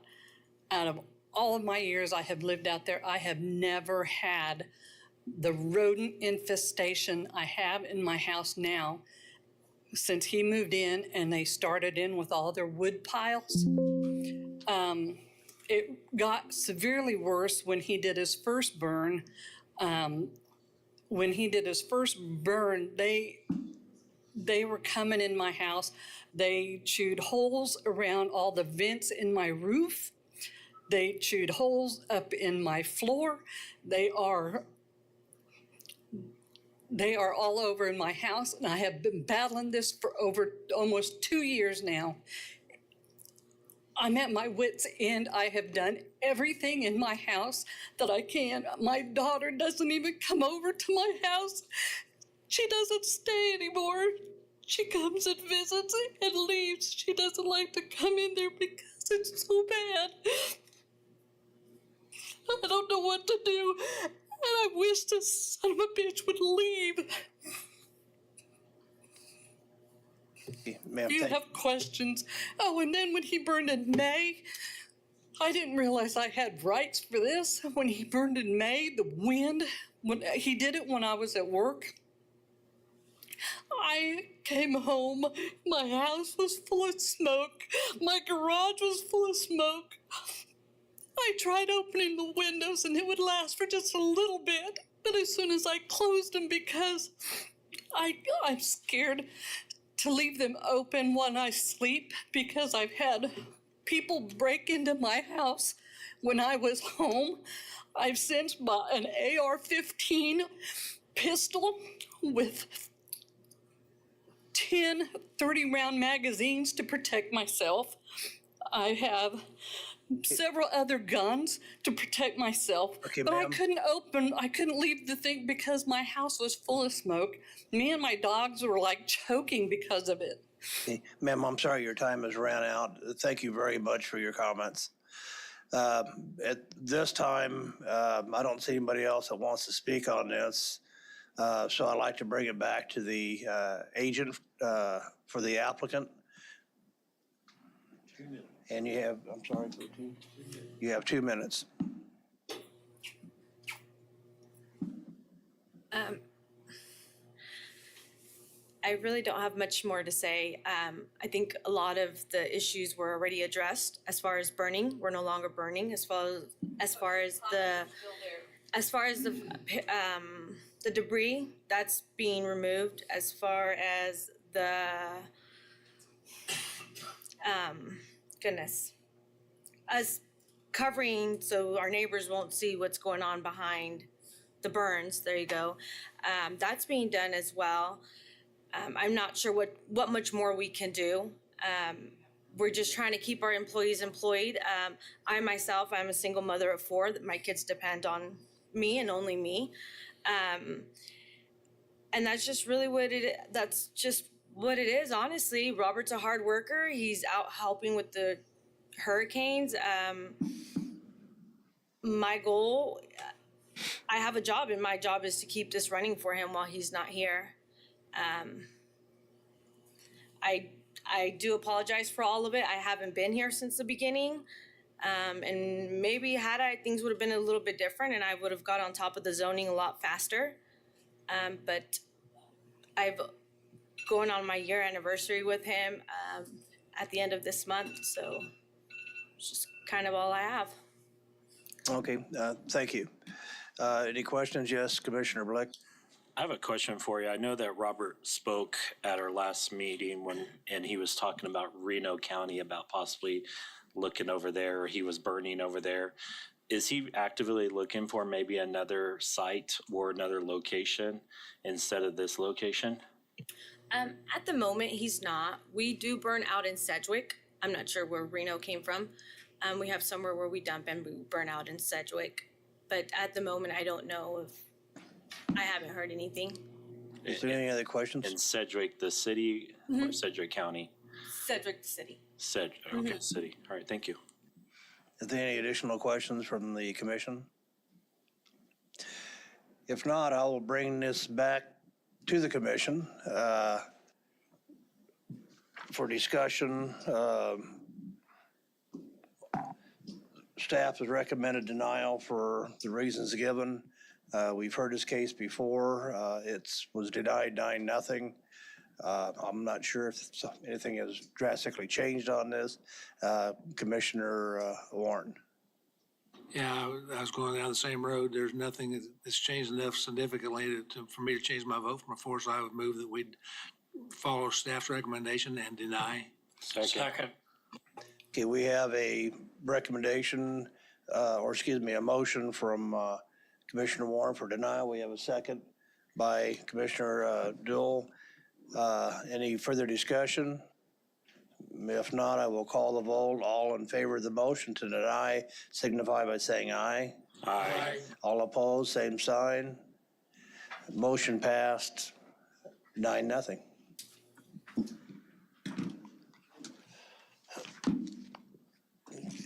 Okay, we have 2 more items on the agenda item for these are non-public items. One is 5.1, which is the update on the MAPC bylaws. And the next item we have is regarding the center City South Development TIF District. Would staff like to give us our presentation?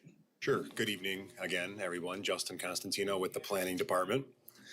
The MAPC last approved updates to the MAPC bylaws back in September of 2022. The updates primarily focused on how virtual participation could be allowed for MAPC meetings.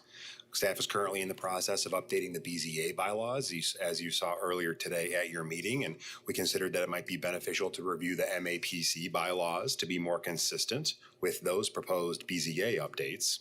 The Advanced Plans Committee first discussed this item back in July at their July 25th meeting, and then again at their August 8th meeting. In light of the committee feedback regarding potential changes to the BZA bylaws at the August 8th meeting, staff requested additional time to review and align the MAPC bylaws with that proposed feedback. We did provide updates to these MAPC bylaws at the last MAPC meeting, and that item was unanimously deferred to the September 12th MAPC Advanced Plans meeting. And then again, on September 26th was the last time that MAPC heard this item. So very similar to the BZA bylaws, with MAPC bylaws, this item was introduced to all of you at our last meeting. I'm happy to go through those changes item by item. I'm also happy to entertain any discussion. Thank you. We've all read this. I don't know if there's any questions from the commission on it. We lost 2 other commissioners. We're down to 7. We still have a quorum, correct? There was a question regarding quorum. I think they are looking into that currently. Yeah.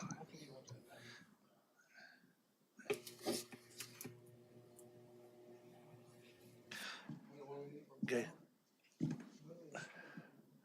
While we're waiting on that, I do have a question. One of the concerns on the bylaws, I think that was brought up, had to do with this will take effect in March, I believe.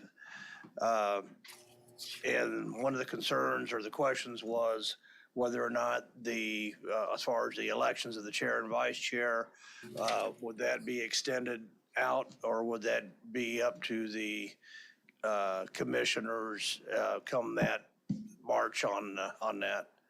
It's my understanding that would be up to the commissioners. I don't think that we necessarily need to include text in this document stating when that individual will take office or not. It's kind of a one-off as we adjust with these new bylaws.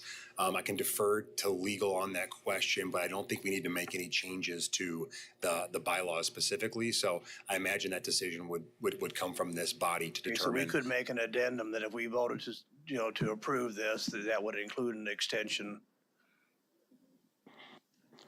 Chairperson, I would ask that you defer because we've lost 2 commissioners, so now we don't even have a quorum to make amendments to the bylaws, which requires a 2/3 majority vote of the entire commission. And we don't have the quorum here to defer either, do we? No, I'm just kidding.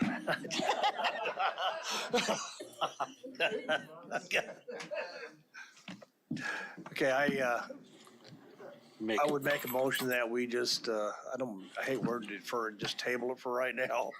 Or just go ahead and make the deferral until our next planning commission meeting? Or what's the agenda look like on that? Can we squeeze this in, or would it have to wait until November 7th? I'll tell you what, on this item, being what it is and there's no time deadline, we can just go ahead and put it on the agenda, and if we get to it, then you can get to it, and if not, you can just defer it again. Can we add that to the front of the meeting? Yeah, that's entirely possible. We can talk with the chairperson and see about that. Absolutely. That way we get the 2/3 majority. And jumping over to the next item real quick, could we do the same for that, or because we're sort of stuck on it again, or is this just for FYI? For 5.2, this one's a little bit unique because state statute does require that the planning commission have findings. Well, due to the lack of majority, we don't have a choice but to defer this. I think though, it might be helpful to hear what that impact will be. Well, it doesn't matter because if you can't vote on it, it doesn't matter what happens to the schedule. So it is what it is. Well, let's just go ahead and defer it until their next MAPC meeting. And then check with Chairman Fry to see if we can get these two items on the front of the agenda. Second that. Going to the resolution, is that strictly for FYI? Just for informational purposes, we don't have to vote on that, correct? For the TIF project, Yeah. No, wait, never mind. that would be part of that deferral. Okay, and we'll just do the same thing for the calendar then. Okay, so I guess I need a motion to defer the balance of the agenda until the next MAPC meeting. We have a motion, a second, and we have unanimous, or all in favor, thank you. Signify by saying aye. All opposed can go home. That's going to conclude the end of the agenda here. Thank you for being so patient with me. Gee. Yes, absolutely. What a way to get. Recording stopped.